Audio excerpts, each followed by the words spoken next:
The horrors of DoorDash. Welcome back to the Papa Meat channel. How you doing? Coming on sundown because today we're going to be talking about food delivery drivers. I did some DoorDash this weekend, Nick. That's why we're doing this. Let me tell you, the whole operation, the whole DoorDash, the whole food ordering app industry, it's got to change. Oh, I love it. I think it's very inefficient and also fucks over the food drivers. But being able to DoorDash or Uber Eats food at any moment is sick. It's overly expensive for sure. Yes. But I don't think that here's where I think it works is if you're ordering a large amount of food. If you're using DoorDash and you're ordering like $60 of food, it's probably worth it. But if you're ordering lunch, you're going to spend as much money on food as you are for it to get delivered. And that's when it's a waste. For centuries, if you wanted to eat a meal, you either had to go out to a restaurant or cook the goddamn thing yourself. Today, however, you can place an order to a seemingly endless list of restaurants and have it. Who the f is ordering ice cream on Uber Eats? That shit is showing up fucking liquid. You're going to be drinking that. Me? You've ordered ice cream on fucking Uber Eats? Yeah, then your DoorDash driver hits you with a, Oh, Ron has a couple stops along the way. He'll be there soon. Ron just picked up your milkshake. He'll be there in about 35 minutes. Oh, awesome. It'll be warm. You can place an order to a seemingly endless list of restaurants and have You it have to refreeze at it. your door without lifting a finger until you have to grab the bag. While many of us indulge I wouldn't even be pissed at the guy, bro, if he did that. Like, I couldn't be mad at him. I'm so serious. I would just be like, bro, you're good. I'm going to refund that shit on Uber Eats or DoorDash. Like, don't even worry about it. While many of us indulge in this Oh, I'd feel so bad. service extremely often, we never stopped to 78% of Americans use food delivery services. Bro, really? I'm definitely ordering more than 3.7 times per month. We never stop to think about people who have to deliver the goods, right? We never take time to think about these drivers. I don't think about those things. You know, also, I started noticing that after a while, they started taping the bags. It's because motherfuckers are probably... Yeah, opening that shit up and eating out of it. They be putting tape over the drink caps now. That makes me feel safer, like somebody didn't just fucking poison my shit. Or yeah, no, when the bag ever looks like crumpled or fucked with, I'm like, that's weird. Yeah. But that's why if you're a pro, you got your own stickers in bags to replace stuff. I thought that you were gonna have your own utensil that you're able to squeeze in the bag and Mission Impossible, the fry out of the bag or something. Being a delivery driver, whether it's on DoorDash or Instacart. I've had a DoorDash driver before, or it might have been Uber Eats. It only happened once, but he picked up my order and never delivered it. Just ate that shit. This was probably like 3 years ago. I remember being so pissed. I was like, he just never delivered it. He fucking picked up the order, and then it was like 5 minutes. He was driving, and then he just disappeared. And it said order delivered. And there was no picture, no food. And I contacted him. I was like, he didn't fucking deliver that shit. Other people are always hungry. Yeah, no. And I got the money back. So, you know, if you want to eat it, eat it. But, like, I mean, he's going to get fired. You don't make a lot of money. And then it's all based on tips. And then if people don't tip. It's based on tips. And here's the problem of being a driver is it's based off tips. And the tips are based off order price. So if you're a fucking DoorDash driver, you want people ordering like $80, $90 worth of food because then they're going to tip you, you know, 15, 20 bucks. But most of the time, you're going to be getting orders that are like $20. They're tipping $5, and you have to drive so many miles that you have to go there with increased gas prices. You're not breaking even. You're still profiting, but you're making like less than minimum wage in certain in certain moments. You tip delivery drivers in the U.S.? Yes. If I order, I usually tip whatever's recommended. So, like, they have a sliding scale where if you have a cheaper order, they try to get you, they recommend you to tip like 24%. Or something, but if your order's more expensive, then they get you to tip less. Why? Well, because it's like, if I order $150 of food, I'm not going to tip you $45 to deliver it, right? It's one bag. I'm going to tip you like 25, 30 bucks. Like, because I'm giving you like, you know, money to deliver it fucking 6 miles, 8 miles, however far it is. But if I order like a Chipotle burrito, I'm not going to tip you 10% because then you're getting like $2. I'm going to tip you like $10. So I'm basically paying for like half of the order So they have that. If you've ever used it, which most people have, 78% of Americans, you see they have a sliding scale on tip guesses. Tip you get. Dog, $30. Yeah, bro. Keep in mind, I also, dude, I have my own, opinions on tipping, and I think in the U.S. it's like a shitty situation where like people aren't getting paid because the business doesn't want to pay them, so they work off tips. So it's like, oh, well, if we don't tip them, then they'll get paid later on. Like, yeah, if every single person stopped tipping people would have to fucking up the pay of waitresses and waiters, but that's not the system we live in, so I always say just tip. But I'm also in a situation that I tip more than the average person just because I make good money. Like I'm averagely tipping like 25% at a restaurant. But I'm not going to stay, because I'm like, why am I being stingy? High cortisol activity, low cortisol 2026. Recently, there has been a trend on TikTok of people saying they are now choosing to only have female Instacart drivers deliver their goods because male drivers keep messing up their orders. One woman gave her driver a super simple list asking for 1 pack of toilet paper, 1 pack of towels, and 1 pack of chicken. Despite the app stating that the man scanned a pack of chicken, what she got was 240 red Solo cups.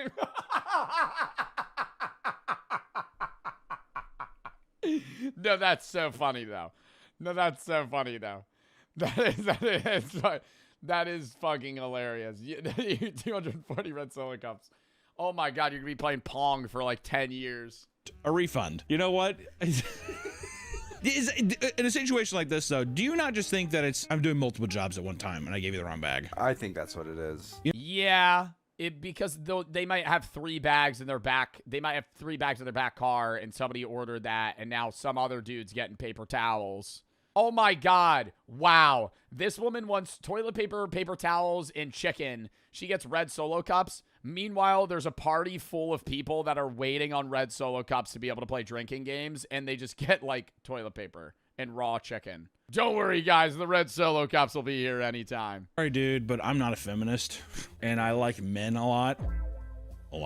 And I think, dude, if a man goofs up, you have to give him 75 chances. It's true. Women, right? 1. Women, none. You have to be perfect at all times. In another instance, a male shopper was tasked with getting a customer a tub of Neapolitan ice cream. After claiming they didn't have the brand she wanted, he sent multiple blurry pictures of what they had, only for it to be very clearly in stock. There's none. It's a fucking buffoon, man. I couldn't tell you. You have Ben & Jerry's? No, the fuck to the left. I see it in the picture, in your blurry picture. It's right to the left. Well, aren't there a lot of like grocery stores and shit now where like Uber Eats and DoorDash drivers, they don't even do the shopping. Like a worker at Walmart has the job of DoorDash, and they fill the bags, and then the worker just shows up and goes, I'm here for blank. They pick up the bag and leave. That's the best system, because then they're less likely to fuck it up. Because if a guy's job is to just fucking search for items, he knows the store, he knows where stuff is, it's quicker as well. While staying at an Airbnb in Miami, a group of girls ordered a long list of basic groceries and necessities for their upcoming stay. When the order was marked as delivered, they expected to find it on the porch. When they opened the door, however, they found the driver simply tossed all the groceries all over the picket fence and left.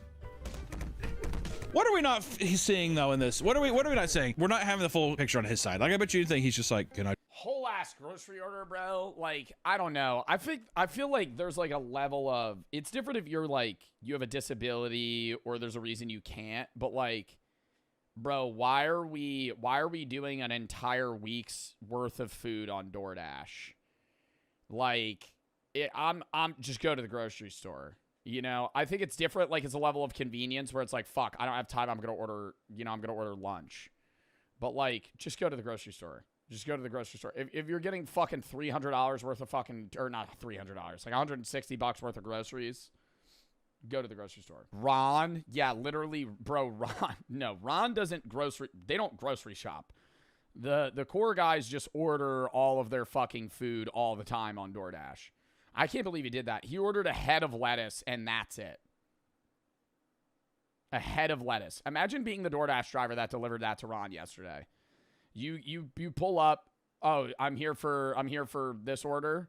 Oh yeah, here you go. It's just a bag of lettuce. I've had multiple instances where I've gotten in an Uber. I told you all about this the other day. I got in an Uber XL. I order an Uber XL. I pay for an Uber XL. Uber shows up in a van. I go, fuck yes, dude. We got enough space. We could all sprawl out. Open it up. The back part is for fucking luggage. It's a fucking 3-seater van. And I'm like, hey, we ordered an Uber XL. The guy goes, literally. So we get in, we lap up, right? We got fucking 5 people in a 3-seater back seat, grown-ass motherfuckers, and then 1 person in the front. And the whole time I'm like, this guy is like actually just breaking Uber rules. Like he's picking up more expensive Ubers when he doesn't have a car that fits that many people. Gave him a 4-star. Worst Uber rating I've ever given was a 3-star, and it was because the guy was actually falling asleep at the wheel. I just feel bad. I gave a comment on that one. On both of them, actually. The 4-star one, I was like, car was too small. The one dude, he was biting his finger to stay awake. It was like 1 a.m. We Ubered back, and I get, bro, you know, motherfuckers need to hustle and make money, but, like, you're going to kill someone. He was, like, swerving into the rumple strips, and he was going like this.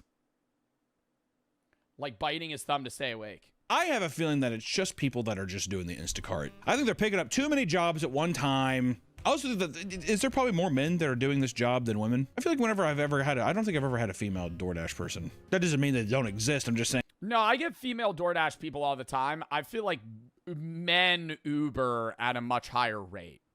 Like, if I have an Uber driver, there's like a 90% chance they're a guy. And that thinking about it now, it's usually a middle-aged man. My guess is men, if they don't have... It's usually a middle-aged man. It's usually a middle-aged man with lighting like this. And the photo of their face just like...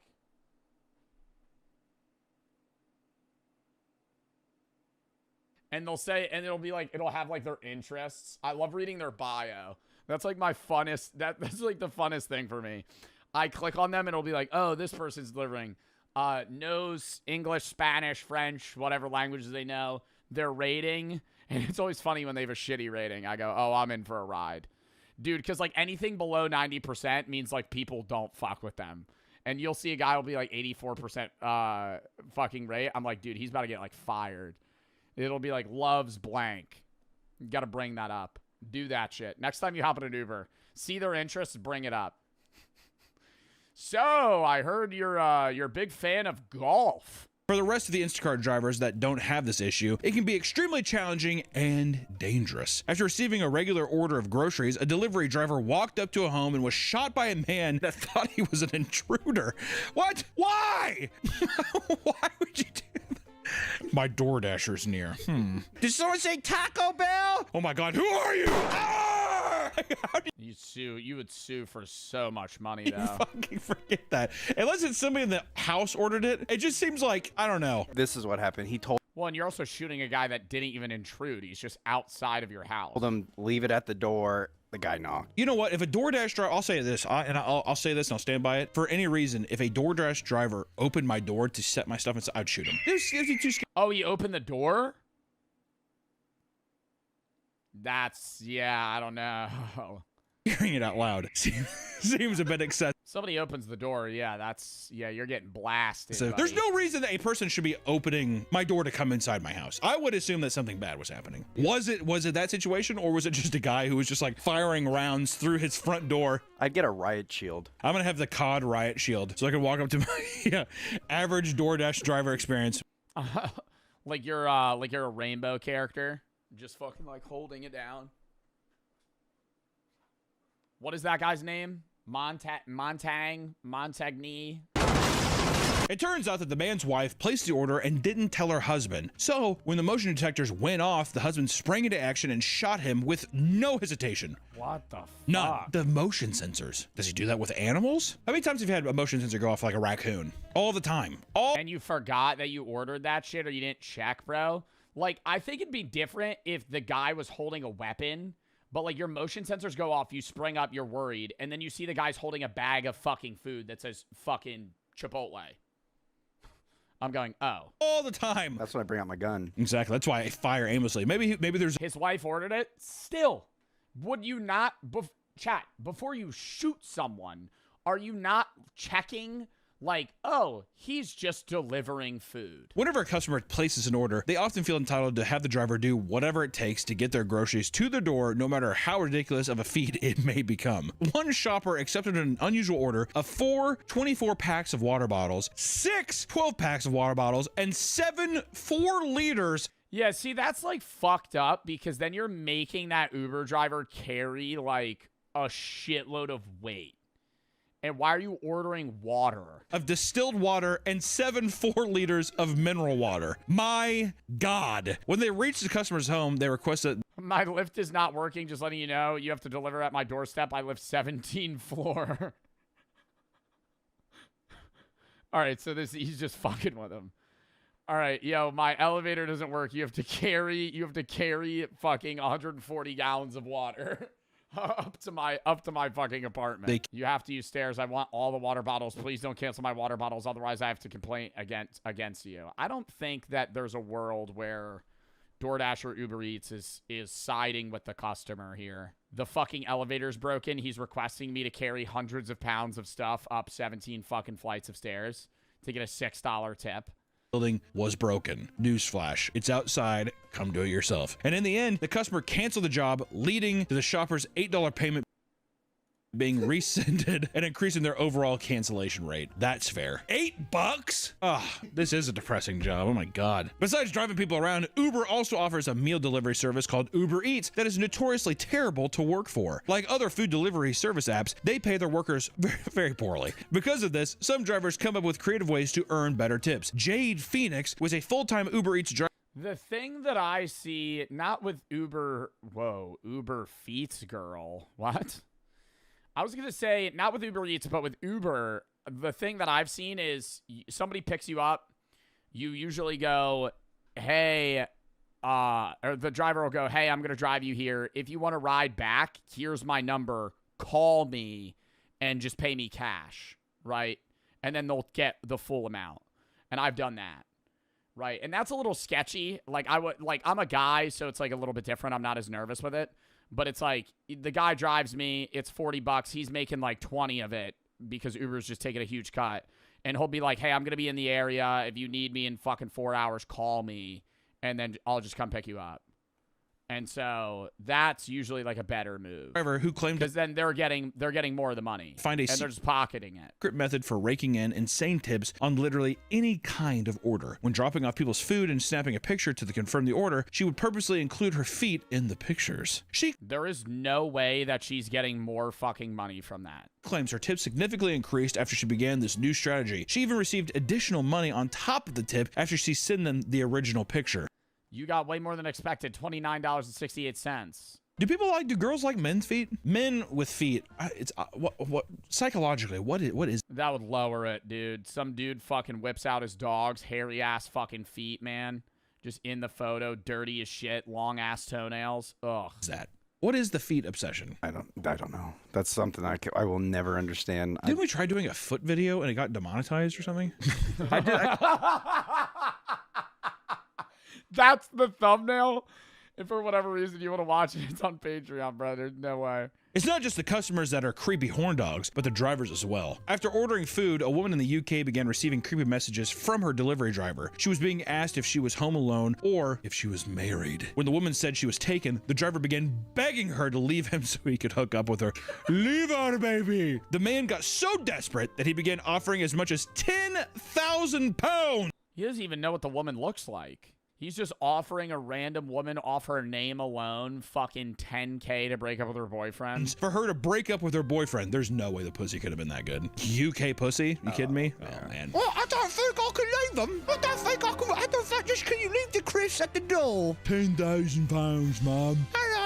It shows you their profile. Yeah, but they're not going to be able to see you. See what me can do. While looking to the driver's account to report him, she found it even creepier that his 82% satisfaction rate. Chad, I was telling you, below 90.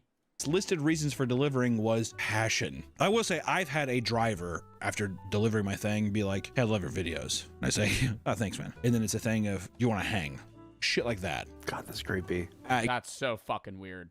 That is so fucking weird. Exactly. 100 step. Oh my God, bro delivers your food. You want to hang out? No, fuck off, you weirdo. Bro, that or you meet somebody in public, they'll be like, bro, we should hang out sometime. Oh, I've gotten that like twice ever. And I awkwardly have to go, nah, man, I'm sorry, man. I don't really know you. I don't really know you, bro. Oh, we should smoke together sometime. No, I think I'll pass, man. I have no idea who the fuck you are. Don't ever there's no reason to contact me or anyone ever. Or like that girl. Let's just get me out of this, that girl. If it's a girl now just being like, you know how hard it is for someone just to be like, no. I have no idea how you're going to react to that. You know what I mean? No idea. You've been around me when there's been people. So it's always a risk because we've had a lot of, we won't go into details, but we've had a lot of people that are. That, bro, or more often, it's weirder when they're like, yo, you want to hang out? But sometimes it's like, yeah, I respect the hustle, but like, I'll meet somebody. They'll be like, yo, I actually do social media. Could you like follow me? We collab.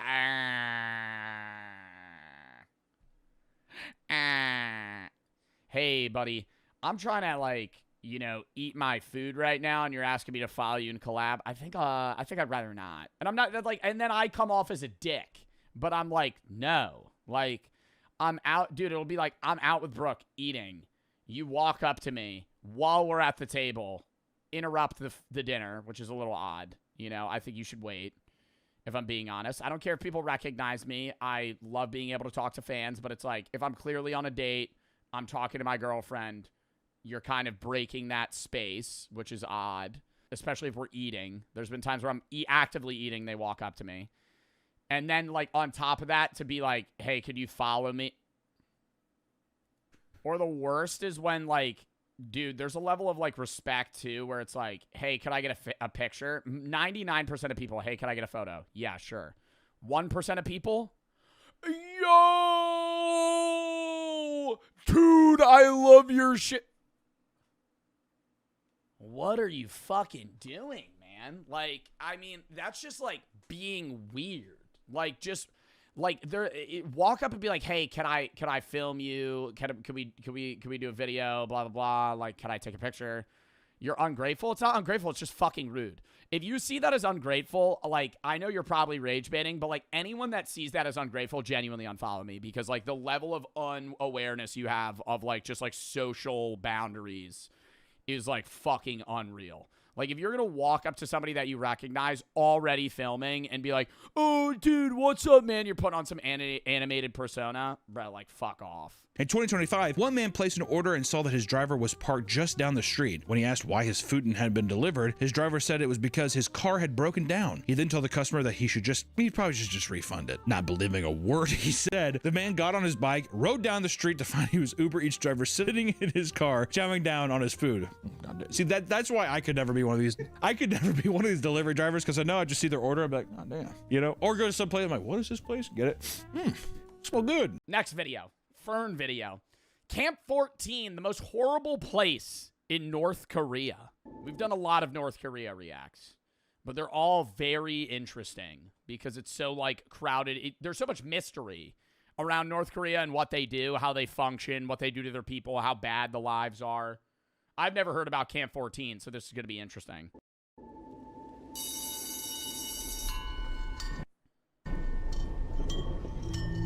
Class is about to start for these 40 school kids.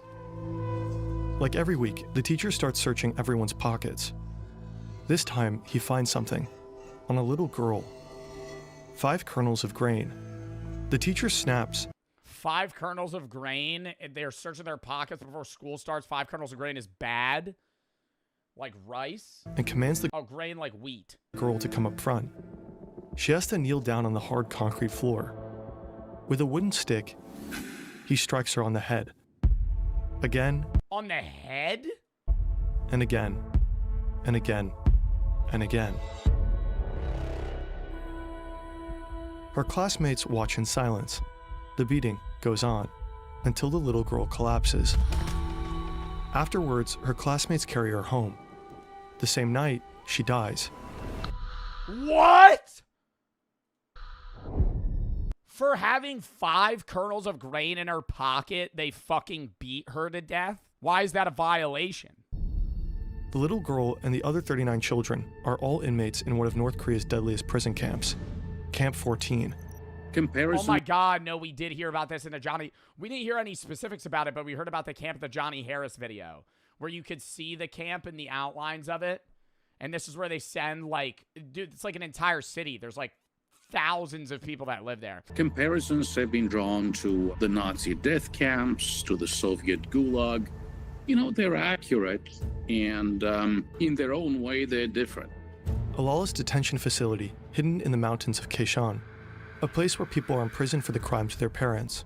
Once you end up here, you will most likely die here. This is truly a space. Crimes of their parents, but what's so weird that I don't understand about the camp is, like, yeah, in North Korea, if somebody tries to escape or they commit a crime, part of your family lineage is imprisoned in a camp.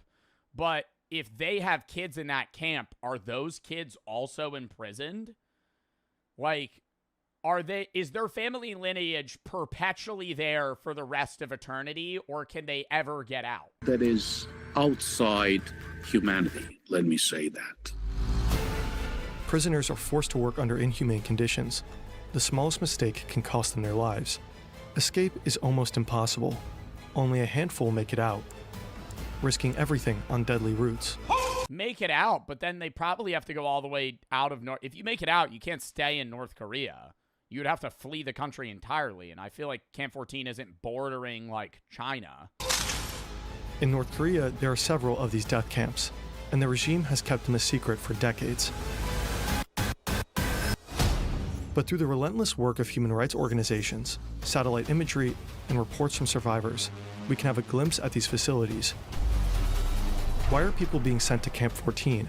What does daily life look like inside its walls? I just don't understand why North Korea and Kim Jong-un, and, you know, whether or not he's a figurehead and his sister runs the country or it's a culmination of things, neither here nor there. Why purposefully crush your nation like that? Like, I understand he keeps his power. I think that's what it is. If he keeps his nation in, like, an impoverished state where the majority of people are either imprisoned, starving, or dirt poor, he can be rich. But, like, if he actually tried to even still keep it a dictatorship, not be a genocidal dictator, and actually run his country in a normal fashion, wouldn't that benefit his own people and therefore him as well? I think it's like he would rather it's better to be feared than loved, is what he's saying, right? I think that's kind of the mindset. Who said that? Another dictator said that. Machiavelli. But it's like, why? That's the route he's going down because it keeps him in power, but it's like, dude, your nation and you, I feel like he would be more rich. Even if he was less powerful, he would have access to more shit. What horrors do the inmates face? It gives himself more importance. I think it really boils down to also just like straight up narcissism, because he needs to be the center of his entire nation. And if his people are prosperous, then that he's not the guy they bend to. And how do people actually get out? This is the story of the most horrific prison camp in North Korea. It's some Hitler shit. Well, it's the same sense of Hitler shit in, like, he's basically being genocidal to his people. But Hitler was obsessed with world domination. Kim Jong-un's not obsessed with world domination. Kim Jong-un cyclically develops nuclear powers and fucking scares other countries till they defuse the situation. He steps back a little bit and he gets aid, right? And he kind of just does that over and over again to farm wealth for himself and his higher-ups, but still keep his people even like well below the poverty line, like dying poverty line.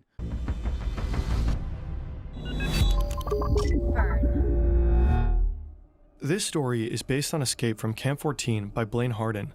One former prisoner of Camp 14 later changed parts of his story. Every time you see this symbol, it marks those revisions. If you want to know more about the exact changes and the reasons behind them, we recommend reading this article. Since North Korea did... I would just be so worried, even as a North Korea defector. Like, if you left North Korea and you wrote about it, don't you think that Kim Jong-un, at least in part, his insanity, he hires some people to try and track these people down? Like, even if now in modern day you live in, like, Switzerland, or you live in Germany, or even the United States, I could easily foresee, like, Kim Jong-un trying to hire people to come kill you. Like, because he doesn't want you to talk shit about him. Like, that's how tight-knit this is. Like, they hate satellite. I wouldn't be surprised if they have shit underground now. Or that's what he's planning to do, because then that keeps shit under wraps. Because he could say all the time, no, we don't have death camps. But, like, you could see them on Google Earth. But now if he puts it underground, you can't tell. Denies the existence of these camps, independent verification is not possible. Shin Dong-hyuk is just a young boy when he witnesses the little girl being punished for having food in her pocket. Shin has no doubt she deserved it. After all, she stole food. And at Camp 14, stealing means... Stole food, bro. 5 fucking grains of wheat? What is that, 2 calories? Or is that just supposed to be indicative that, like, she stole more? He doesn't question it. He knows nothing else. The camp rules are... It is brainwashed. It is. He's grown up in a camp where, in his mind, it makes logical sense that she should die. Because that's all he's known. It's like, I don't want to tune it to, like, being told Santa's real, but it's like, when you're a kid, you tell anybody anything, they're going to believe it. And if you grow up in a genocidal camp and they teach you, hey, like, stealing is so wrong that you should die for it, he's probably not even going, wow, that's terrible. He's going, oh, yeah, you know. reality. He's real, though? Yeah. Shin was Oh, you mean Santa? No. born in Camp 14, but his parents didn't fall in love. They were assigned to each other by prison guards. Intimacy... I'm sorry, bro. And I feel like there's a argument to be made where, you know, hey, Joe, you might have younger viewers that still believe in that. Bro, you like still believe in that shit? We're talking about genocidal dictators in North Korea, and in the back of your head, you're like, oh, I hope Santa's going to get me presents this year. I'm sorry, man. Like, you just shouldn't be watching me if you believe in that shit. Like, I'm not going to do this facade anymore of like, oh, you know, fucking, bro, come on. Like, between men and women is strictly forbidden. If a woman becomes pregnant we're without watching a video about a fucking genocidal camp, and people are like, but Santa's real, right? permission, intimacy between men and women is strictly forbidden. If a woman becomes pregnant without permission, both she and the baby are shot. What? Wait. Is strictly forbidden. They were assigned to each other by prison guards. Intimacy between men and women is strictly forbidden. If a woman becomes pregnant without permission, both she and the baby are shot. Without permission? How does she get permit? What do you mean? She has to ask? In Camp 14, there is only one way to have a child: promotion. Promotion? Those who work hard, and more importantly, snitch on others, may be granted a reward marriage. This is how Shin Dong-hyuk and his older brother Shin Hee-gyun come into the world. But they don't grow up as a real family. I do want to question the moral. I think it's a survival in that sense from the parents' perspective. But in that scenario, wouldn't you say, like, why are you having a kid? Maybe in hopes that they get out of it, or like going back to a regular, because they're saying promotion, so I'm assuming maybe you live a better life in the camp and you're able to go to school rather than just do like slave labor over and over again. But it's like now this kid's basically being born into slavery. Their mother never talks about the past. And they probably don't even have the option. It's like you're allowed to have a kid, but I feel like it's also just like, no, you're going to have a kid. Hey, you've been good. We're going to reward you. I don't want it. No, you need to take it. Like, that's probably what it is. Their mother never talks about the past. Shin has no clue why his parents were imprisoned, and it probably wouldn't matter anyway. Oh, but he does know that they're in a prison camp. It's all about suspicion. You know, you don't have to be an anti-regime character. But if you're suspected of being anti-regime, of being a wrongdoer, a wrong thinker, of having engaged in wrong associations, they will send you to the camp. This is Greg Scarlatoiu. He's president and CEO of HRNK, the Washington-based Committee on Human Rights in North Korea. For years, Greg and his team have been investigating human rights abuses at these camps. Like many others, Shin will most likely stay in Camp 14 for the rest of his life, even though he never committed a crime. This is the house Shin and his mother live in. Along with his mother's promotion came slightly better housing. Okay, so that's answering my question. Because I kept saying, why would she have a kid if it's not, it's helping her. She gets a better house, better room, maybe she doesn't have to share. Like, they're able to live not a normal life by any means, but like they get their own space. They share it with 3 other families and Never mind. sleep on the floor. Holy fuck, they don't even get a bed? So they just sleep in a bare bones house, no furniture, nothing. So it's just a roof, no AC, no heat. It's just to keep them out of, like, the rain. They share it with 3 other families and sleep on the floor. Oh my God.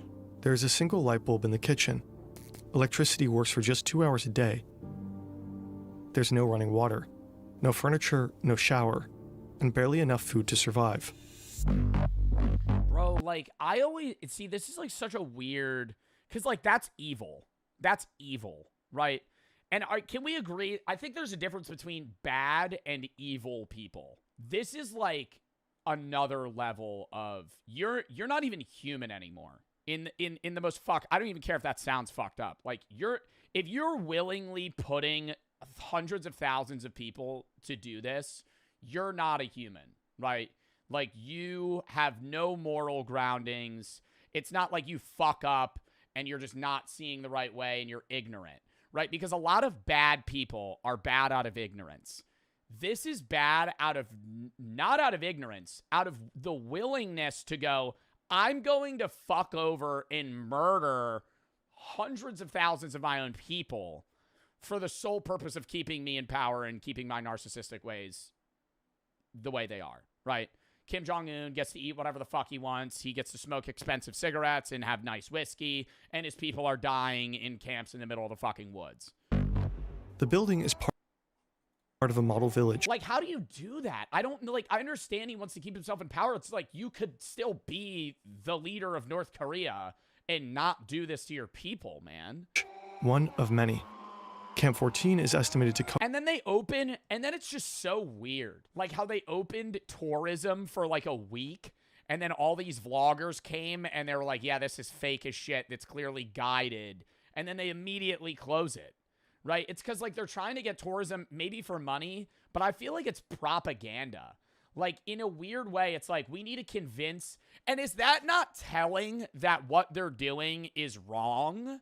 Like, that's how he knows. Because he's going, we're putting people in camps. We don't want them to know that we keep our people in camps. So we're going to do guided North Korea tours to make it seem like our country's amazing so people don't attack us more. Like, what the fuck? Of around 150. Israel's just as evil? Well, what's going on in Israel is also fucking insane with not Yahoo and the bombing of fucking Palestinians and shit, and they fucking bomb, hospitals and stuff. And people always get mad in return and be like, well, Hamas is under the hospital. You know nothing about that, Joe. Oh, my fucking God. So, it's okay to bomb innocent civilians then. Yeah, it's a tough situation if that's true. Okay, but that doesn't mean you just fucking go right for the hospital. Well, the U.S. did it in fucking in the fucking war in the Middle East. That doesn't make it okay. 153,000 kilometers squared. Can you guys visualize that? If you hit me with that number, I have no idea how big that is. Square kilometers. Like, how big is that? How big is 153 square kilometers? Like, what's 5 square kilometers? Like, what's like a block? What's like a New York block? Almost 3 times the size of Manhattan. Okay. It is secured by There we go. So it's huge. a 60-kilometer fence, patrol paths, barracks, guard posts, and checkpoints. The whole area stretches from river valleys to mountain peaks. The wilderness and the Taedong River Do they have an estimated amount of how many people are in this camp? act as a natural barrier, an immense obstacle course separating the facility from the outside world. Little villages are scattered across the vast area, containing housing and working units. These are sprawling facilities. They're very large facilities. So at some of these facilities, you see farming, agriculture going on. You see some of these facilities that are adjacent to coal mines or other types of mineral exploitation. And it also has a school. I'm thinking that do you think these camps fund like a large portion of like North Korea's money? Like, I wonder if there was like a pie graph or a pie chart, what percentage funds what? Because they don't really have a lot of opportunity for trade. Most countries don't fuck with North Korea for very obvious reasons. And they don't trade with them. And so all of their wealth has to come from in-house. And so I feel like to keep their country propped up, like the camp kind of runs that because they don't pay any of these workers. They just do basically slave labor. City. And it also has a school. This is where Shin goes every day. His teacher wears a guard's uniform, carries a weapon. They export a lot of minerals and coal. Yeah, but I mean, that's not like hyper valuable. Like that's not gonna like their nation. Even the best parts of North Korea are like very bad. Like they don't have nice stuff. And teaches obedience above all else. Camp rules are brutal. There are 10 of them. Even the smallest violation can lead to execution. Shin memorizes them all. Rule 1. Wait, what? Execution. Shin memorizes them all. I think it's more insane to me too. Like even on the levels of like them having these concentration camps, like killing an adult for fucking up a rule versus like a born in camp child beating them to death in front of their fellow students because they stole 5 grains of fucking wheat. Rule 1. Any witness to an attempted escape who fails to report it will be shot immediately. Wow. Rule 3. Anyone who steals or conceals any foodstuffs will be shot immediately. Rule 5. Anyone who holds or hides a fugitive's possessions, conspires with him, or fails to report him will be shot immediately. The guards enforce the rules without mercy. 내가 총을 꾸려서 뭐 쏘거나 해도 한나무 I didn't feel the slightest bit guilty even though I killed so 가책을 often there. 느끼지 않았어요. 일반적으로 우리는 그때 써도 나라를 지키. We thought it was the right thing to do to protect our country. So are these people just brainwashed? Yeah, I didn't feel bad. I was killing 5-year-olds. They stole rice. They stole food. That's bad for the country. Yeah, because that one kid stealing 5 grains of fucking wheat's gonna topple down North Korea from the bottom up. 지키기 위해서 내가 한 일이기 때문에. 그 수용소에는. It really does bring up that hard question of like, are the soldiers responsible for things that the nation tells them to do? And I mean, that's ongoing today. It was in World War II with Germany. It was in Japan. It was in the US. It was everywhere where it's like, you're being commanded to do this. While you're not entirely responsible, it's like, you're still making the wherewithal decision to be like, yeah, I'm going to like kill these kids. 그 들어오게 되면 사람이 아니에요. 사람이 아니고 그 뭐 내 마음대로 해도 돼요. 그 안에 사람은 은 사람이 아니에요. 사람이 아니고 그 뭐 내 마음대로 해도 돼요. 그 안에 사람은. And that's what's fucked is it's like, I think there's like a line they cross where that's how they deal with it in the most fucked up way. It's because if you're seeing them as human, you don't then your some level of morality inside of you kicks in.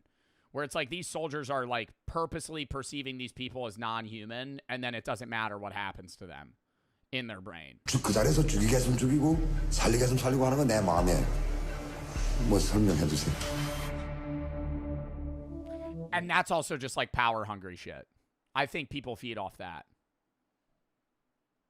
If you're like growing up a soldier, especially in North Korea, where you've also probably grown up in a pretty shitty life, now you're giving power over others, right? Where like the power that's been inflicted, it's like a very hyper evolved version of like what's happening to you, you inflict onto others.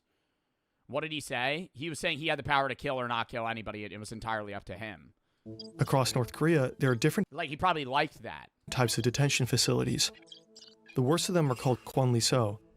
Camp 14 is one of them. It's also called a total control zone. People never get out of those. You know, they just waste away.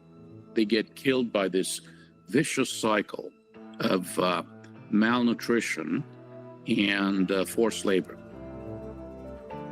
Shin's mother has to work the rice fields, 10 to 15 hours of hard labor every day. If she meets her quota, 15 hours straight? She receives food, just enough to survive the night and make it through the next day. North Korea is all about production targets. If you don't meet them, and probably you will not meet them, you'll get less food, more work, less food, more work, and that's how you waste away and die. That's, you know, the truly tragic story at these camps. From the moment Shin starts school, his life is split between the classroom and hard labor in the coal mine. Long workdays are made worse by a constant gnawing hunger. Before school, Shin often eats his mother's portion while she's still out in the fields. She beats him for it, but he does it anyway. To him, she's not a source of love or care. She's a rival in the fight for every meager scrap of food. Wow. This is Shin's meal, served 3 times a day for his entire prison life. If he makes a mistake, his portion is cut in half as punishment. Sometimes he and the other inmates catch rats, the only source of meat in Camp 14. For Shin, this isn't as much as a nightmare. It's normal life. He has never seen the world beyond the barbed wire. Unlike this man.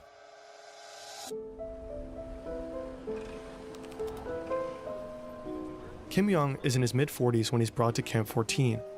He knows the world outside very well. In fact, he was a high-ranking military officer and vice president of a state-owned company.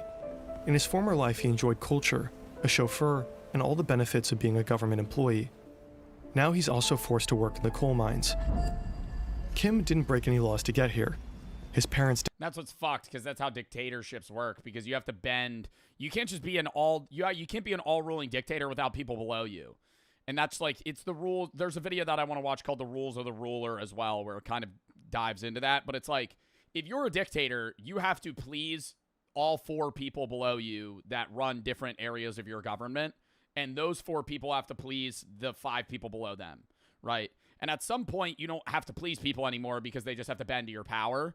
But you have to keep people in power happy, otherwise they will turn on you. So that's why Kim Jong-un never gets turned on, because he keeps the people right below him happy, because they lived a shitty life. He brought them out of it and said, hey, if you just follow my rules and do what I do, you'll have power. You'll have a chauffeur. You'll have a mansion. You'll have a nice wife. You'll have this and this and this and this and food and cigarettes and weed and fucking whatever the fuck they want, right? And they'll go, okay.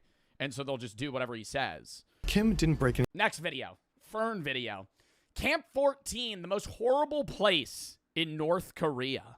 We've done a lot of North Korea reacts, but they're all very interesting because it's so, like, crowded. There's so much mystery around North Korea and what they do, how they function, what they do to their people, how bad the lives are. I've never heard about Camp 14, so this is going to be interesting.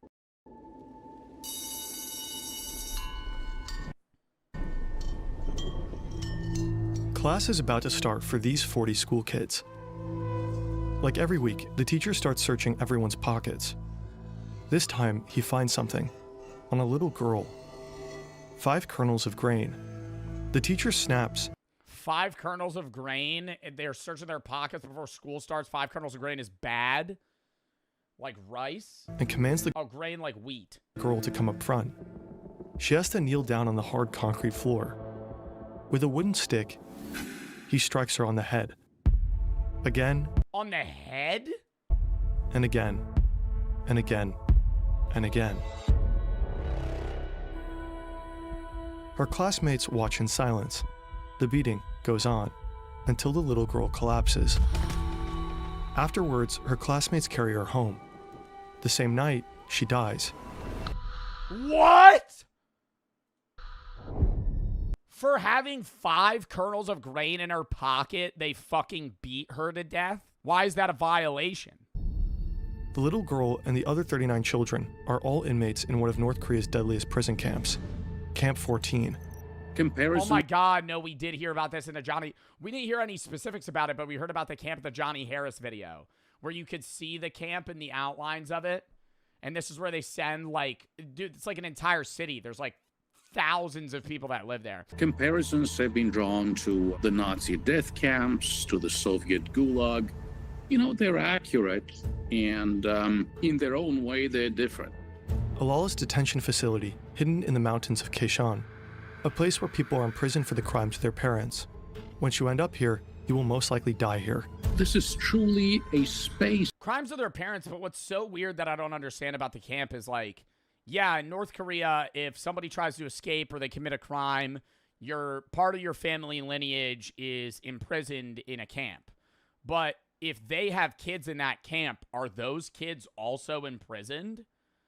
Like, is their family lineage perpetually there for the rest of eternity, or can they ever get out? That is outside humanity. Let me say that. Prisoners are forced to work under inhumane conditions. The smallest mistake can cost them their lives. Escape is almost impossible.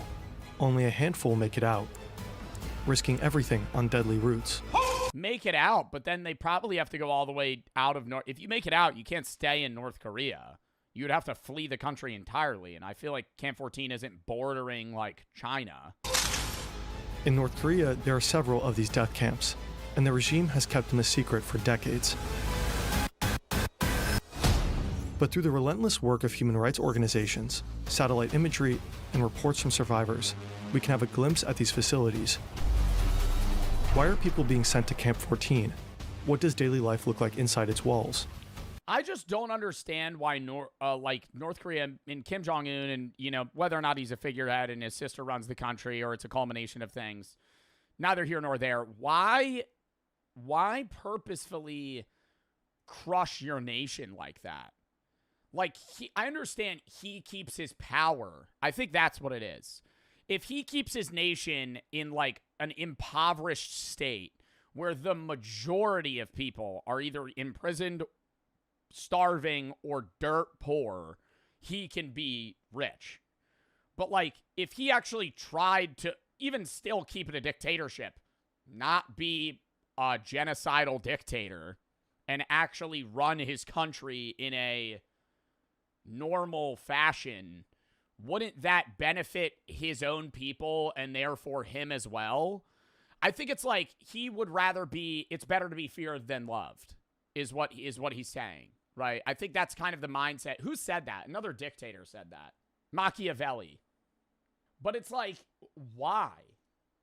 That's the route he's going down because it keeps him in power, but it's like, dude, your nation and you, I feel like he would be more rich. Even if he was less powerful, he would have access to more shit.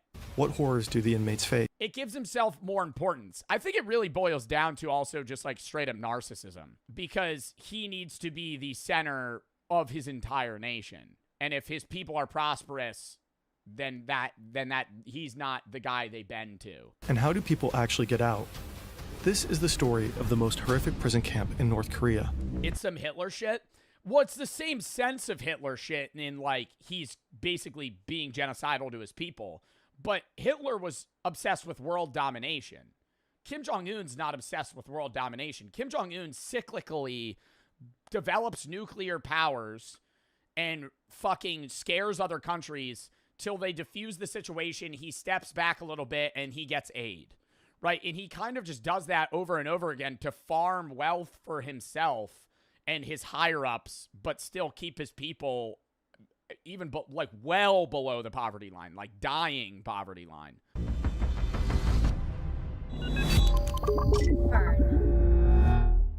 This story is based on Escape from Camp 14 by Blaine Harden.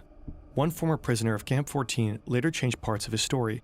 Every time you see this symbol, it marks those revisions.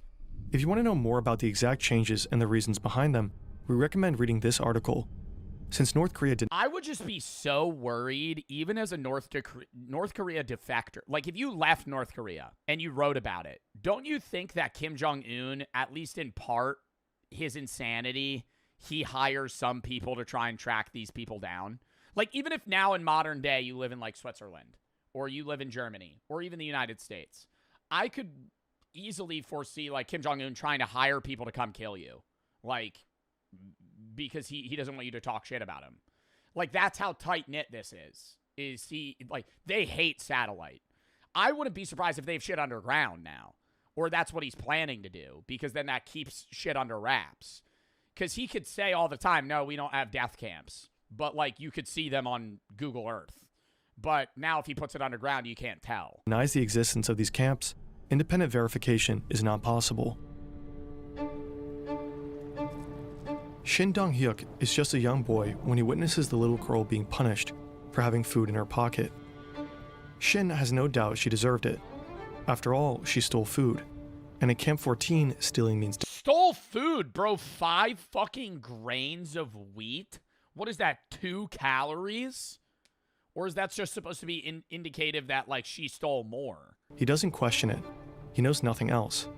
The camp rules are It is brainwashed. It is he's grown up in a camp where in his mind it makes logical sense that she should die because that's all he's known. It's like I don't want to tune it to like being told Santa's real, but it's like when you're a kid, you tell anybody anything, they're gonna believe it. And if you grow up in a genocidal camp and they teach you, hey, like stealing is so wrong that you should die for it, he's probably not even going, wow, that's terrible.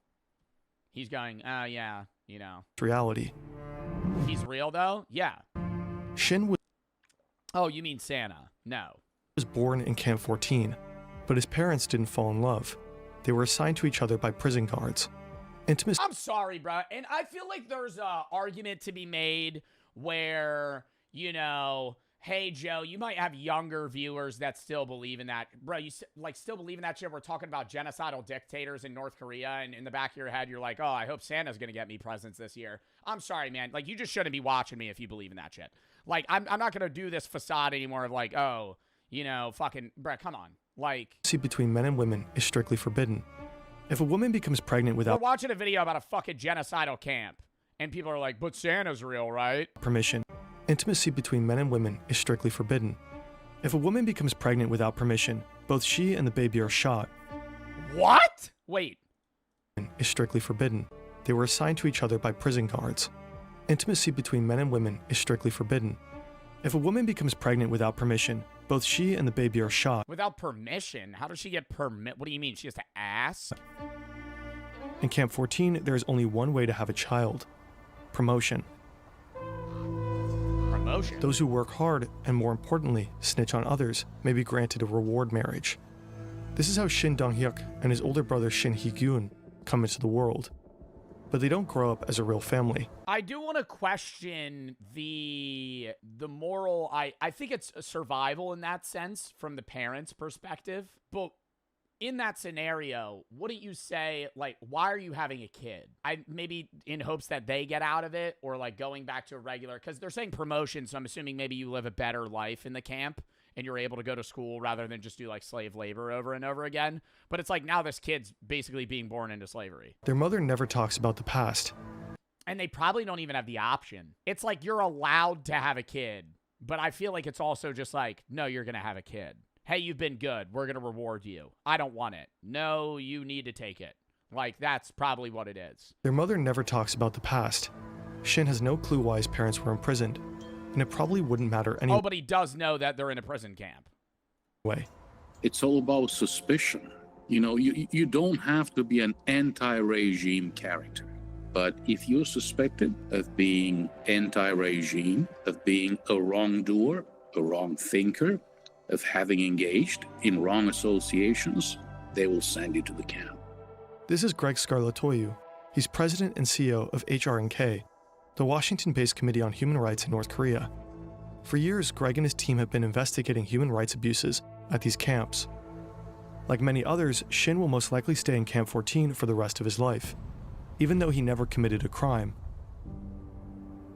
This is the house Shin and his mother live in. Along with his mother's promotion came slightly better housing. Okay, so that's answering my question.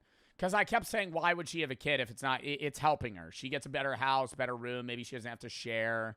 Like, they're able to live not a normal life by any means, but like, they get their own space.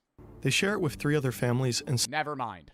sleep on the floor. Holy fuck, they don't even get a bed? So they just sleep in a bare bones house, no furniture, nothing. So it's just a roof, no AC, no heat. It's just to keep them out of, like, the rain. They share it with 3 other families and sleep on the floor. Oh my god. There is a single light bulb in the kitchen. Electricity works for just 2 hours a day. There's no running water, no furniture, no shower, and barely enough food to survive. Bro, like, I always, see, this is, like, such a weird, because, like, that's evil. That's evil, right? And can we agree? I think there's a difference between bad and evil people. This is, like, another level of, you're not even human anymore. In the most I don't even care if that sounds fucked up. Like, if you're willingly putting hundreds of thousands of people to do this, you're not a human, right? Like, you have no moral groundings. It's not like you fuck up and you're just not seeing the right way and you're ignorant, right? Because a lot of bad people are bad out of ignorance. This is bad out of, not out of ignorance, out of the willingness to go, I'm going to fuck over and murder hundreds of thousands of my own people for the sole purpose of keeping me in power and keeping my narcissistic ways the way they are, right? Kim Jong-un gets to eat whatever the fuck he wants. He gets to smoke expensive cigarettes and have nice whiskey, and his people are dying in camps in the middle of the fucking woods. The building is part of a model village. Like, how do you do that? I don't, like, I understand he wants to keep himself in power. It's like, you could still be the leader of North Korea and not do this to your people, man. One of many. Camp 14 is estimated to And then they open, and then it's just so weird. Like how they opened tourism for like a week, and then all these vloggers came, and they were like, yeah, this is fake as shit. It's clearly guided. And then they immediately close it, right? It's because like they're trying to get tourism maybe for money, but I feel like it's propaganda. Like in a weird way, it's like we need to convince. And is that not telling that what they're doing is wrong? Like that's how he knows. Because he's going, we're putting people in camps. We don't want them to know that we keep our people in camps. So we're going to do guided North Korea tours to make it seem like our country's amazing so people don't attack us more. Like, what the fuck? of around 150. Israel's just as evil? Well, what's going on in Israel is also fucking insane with Netanyahu and the bombing of fucking Palestinians and shit, and they fucking bomb, hospitals and stuff. And people always get mad in return and be like, well, Hamas is under the hospital. You know nothing about that, Joe. Oh, my fucking God. So, it's okay to bomb innocent civilians then. Yeah, it's a tough situation if that's true. Okay, but that doesn't mean you just fucking go right for the hospital. Well, the U.S. did it in the fucking war in the Middle East. That doesn't make it okay. 153,000 kilometers squared. Can you guys visualize that? If you hit me with that number, I have no idea how big that is. Square kilometers. Like, how big is that? How big is 153 square kilometers? Like, what's 5 square kilometers? Like, what's like a block? What's like a New York block? Almost 3 times the size of Manhattan. Okay. It is secured by There we go. So it's huge. a 60-kilometer fence, patrol paths, barracks, guard posts, and checkpoints. The whole area stretches from river valleys to mountain peaks. The wilderness and the Taedong River Do they have an estimated amount of how many people are in this camp? act as a natural barrier, an immense obstacle course separating the facility from the outside world. Little villages are scattered across the vast area, containing housing and working units. These are sprawling facilities. They're very large facilities. So at some of these facilities, you see farming, agriculture going on. You see some of these facilities that are adjacent to coal mines or other types of mineral exploitation. And it also has a school. I'm thinking that do you think these camps fund like a large portion of like North Korea's money? Like, I wonder if there was like a pie graph or a pie chart, what percentage funds what? Because they don't really have a lot of opportunity for trade. Most countries don't fuck with North Korea for very obvious reasons. And they don't trade with them. And so all of their wealth has to come from in-house. And so I feel like to keep their country propped up, like the camp kind of runs that. Because they don't pay any of these workers. They just do basically slave labor. City. And it also has a school. This is where Shin goes every day. His teacher wears a guard's uniform, carries a weapon. They export a lot of minerals and coal. Yeah, but I mean, that's not like hyper valuable. Like, that's not gonna, like, their nation, even the best parts of North Korea are like very bad. Like, they don't have nice stuff. And teaches obedience above all else. Camp rules are brutal. There are 10 of them. Even the smallest violation can lead to execution. Shin memorizes them all. Rule 1. Wait, what? Execution. Shin memorizes them all. I think it's more insane to me, too. Like, even on the levels of, like, them having these concentration camps, like, killing an adult for fucking up a rule versus, like, a born-in-camp child, beating them to death in front of their fellow students because they stole 5 grains of fucking wheat. Rule 1. Any witness to an attempted escape who fails to report it will be shot immediately. Wow. Rule 3. Anyone who steals or conceals any foodstuffs will be shot immediately. Rule 5. Anyone who holds or hides a fugitive's possessions, conspires with him, or fails to report him will be shot immediately. The guards enforce the rules without mercy.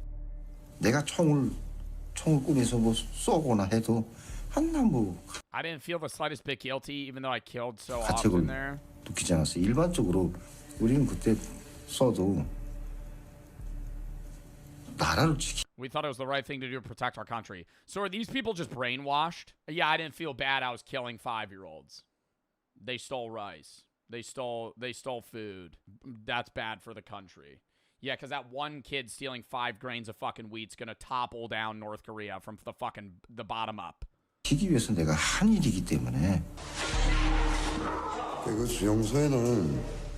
It really does bring up that hard question of like, are the soldiers responsible for things that the nation tells them to do? And I mean, that's ongoing today. It was in World War II with Germany. It was in Japan. It was in the US. It was everywhere where it's like, you're being commanded to do this. While you're not entirely responsible, it's like, you're still making the wherewithal decision to be like, yeah, I'm going to like kill these kids. 그 들어오게 되면 사람이 아니에요. 사람이 아니고 그 뭐 내 마음대로 해도 돼요. 그 안에 사람은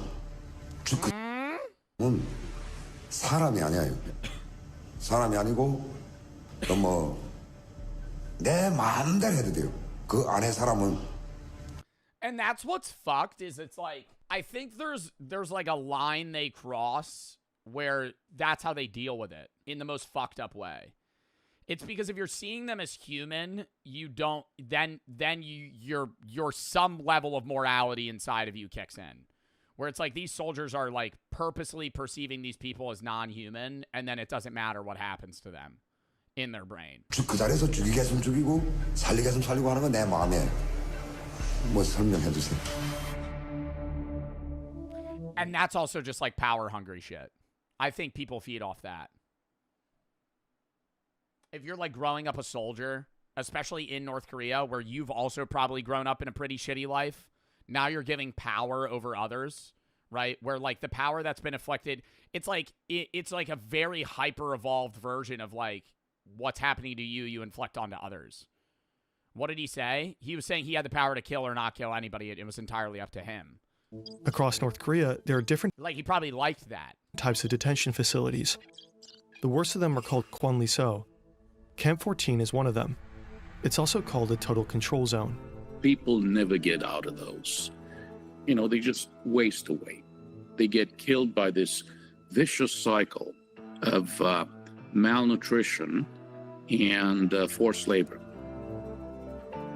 Shin's mother has to work the rice fields, 10 to 15 hours of hard labor every day. If she meets her quota, 15 hours straight? She receives food, just enough to survive the night and make it through the next day.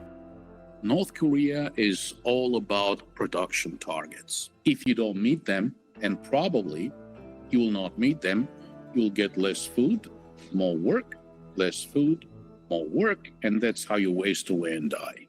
That's, you know, the truly tragic story at these camps. From the moment Shin starts school, his life is split between the classroom and hard labor in the coal mine. Long workdays are made worse by a constant gnawing hunger. Before school, Shin often eats his mother's portion while she's still out in the fields. She beats him for it, but he does it anyway. To him, she's not a source of love or care. She's a rival in the fight for every meager scrap of food. Wow. This is Shin's meal, served 3 times a day for his entire prison life. If he makes a mistake, his portion is cut in half as punishment. Sometimes he and the other inmates catch rats, the only source of meat in Camp 14. For Shin, this isn't as much as a nightmare. It's normal life. He has never seen the world beyond the barbed wire. Unlike this man.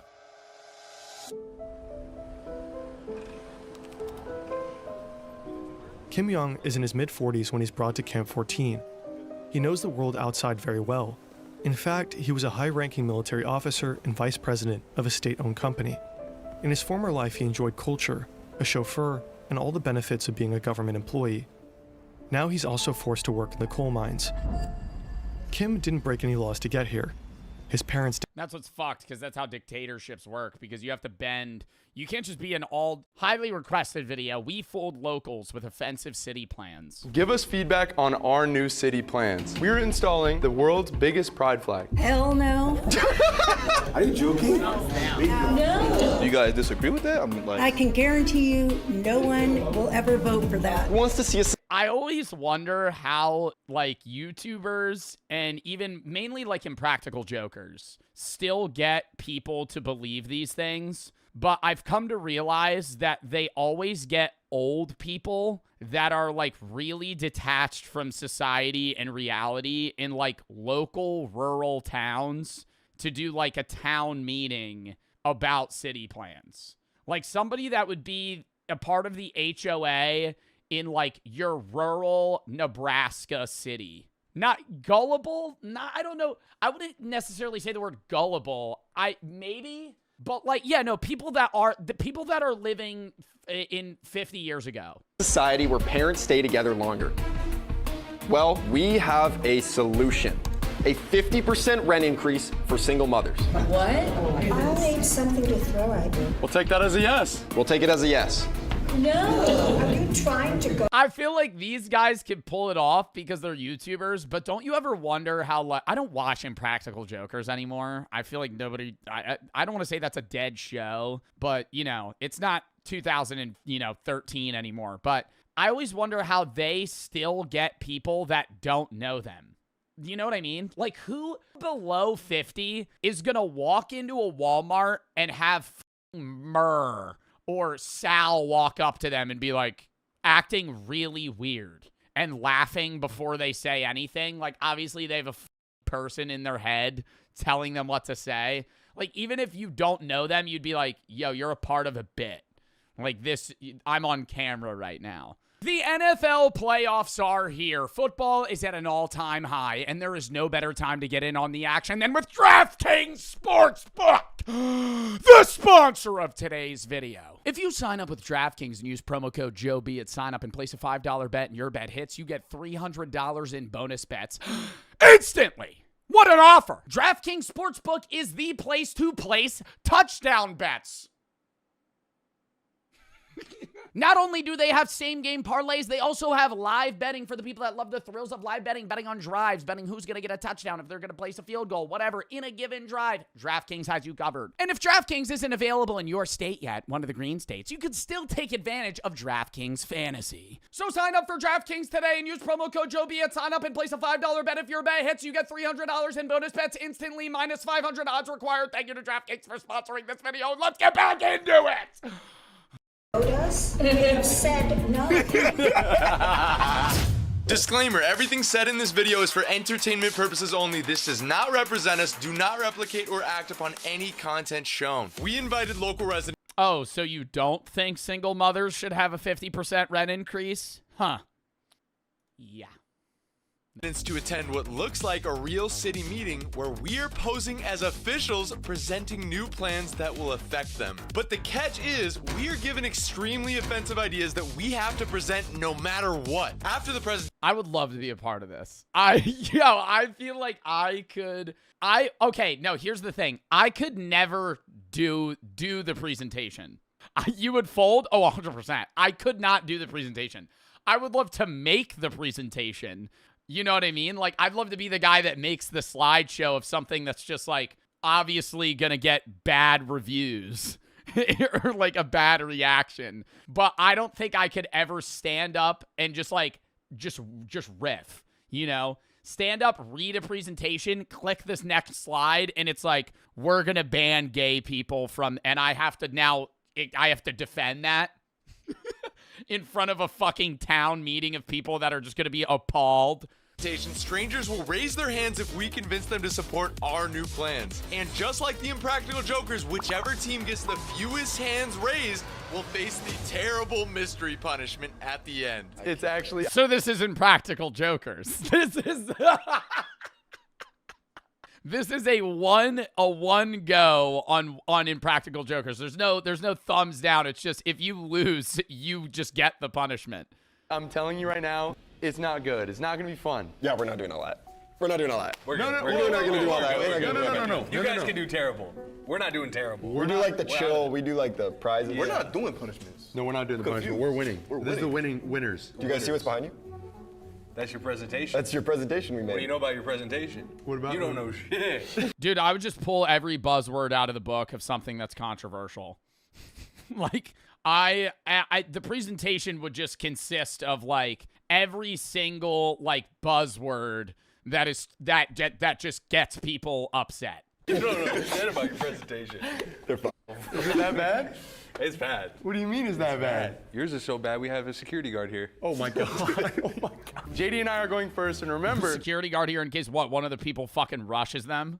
we have no clue. Yeah, abortion. Yeah, dude, literally abortion, LGBTQ, Charlie Kirk, gun laws, immigration, DEI, just everything. Every climate change, minorities, religion. What they put on this presentation. Alrighty. Thanks for being patient, guys. Thanks for coming. Thanks for making the commute. Like, for the lady with the rainbow choose kindness shirt on, you're going to have to shoot different compared to the Karen in the back. Every slide's got to anger somebody else. Random strangers in front of them. So how's your guys' day going so far? Is everybody good? Yep. Awesome. Are you guys ready? Yeah. All right, guys. Give us feedback on our new city plans. We are McCain and Jeremiah. We've been selected by the National Youth Policy Initiative to represent Orange County at the legislative level. Today we're presenting several proposals and need your feedback before they are finalized. This is Do these people get paid for this? Like, I don't want to say like NPCs sign up for this shit, but like, what is this? level. Today we're presenting several proposals and need your feedback before they are finalized. This is part of the real decision-making process. Your voice matters here more than anywhere else. Let's discuss the future of our city, shall we? I don't know what's about to happen. You have to start out though with something that's basic. You can't go in gun swinging. You know what I mean? If you're the enemy team crafting this presentation for the guys presenting, you don't want the first slide to be, we're going to raise a statue of, somebody that's going to piss somebody off. You want to start out with like, hey, we're going to implement street lights in these roads where a lot of the time it's too dark, and something that they're like, oh, that would be nice. Then you go to something else that might be, kind of, edging it a little. That's kind of the wrong word, edging it, where it's like something that might be upsetting, but, you kind of get past it. And then you gotta, butter them up. Their press fucked. This is going to be bad. Who here wants to see real economic growth and results in our city? Beautiful first slide. Yeah? I feel like they're going to instant pivot to something else, though. Who's ready to bring real jobs and infrastructure to our community? Yeah? The next slide's going to be like, that's why we're going to bring, like, child sweatshops to the fucking... I'm calling that. Who wants to see real economic growth? All right, we're going to bring foreign Chinese policy into rural Idaho, and we're going to have fucking sweatshops set up. No. Awesome. Introducing a brand new $300 million nuclear power plant in the Bay. I would support that. I would actually... No, I'm not even lying. I would support a nuclear power plant. Dude, you know how fucking clean... That's like clean energy. No, you would not. Bro, nuclear power plants rarely blow up. Going nuclear energy is the fucking move. Good idea. No, I would say no. No. What if they melt down? Yeah, if the nuclear power plant melts down, I'm fucked. All right, yeah, sure. But that's probably not going to happen. No, it'll never fly in Orange County. I'm just telling you that now. It'll never fly. Never? Never. Ever, ever, ever fly. Yo, this is insane. There are different ways of getting in jobs. Okay. This is the quickest and easiest way. It is the... Bro, but nuclear energy, I would stand on this shit in the crowd. I'd be like, I fuck with that. Because nuclear energy is not only going to create jobs, but it's going to reduce electricity costs for the residents. Why would you not want that? Because it's nuclear and that's scary? There are different ways of getting in. The environment, nuclear power plants are good for these people aren't against it because it's good or it's bad for the environment. They think it's bad for the environment. Okay. This is the quickest and easiest way. It is the easiest way. Wrong. It costs a lot of money. You put a lot of lives in jeopardy. And I can guarantee you no one will ever vote for that. It's gonna kill the wildlife. I would vote for that shit. Yo, this is not real. This is it, dude. This is huge. Let's go on to the next one. This one's yes then? Yes? No. No. Absolutely no. No. Oh, but then when we say we're gonna open a fucking Walmart warehouse, everybody goes, woo!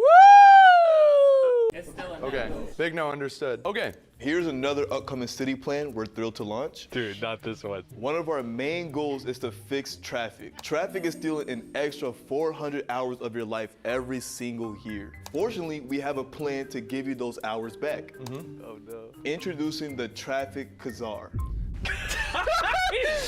Kazar Czar. Actually illiterate. The Kazar. It's a czar. I wrote this one. wrote this one? That's my bad, yeah. Traffic czar. Let's do that again. Introducing the Traffic Czar. One man that controls the roads. Every driver must call the czar and get approval of their trip before departing. You have to call. It's gonna reduce traffic, bro. You're gonna be sitting at home on hold for 4 hours. You're gonna call the traffic guy. He's just, dude. It's just one guy in a room, like right next to a radiator in the basement, with like 9 telephones, just all ringing at once. He's just fucking answering them. Where do you want to go? Where do you want to go? Airport? Yeah, sure, whatever. No, thank you. No. Yo, that lady's the goat. No.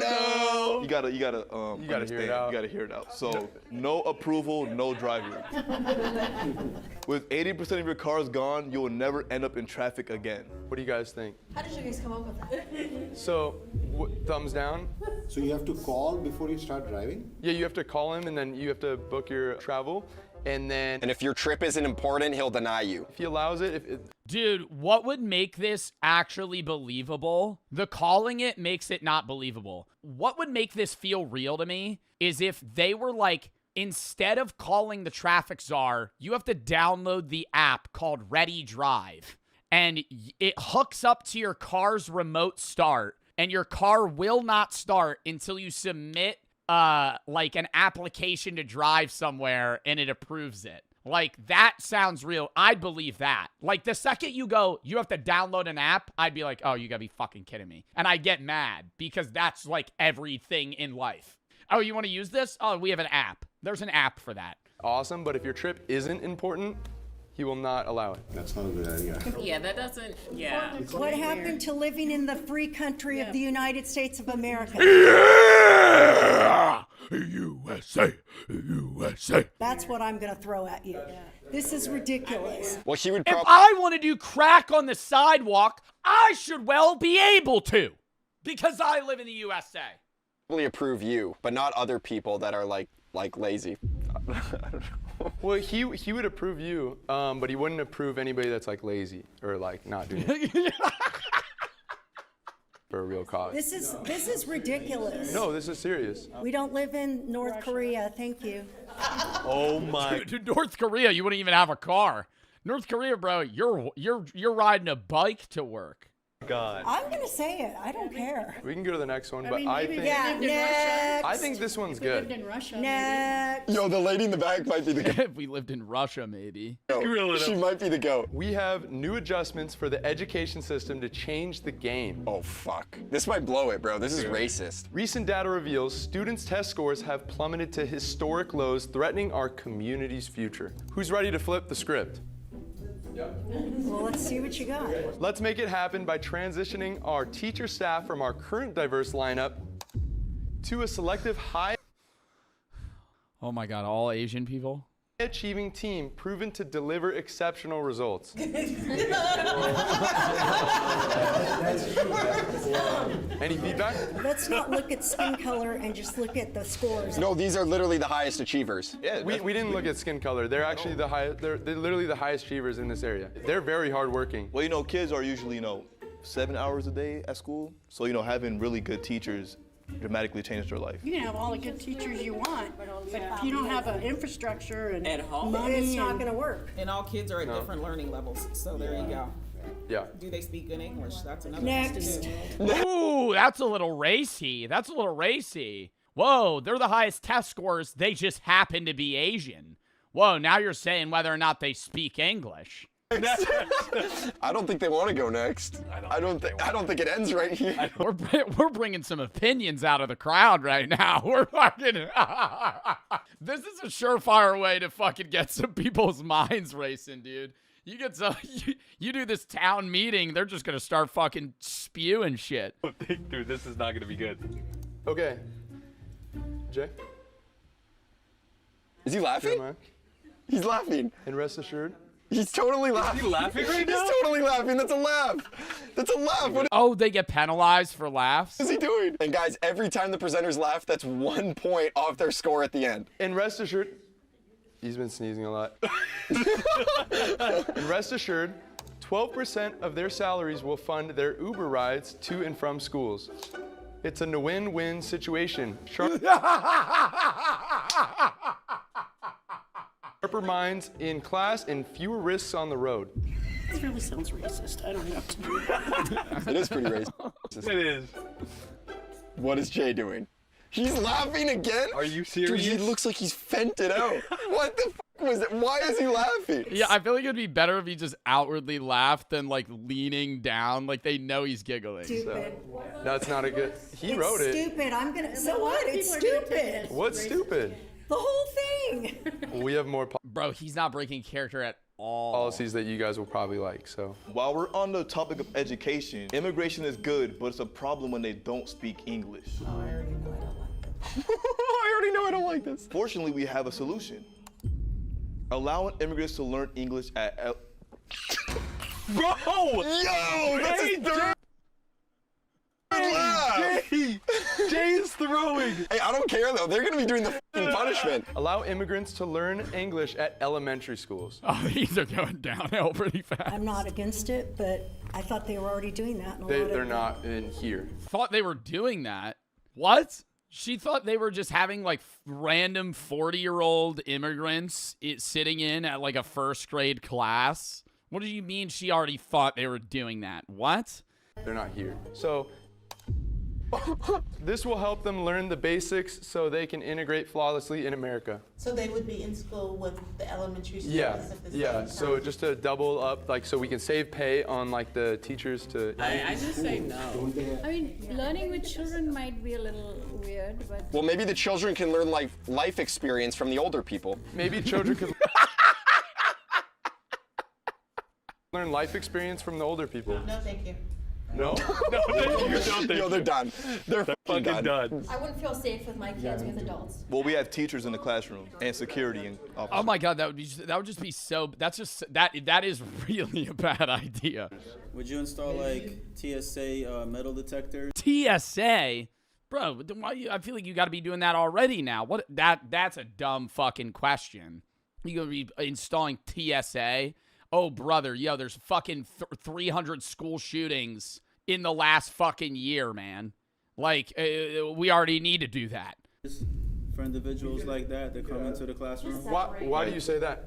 Oh, because he's foreign. It's a joke, Joe. That guy is not joking. That guy is not joking. He's saying install metal detectors in TSA because they're immigrants. I'm just saying, I don't know. Individuals like him or the kid right here? That guy makes me nervous. That guy looks like he wants to blow the classroom up. I wouldn't be safe. Oh, is it still a joke? Yeah, for that one chatter. That's just racist, bro. What? Yo, that's actually wild. I feel like the crowd is saying more crazy shit than like these dumb presentation ideas they're putting forth. Nervous. That guy looks like he wants to blow the classroom up. I wouldn't be safe. No, I don't. Looks like he wants to blow the classroom up. I feel like he looks like, bro, what? He looks like he has money, if anything, if you're trying to fucking stereotype him off of like, what? Like, what do you mean it looks like he wants to blow the classroom up? That's absurd. I don't think he would do that. He's here to learn English. How do you know? He's just trying to learn English. How do you know? Dude, everyone is against them. I don't think they have anyone on their side here. That's good feedback then, right? Thank you guys so much. Seriously, this is amazing. It's no secret we have a homelessness crisis. Oh my God. Yeah, they're fucked. Have you ever had a sleeping homeless person blocking your path? Yeah, you see them, but You don't see them, but they're not blocking you. Some of us have and some of us haven't. What are you saying about this? Well, we have a plan to get homeless people off the streets for good. Yeah. Let's hear it. We'll make front yards public so homeless people They can just fall asleep in your yard can get off the streets. Oh, no. No, thank you. What about their neighbors? That would never work. You just making people's front yards their permanent homes? No. Not their permanent home. People don't pay and buy a house and property tax every year to have somebody sleep on their front yard. And where are they going to go to the bathroom? That's ridiculous. They're gonna go to the bathroom on the lawn. They'll probably use the bathroom on the lawn though, like a dog. Thumbs down. No. Thumbs down. Thumbs down on this one. Before we go Bro, I feel like there's no way back to back to back to back. Like, they gotta have some good ideas in the middle. You know what I mean? Because this seems like by the third idea, I'd go, these people are fucking joking. You know? Like, this is a meme. If they had like one bad, two good, one really bad, I'd be like, okay, what? In the next city plan, we want to give in our city. Who wants to see harsher penalties for criminals? Yes. I do. Yeah. What? Harsher penalties for criminals? I think it depends on the person. I would rather see more reform input for criminals. I'd rather have criminals get help than just putting them in a worse situation to where when they come out, they want to commit more crimes. Because that's like the current U.S. prison system. Is like they get in, they aren't rehabilitated, they come out worse, and then they commit more crimes. Yeah, me too. Starting soon, the following crimes will now have a minimum fine of $500. Jaywalking. Littering, yeah, littering. I feel like that's, bro, when I see trash on the side of the road, that pisses me off. Not like trash like a tissue or like a cigarette butt. When I see trash on the side of the road, like somebody just threw a bottle out of their car window. Like, I'm not going to be some Karen and be like, oh, it's the end of the world. But it's like, bro, what? Like, it'll be like wrappers of stuff. Like, they'll eat food and just chuck it out the window. Just fucking keep it in your car and throw it away when you fucking get home. Littering. Loitering. What? That's like the cringiest crime. Loitering. Have a minimum fine of $5 stand without a permit. Operating a lemonade stand without a permit. That's really funny, though. Walking up to like a 6-year-old that's just trying to make, $10 on a weekend selling lemonade. Excuse me, sir. Do you have permission to be selling lemonade here? Have you gotten the city's permit? Ridiculous. Not for the lemonade. not for the lemonade. Well, They don't pay taxes on that though. It doesn't matter. Hey, that's true. Hey, that's true. Hot dog stands got to be paying $1 million a spot at times. $1 million a spot in New York City. You're telling me this kid can be selling lemonade on the side of the road for free? But he's got to learn the way the business world works, okay? Tell him to kick rocks. Yeah, 420 momentum's right on that one. Tell that kid to fuck off. It's a kid. It's a kid trying to do something. They're not bringing it. Yeah, it's a kid trying to learn the way to fucking hustle money. And guess what? His ass selling lemonade for 50 cents. 50 cents a cup. Yo, I know that shit's just Minute Maid. Sense. It's like you guys lost common sense. All right.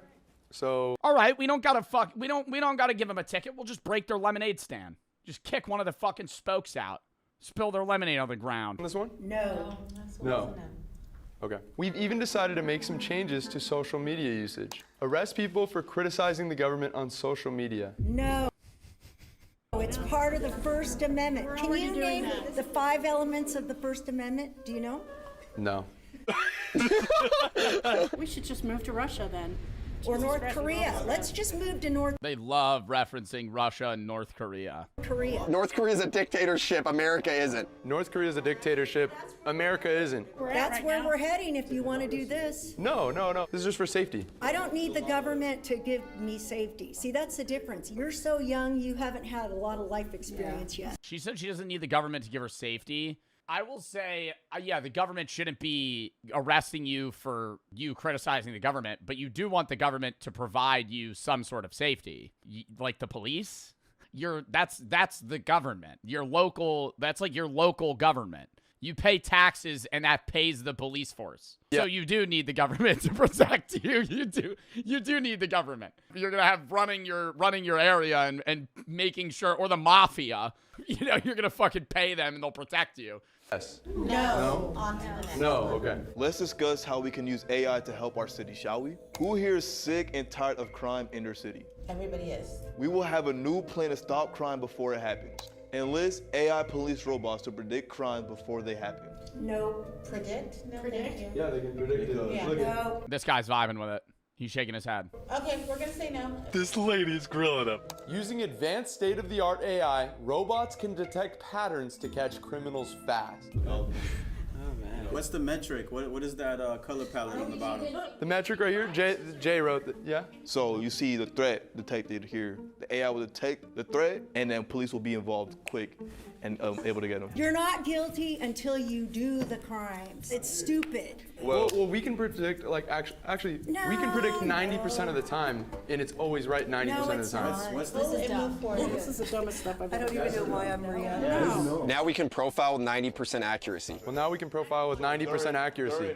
No, it hasn't even worked. Even license plates readers are wrong. But that's humans. AI is smarter. That's humans, though. AI is way smarter. No, it's not. AI is made by human input, though, and there's bias. Well, they evolve by itself. We're ready for the next one. No, next. We're gonna go to the next one for her. Yo, they're already on thin ice. This is bad, bro. Dude, this one's bad. This one's bad. Let's talk about minority representation. It's unfair that oppressed groups only get 1 month to celebrate what makes them special. So we created a new year-round solution to this problem.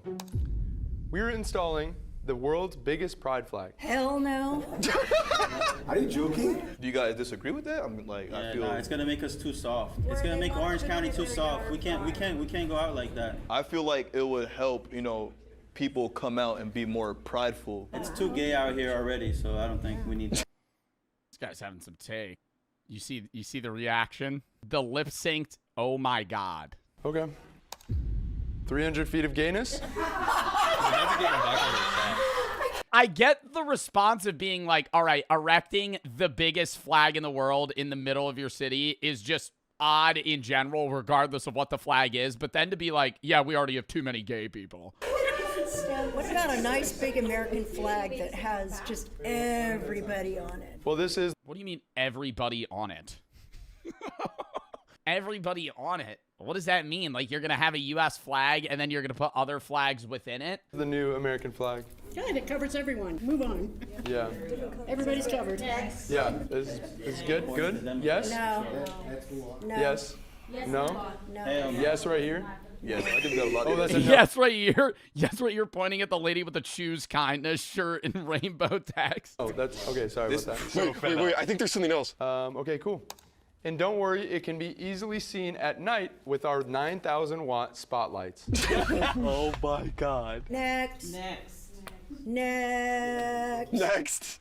She's actually the GOAT, dude. I love this lady. I actually love this lady. You're going to say, fun fact, we actually took these lights from the 9/11. L homophobia? No, I don't think... I understand the video's a joke. I'm saying... I don't think it's homophobic to be like, well, no, that just doesn't make sense to spend the money on having that in the middle of the city. But it is homophobic to be like, oh, we already have too many fucking gay people. Memorial. Like, just say no. Just be like, no, that's a bad idea. In New York. Fun fact. Like, he's using it more as a means to just be like, all right, I'm going to now say why I don't like gay people versus him just being like, no, this is a bad idea. Though, we actually took these lights from the 9/11 memorial in New York. Trying to swipe some hands here. Dead silent. Dead silent. Jeremiah? Let's talk about our plans for commuters. Thank you. Let's talk about our plans for commuters in our city. Have you ever had to wait over 10 minutes for an Uber? Yeah. Yo, I've had to wait like an hour for an Uber. I hate, you can't be an all-ruling dictator without people below you. And that's like, it's the rule. There's a video that I want to watch called The Rules of the Ruler as well, where it kind of dives into that. But it's like, if you're a dictator, you have to please all 4 people below you that run different areas of your government. And those 4 people have to please the 5 people below them, right? And at some point, you don't have to please people anymore because they just have to bend to your power. But you have to keep people in power happy, otherwise they will turn on you. So that's why Kim Jong-un never gets turned on, because he keeps the people right below him happy.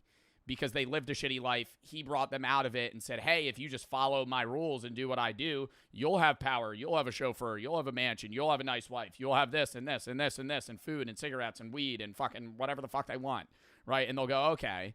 And so they'll just do whatever he says. Kim didn't break any laws to get here. His parents did. In North Korea, this form of collective punishment is called yunjoje.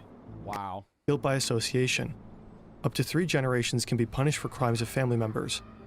When Kim was a child, his father and brother were accused of spying for the United States, enough to execute them.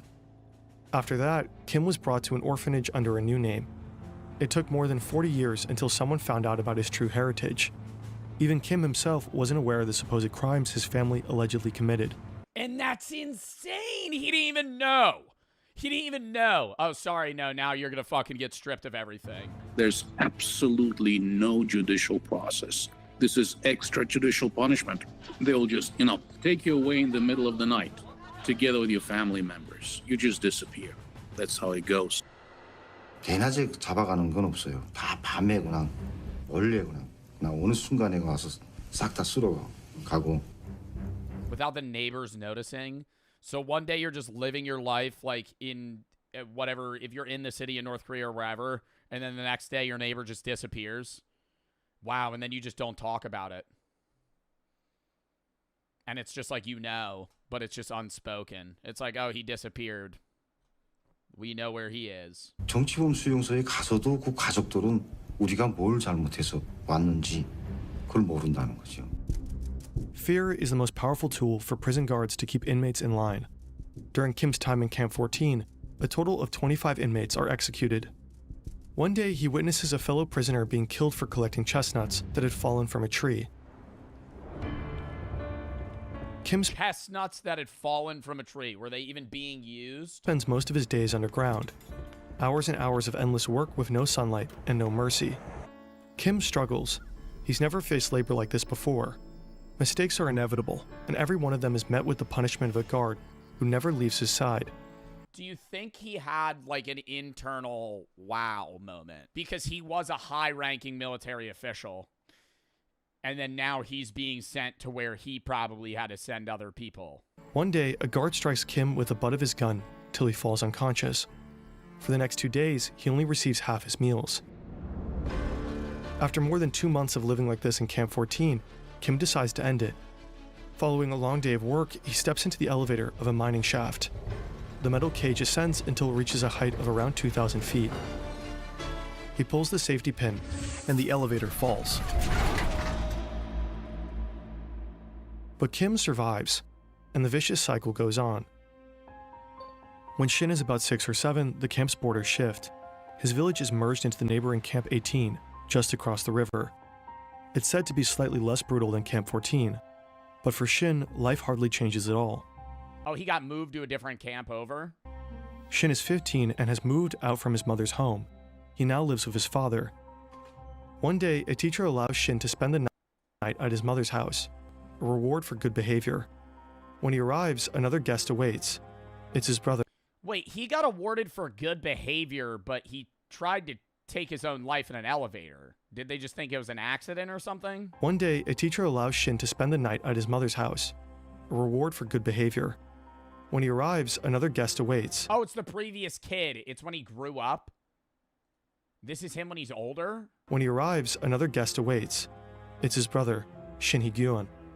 The 21-year-old works at the prison cement factory, a couple of miles away.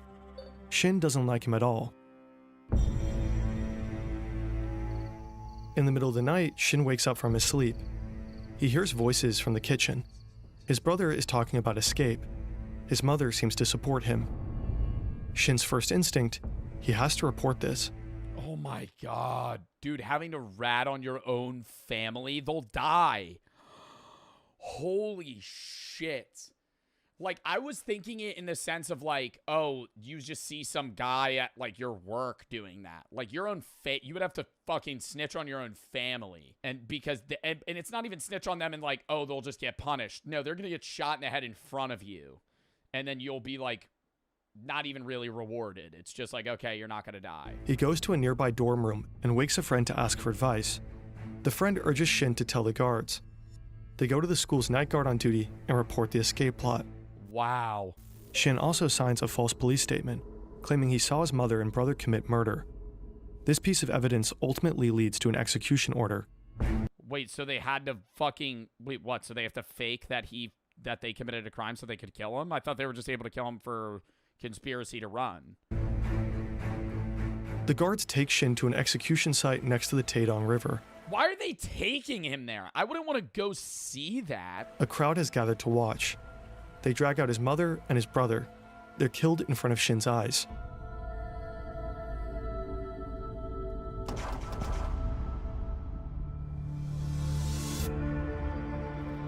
In 1996, Kim Young is transferred to Camp 18. To him, this place feels like heaven. The labor conditions are slightly better, and to his surprise, he reunites with his 70-year-old mother, who is also a prisoner here. But the violence and abuse 70-year-old mother, I thought his mom just died. don't stop. One day, he has to witness how guards beat up his mother and force her to do manual labor. His mother is certain they will both... Oh, other guy. We keep bouncing back between people. Sorry, this is the dude that used to be a high-ranking military official. labor. His mother is certain they will both die in the camp. Even though it means risking his life, she urges Kim to leave her behind and escape.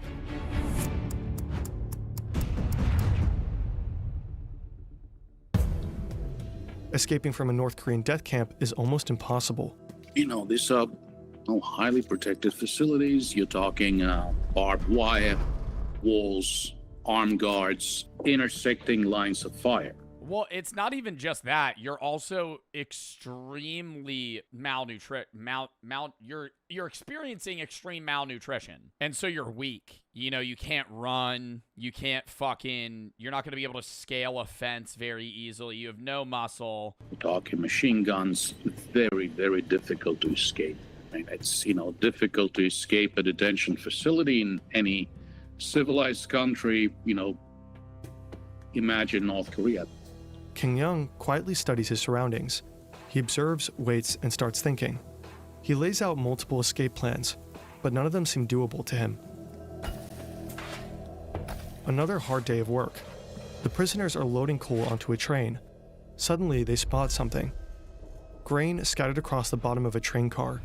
It must have transported food before. The scene explodes into chaos. Prisoners drop everything, desperately looking for the tiniest speck of food. What, are they going to eat it right there? The guards start shouting, but no one listens. Kim discovers a narrow space beneath a metal panel in the floor of a coal wagon. He squeezes inside, and as the train rumbles out of Camp 18, he rides with it. No way. Hours later, He got out because people were staring at grain. So he didn't even plan this escape. He just, on a whim, just tried to get out. Is this based off a true story? This is a true story. This is basically the video version of an actual man's account that escaped North Korea and wrote a book about it. the train reaches Goan Station at around 4 a.m. We don't know exactly how, but Kim manages to crawl out of his hideout and disappears into the night. But, then what the fuck do you do? You know what I mean? I wouldn't know if I got out and now you're in China. What do you do? Do you just go? You gotta go, you get a job? You have no ID. You're not a citizen, right? It's not even just it's not even oh, you're an illegal immigrant. It's you're not even on a record. No one knows who you are. I would have to find, you know what I would do? I would go to another, say I was in this scenario, I feel like I would try to go to a country I knew was enemies with North Korea, and I would go to I would try my hardest to find what is it called, where they have their own setup in different countries? What is it called? You know what I'm talking about. Embassy. I would go to the U.S. Embassy. And I would be I'm a North Korea escapee. I would go to some embassy because he was a soldier too, so he knows the countries that are enemies. I would go to the enemy of North Korea and be I escaped. Please, you don't speak English? I think they're going to put two and two together. If you are at a U.S. embassy in China and some dude runs in speaking Korean, clearly malnourished, beat to shit, you're probably going to be like, okay, calm down. I'm going to get a translator, right? Even if you don't speak, say you don't speak the language. You know, I feel like there's something that you'd be able to do. Kim successfully I'm not escaped even Camp just saying 18. U.S. embassy, just any embassy that's not in association or partnered with North Korea. But his path to freedom is still very long. After finding a worker's uniform, he changes clothes. You want to know what an embassy is? That's true. But you can't just walk up to a random guy in China and be like, I'm from North Korea, help me. You're not going to be able to speak to them, and it's like, what the fuck? Like, they're just going to rat on you. And starts a treacherous journey that will take him many months through China and Oh my God, he had to go all the way to Mongolia? Mongolia to South Korea, where he'll eventually What? He had to make his way all the way to Mongolia so he could catch a flight to South Korea? seek asylum. Escaping a prison is one thing. Escaping the country is another. We made a whole video on how to escape North Korea. Link is in the description. Yeah, we watched that video. Shin also manages to escape from Camp 18 twice, both times by crawling under a fence. Both times he's recaptured. After his I'm wondering why he wasn't killed if he was recaptured. second attempt, Shin is sent back to Camp 14 and is thrown into a special detention center, a place with only one purpose: torture. I still have the scars of my torture and the burns. Look at my arms. My arms aren't normal. They are bent and deformed. Before His arm is like they snapped it. I was tortured, my arms were straight. When I was tortured, my arms were tied up with a rope and pulled backwards. That made them more and more bent.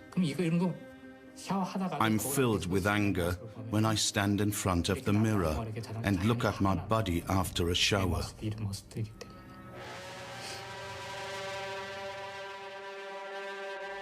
After 4 weeks of torture, he's thrown into a pitch-black cell. No windows and barely enough space to lie down. There he'll spend the next 6 months. After his release, Shin is thrown back to the general prison population. He has to work in the coal mine, the farm fields, and eventually in a garment factory. This is where he meets Park Young-chul, a man unlike anyone Shin has ever seen.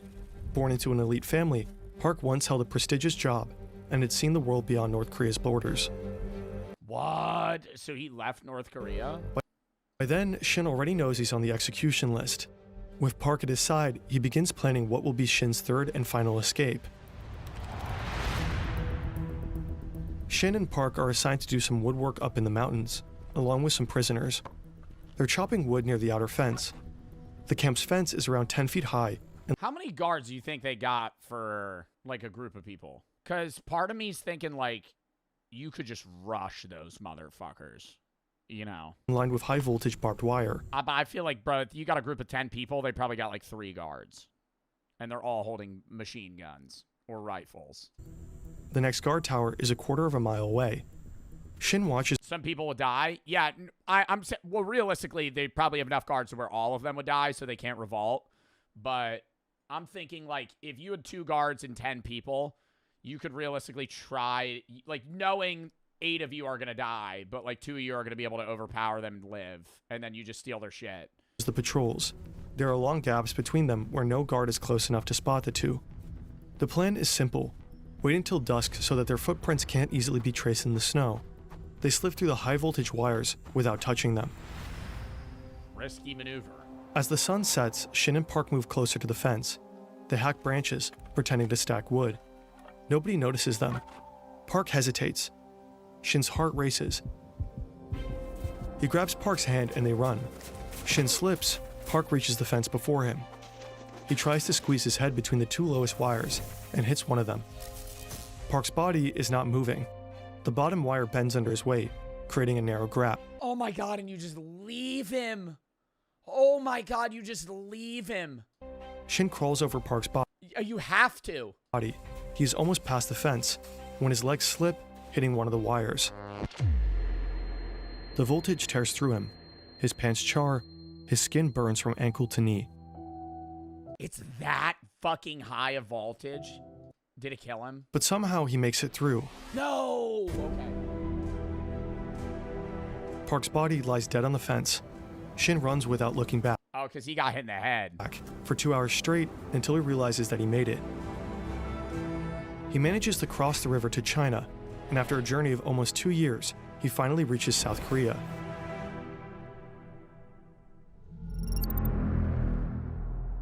These are all the prison camps that are most likely active in North Korea today.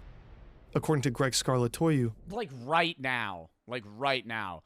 I know time difference, like it's 7 p. Time difference, what time is it in North Korea? It's 8 a.m. There's people in North Korea right now in camps that are like doing slave labor. Right now. Like right now, there's probably thousands of people that are actively fucking doing crops, cutting wood, being beaten to death. Fuck, man. the camps are changing, and not for the better. Camps near the border have reportedly been moved further inland, likely to make escape even harder. And some new internal perimeters have appeared, possibly to isolate high-value prisoners. A third development in terms of infrastructure, evolution and development has been the creation of watchtowers and what appears to be intersecting lines of fire around the camps. That would be meant to basically exterminate those who attempt to leave those camps. For some camps, evidence is even scarcer. There's one camp that we know very little about, and that's Camp 16, 1-6. That's very close to the Punggye-ri nuclear testing facility. And I have spoken with the South Korean nuclear scientists who said, look, we don't believe that prisoners are used in digging those tunnels for the nuclear tests, but it is very likely that they will be, used and abused while cleaning up after those nuclear tests. The Oh my God, what? And then they're gonna like die of radiation. HRNK estimates that up to 120,000 people in these camps. people are currently held in North Korean prison camps. In fact, as a viewer of this video, you might know more about them than most North Koreans ever will. We have to remember that these people are being tortured and maimed today.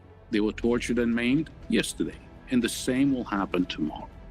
So, I think it's a matter of moral, ethical, religious, and political obligation to continue to maintain our interest in these issues. This is Shin today. He gradually adjusted to a life in society and became a public speaker and advocate for human rights in North Korea. In 2015, Shin Dong-hyuk retracted parts of his story and admitted to changing certain key details in Escape from Camp 14. The book's author published a detailed statement outlining every change Shin had made. According to Shin, some memories were simply too painful and others too shameful to share truthfully at the time. This is Wow. So it's not even like he made it seem worse. He made it seem better than it was. Like one of the edits it showed was that he hated his brother. And so it was easier for him to rat on him. a common reaction for victims of torture, who often cope by suppressing or distorting their accounts of what really happened. Greg Scarlatoiu and others believe Shin's changes don't alter the fundamental truth of his reports. Was Shin Dong-hyuk a political prisoner? Yes, 100%. Okay, he spent some time both at Camp 14 and Camp 18, right across the river. Did he witness the execution of his mother and brother? Yes, he did. So the fundamental elements of Shin Dong-hyuk's story did not change. Shin bears the Yeah, it's like small little additions to each part of the story. scars, physical and psychological. I just don't know how you could physically live a regular life after that. You know what I mean? Like they're very like advocative and they do public speaking work, but it's like always in the back of your mind, you're going to be like, people I knew are in that camp right now. Like you escaped and now you could live in South Korea, but it's like, there's over 100,000 people that are there still, and they're just never going to get out. Wow. That's a sad video, but I'm glad we watched it. All right, count me down 30 seconds, Sean. I got to piss, then we're going to hop.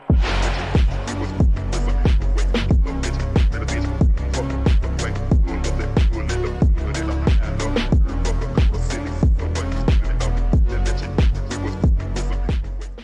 why Otto Warmbier didn't survive North Korea. For the people that don't know Otto Warmbier, he is the guy that took the poster off a hotel wall in North Korea. They set him back in a vegetative state, and he died. This is Otto Warmbier. He's a 21-year-old American college student. My crime is very severe and pre-planned. No, it was not severe. And I also don't know really if it was pre-planned. I think North Korea's government that killed this guy and effectively tortured him is full of psychopath narcissists that don't understand that somebody taking a poster off your wall really isn't that big a deal. You probably could have charged him for it. I think any other hotel would maybe get him for like vandalism, and it would be like a petty crime, petty theft, but not to the point where he has to be on a big news station and he's pleading for his life. Travel agency. The destination was Pyongyang, the capital of North Korea. On the early morning of January 1st, 2016, I committed my crime aimed at harming the work ethic and the motivation of the Korean people. Are we serious? Are we serious? Yo, they wrote that out for him to say. There's no way. I aimed at harming the North Korean people's work ethic. He took a poster off a wall, bruh. You're acting like he took a on Kim Jong-un's statue. After a night of partying, he allegedly took a poster from the hallway of his hotel. Shortly after, he was detained for perpetrating a hostile act against the Democratic People's Republic of Korea. I understand the severity of my crime. Now he's here, trying to save his life, at the mercy of a totalitarian dictatorship. I have been very impressed by the Korean government's humanitarian treatment of severe criminals like myself. And if Are we dead ass? Dude, when he got off the plane, that motherfucker got wheeled out.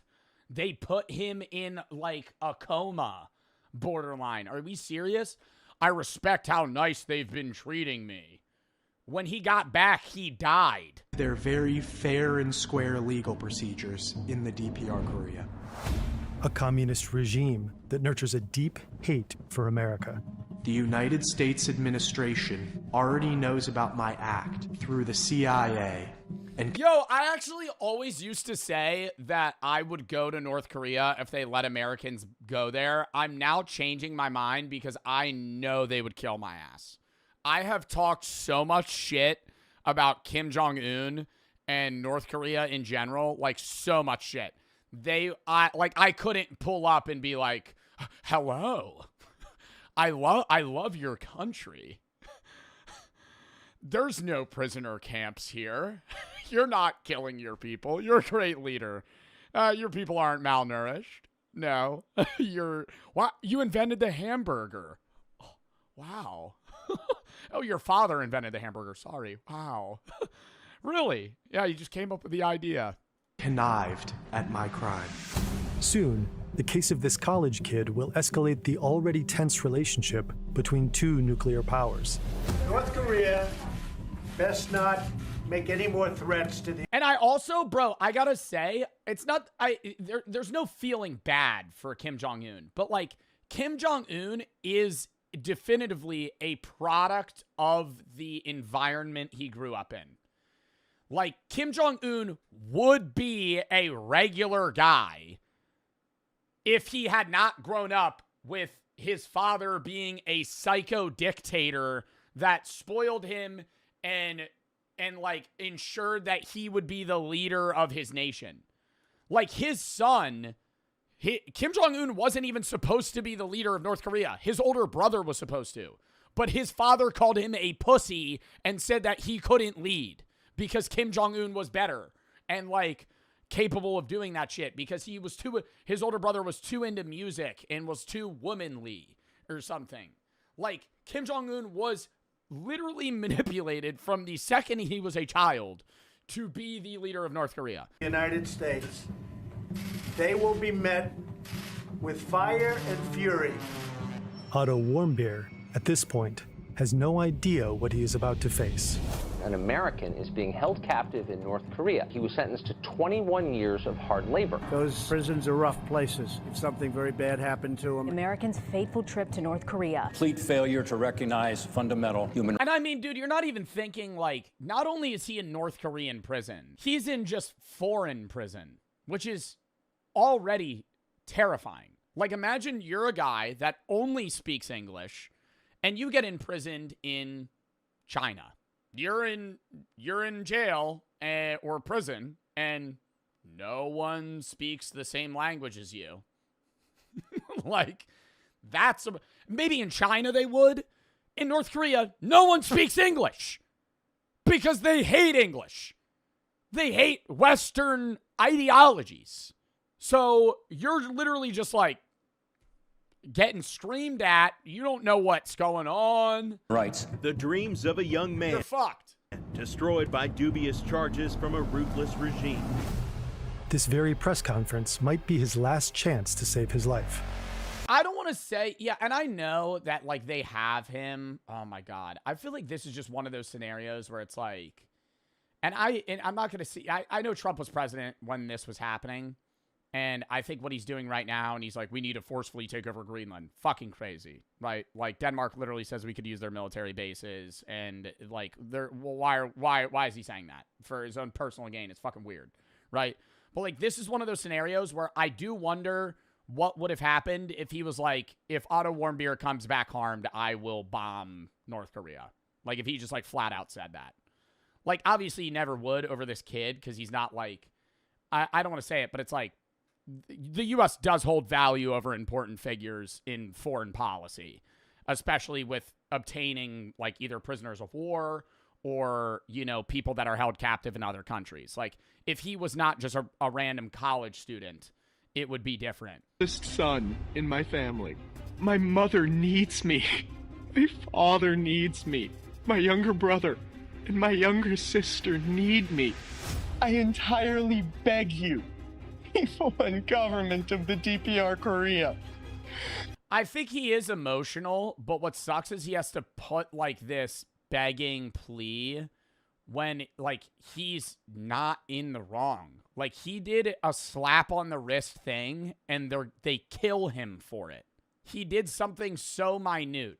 The counterpoint people are going to say is like, well, he was in North Korea, you should have known. But it's like, okay, bro. For your forgiveness. Please. I have made the worst mistake of my life.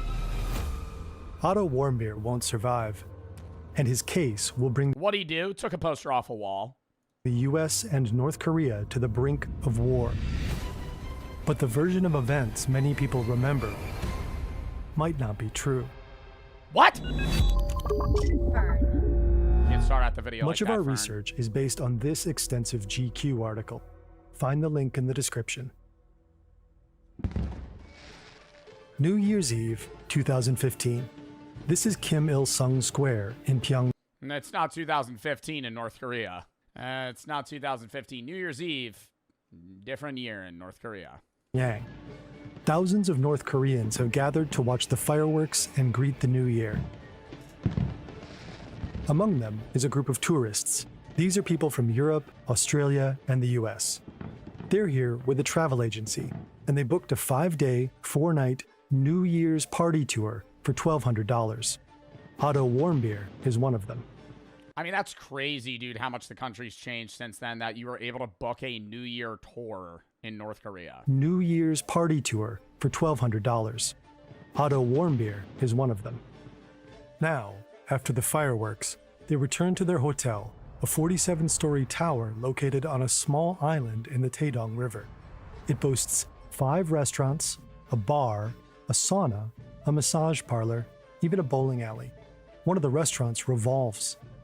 Because of its location, people call it the Alcatraz of fun.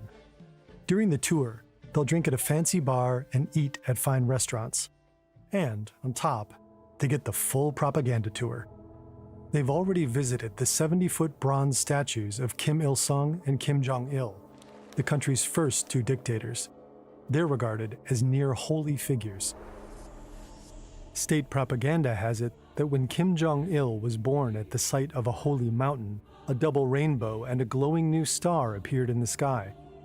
Today, his birthday, the Day of the Shining Star, is a public holiday. Citizens spontaneously salute the massive statue. Yeah, and they have his dead body in a fucking box.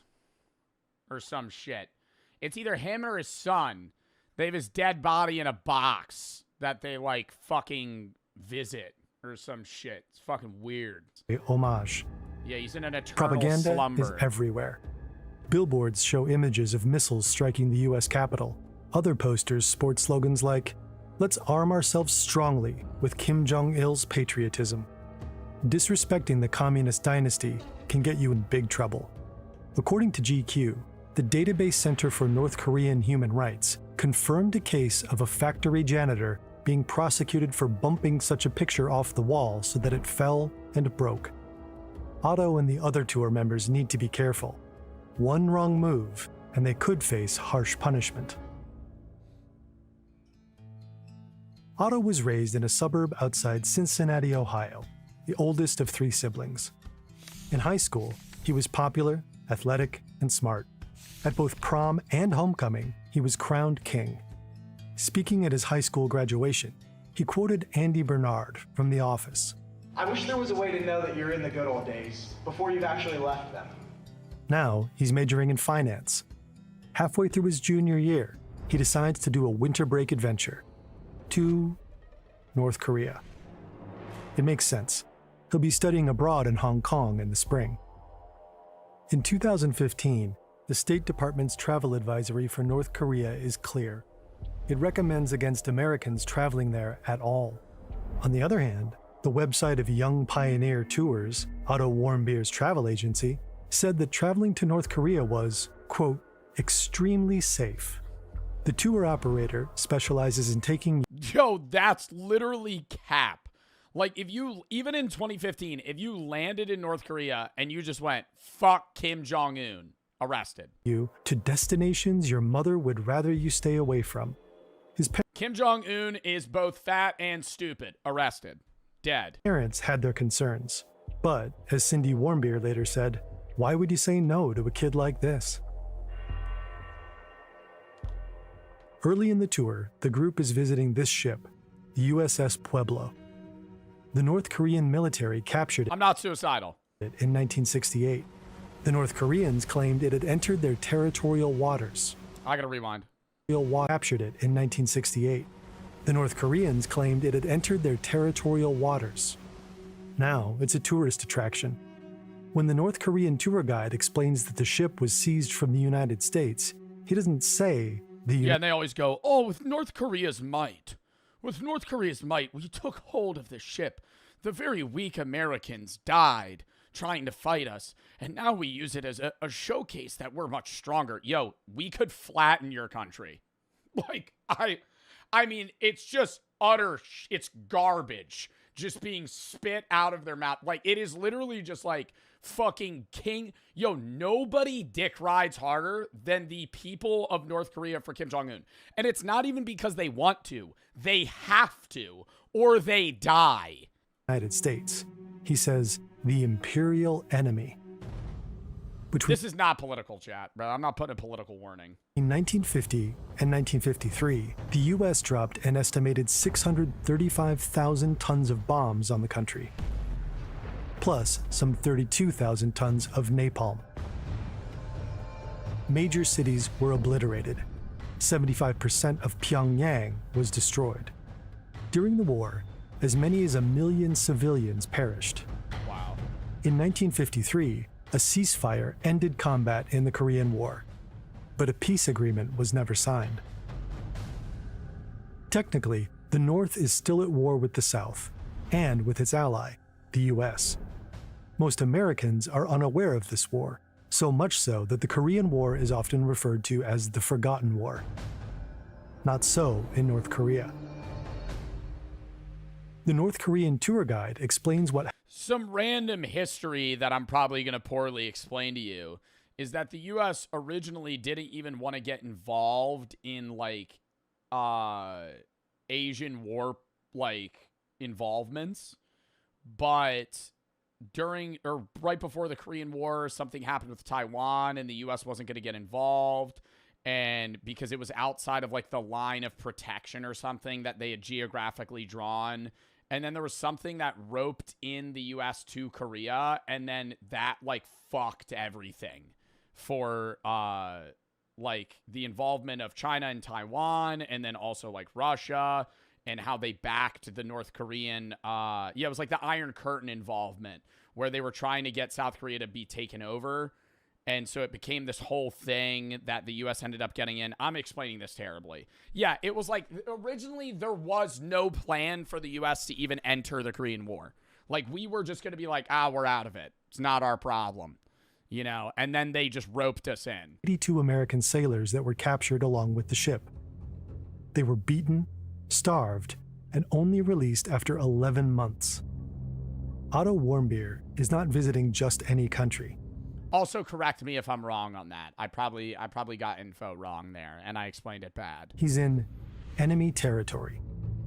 Danny Grattan, his roommate during the tour, will later recount that Otto seemed a little bit shocked. To lighten the mood, he and the other tour members give Otto a nickname, Imperial Enemy. The rest of the tour goes smoothly. Sightseeing during the day, restaurants and bars at night. They even engage with the local kids by having a friendly snowball fight. One of the reasons people You just throw an ice ball and kill one of them, and then that's a big deal too. That'd be fucking scary, bro. travel is to understand the world a little better. Like, I feel like if I was in North Korea, I wouldn't want to do anything there. Like, I would just sit in a room and wait until it was time to leave. Brilliant does that for learning. It helps you engage with ideas in a hands-on way, so you can unlock It's an ad. to everything on the platform. Back to January 1st, after the fireworks. When the tour group returns to the Yanggokdo Hotel, they split up. Some go to the bar. Danny Grattan heads to the bowling alley. They lose track of Otto. I'd be hitting that bowling alley up too, bro. Oh my God. Second they say we got a bowling alley in the hotel, yo, I'm on the lanes nonstop. When Danny gets to his room, around 4:30 a.m., Otto is in bed, sound asleep. Then, a day and a half later, the group is ready to get on the plane. It's time to go home. As the last members of the group, Danny's and Otto's passports are checked. The officers take an unusually long time to scan their documents. Then Otto feels a sudden tap on his shoulder. There are 2 North Korean soldiers behind him. They lead him away. Danny doesn't think much of it and jokes, "Well, that's the last we'll ever see of you." Oh my God, and that actually was the last time they saw him. I wonder if he would be able, like, was there anything he could have told them that would have them let him go? Because, like, they know he took the poster. So is there anything he could have said that would have been like, even if he was like, I love this country so much, I wasn't trying to commit a crime, I just wanted to have this poster as a memento because I'm too poor to ever come back here, and this is just something that I really wanted to, like, know. Even then, it just doesn't matter. You stole it. Months later, Otto is standing trial in North Korea's Supreme Court. He's accused of... I was going to start a North Korean worship cult in the United States, and this was going to be something that I wanted to spread North Korean ideologies to the United States. Like, even if you were saying some shit like that. Violating Article 60 of the DPRK Criminal Code, state subversion. The central piece of evidence is this CCTV footage. It's time-stamped. The early hours of New Year's Day, 2016. It shows a staff-only area in the Yanggokdo Hotel. A shadowy figure removes a poster from the wall and appears to set it on the ground. Oh, he was in a staff-only room? Do you think they would have noticed if he had taken something from the hotel? That's what I know this is in the hotel, but I'm saying his room. Like, that's more what I would have tried to do. Like, if I was going to take something, like something from the room. The poster looked like this, a propaganda poster, and it contained the Supreme Leader's name. Let's arm ourselves strongly with Kim Jong-il's patriotism. To remove it from the wall is a serious crime, a bid to impair the unity of North Korea's people. And that shadowy figure? According to the prosecutors, that is Otto Warmbier. The trial only lasts an hour. The Young Pioneers' North Korean tour guide testifies against Otto. A second witness takes the stand, an employee who says they noticed the poster had been taken from the wall. Otto's belongings are presented as evidence, and fingerprints are shown on a flat-screen TV. But most of the supposed evidence came from Otto's confession 2 weeks earlier. Here, he goes into the details. Oh my God, don't tell me he actually didn't take the poster and they just framed a random guy. On January 1st, 2016, New Year's Day, I committed severe crimes against both the people and the government of the DPR Korea. The task was given by the Friendship United Methodist Church. At the encouragement of the Z Society and the connivance of the United States administration. He's saying that the U.S. government and the Methodist Church implored him to take the poster. Did he take it or did he just put it down? Like, I don't understand. I came to commit this crime task. The full story goes like this. His friend's mother, a deaconess at the Friendship Methodist Church in his hometown of Cincinnati, Ohio, instructed him to deal a blow to North Korea by stealing an important political slogan to be hung in her church as a trophy. As a reward, he'd receive a used car worth $10,000. Were he to be detained, the church would pay his family $200,000. The aim of this crime was... Oh, wow. So this was literally just all set up by North Korea, and they just framed a guy to, like, say that he was conspiring against the state? To harm the work ethic and motivation of the Korean people. He told his mother about his plans. She cried and said not to do anything dangerous. I considered less, not wanting to hurt my mother. But since then, I received several alluring pressures from the Friendship United Methodist Church, leading me to finally decide on my crime attempt. He then shared his plans with a member of the Z Society, a secret society at the University of Virginia that Otto wanted to join. He'd heard all of its members go on to get high-paying jobs. He promised if I was successful, he would help me gain membership in the Z Society. Finally, he decided to do it. After I planned in detail to accomplish my plan. Yo, and, like, do the North Korean people in this room believe this guy? Or do they also all know that this is a load of horse shit crafted up by some fucking dumbass on their end trying to say that, yeah, Otto Warmbier got paid by a random church pastor to fucking steal a poster. And that if he stole the poster, he would receive great financial gains and a used $10,000 car, as well as high-position job options when he returns. To steal a $5 fucking poster that is probably made of dog shit fucking material as well.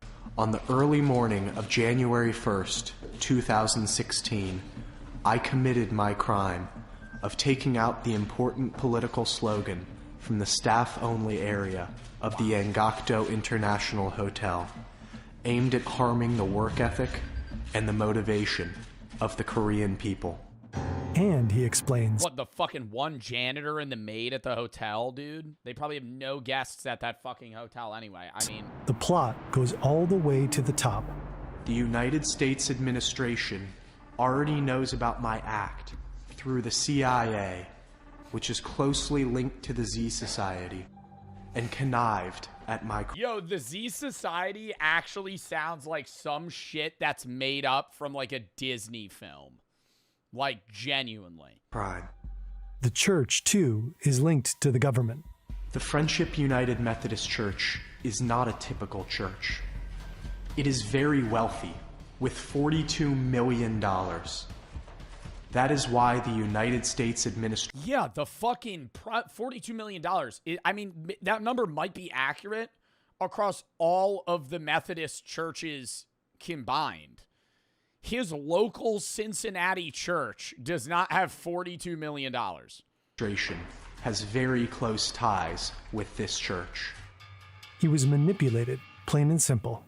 I was clearly given the task by the Friendship United Methodist Church. I was encouraged by the Z Society. My crime is very severe and pre-planned. I regret my actions more than anything. I beg for forgiveness, and I beg for help in any way possible to save my life. 완비호의 발언이 끝났습니다. 들으신 바와 같이 미 행정부는 우리 공화국을 반대하는 정말 더러운 행위를 감행하고 있습니다. Experts agree that Otto Warmbier's confession seemed quite obviously coerced and staged. Yeah. What? I mean, yo, how, dude, even the average North Korean person watching this, there's no way that they don't know what Methodists are. Like, I think they're just going, oh, the religion in the United States. Yeah, they always say religion's bad here. Ooh, they're conniving against us. Korea has a history of coercing confessions, and the U.S. accused North Korea of broadcasting this one for propaganda purposes. A member of the Z Society said Otto had never approached them and denied any affiliation with the... What is the Z Society? That's an actual thing? What the fuck? A secret society that was founded in Virginia in 1892? Remain anonymous because the belief that service, when provided anonymously, provides a unique philanthropic opportunity. CIA. And the senior pastor at Friendship United Methodist Church said he didn't know of the deaconess mentioned by Otto. But this is later, after it's too late. Now, standing before the Supreme Court, all Otto can do is beg. I was used and manipulated. Please, act to save me. Please save my life. But his pleas fall on deaf ears. He's handcuffed and led from the room. He's been sentenced to 15 years of hard labor. 2 days later, on March 18, the Korean Central News Agency released the CCTV footage to the public. Western news outlets treat... Bro, that's not him! Oh my god! I feel like the story I was fed was from North Korea. What the fuck? The footage with suspicion. That figure could be anyone. That shit's in 140p! One story notes that the corridor is well lit, something that, in a country where electricity is scarce, is far from the norm for staff-only spaces. Some of his tour mates give interviews. One of them, Sarah McLaughlin, says there was an issue with the time shown in the video. Your group had been out at a New Year's Eve party in the hours before that. Were you even back at the hotel then? No, the time didn't match up at all. According to her... What the fuck? So from the start, North Korea planned on pinning this on someone, and they picked Otto because he didn't go out with the rest of them. Like, if Otto had gone bowling or something, they would have just picked somebody else. The young pioneers didn't return to the hotel until around 3 a.m., more than an hour after the footage was allegedly captured. Oh my god. Another tour mate says in an interview with the BBC that Otto was careful to observe the rules. They'd been told not to take pictures of military staff or installations, and he'd been nervous when taking a photo with military personnel in the background. Men for mig giver det simpelthen ikke mening, at den samme fyr, som stod og var så nervøs over at få taget det her ene billede, som måske var lidt på kant med det, vi havde fået at vide, vi måtte, så skulle kunne drikke sig så fuld og forvandle sig til et helt andet menneske nærmest, og så bare jorde op og prøve at stjæle et banner. His roommate, Danny Grattan, also doubts that it was Otto. We never mentioned anything remotely like that. We'd already bought some souvenirs. In my heart of hearts, the guy I knew for 3 or 4 days was not that type of guy. Everything about the whole story was fabricated, in my opinion.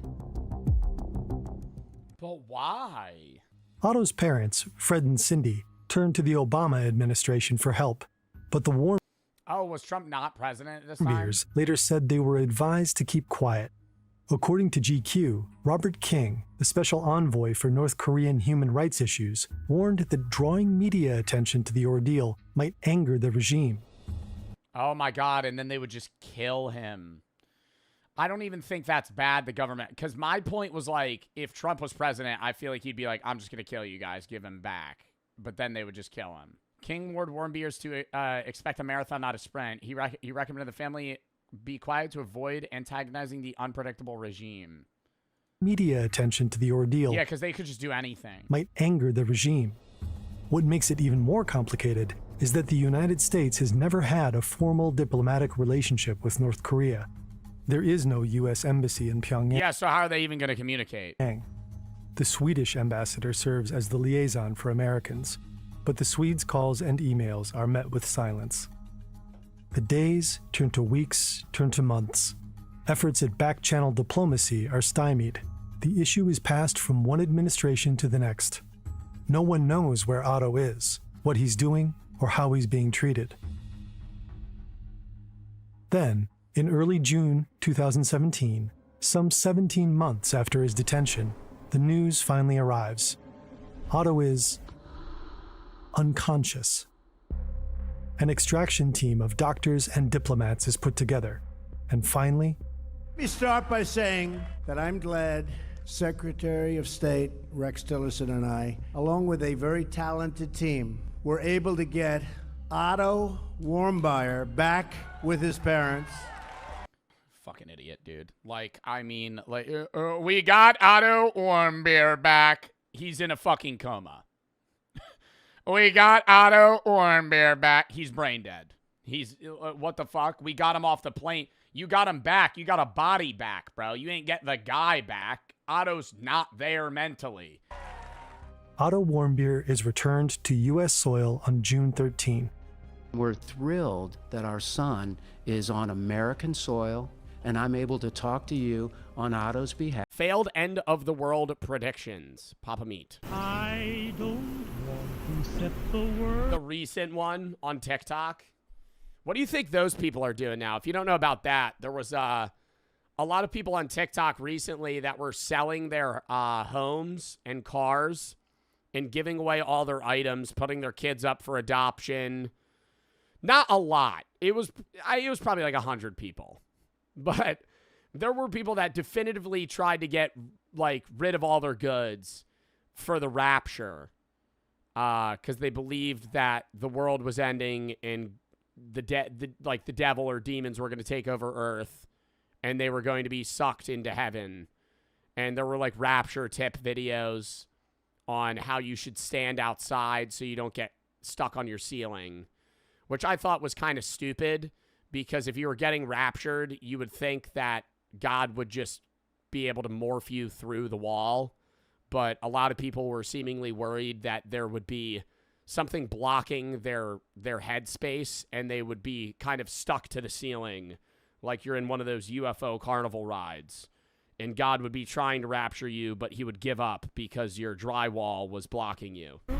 Welcome back to the Papa Beat channel. How you doing? How you doing? Coming in and sitting down because today we're going to roofs are rapture proof. Talk about end of the world predictions. Throughout time, there has always been the prevalent belief that we are living in the end times, right? We are always living in the end times, whether it's natural disasters, nationwide pandemics, or something based on religious scripture. It's always a looming fear that hangs upon many people's heads. People have predicted when the world will. I do kind of wish. Whoa. I do kind of wish that. Sorry, that I lost my train of thought there. There was a lot of. Okay. Anyways, I kind of wish that I was around. Well, I was around, but not 10. I was 10 years old during the 2012 apocalypse. Anybody remember that?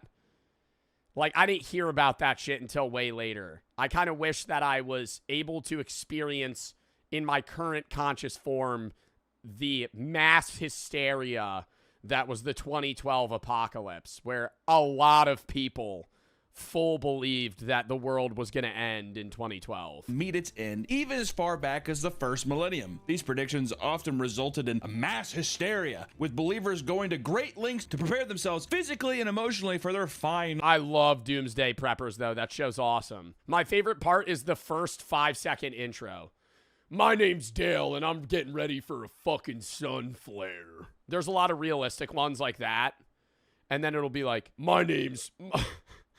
I don't know why I'm always doing like a brutish Southern male, but my name's John, and I'm getting ready for the zombie apocalypse. Okay, pal. He himself is also working on the rabies offshoot that he wants to unleash to the public because he wants the zombie apocalypse to happen a little too much. Day. The most recent iteration of this endlessly recurring phenomenon can be found on TikTok, taking shape in a specific community known as Christian Talk.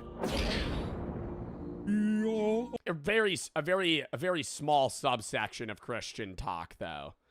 Like the majority of it was like 99.9% of Christians on Christian Talk were like, guys, the rapture's not happening tomorrow.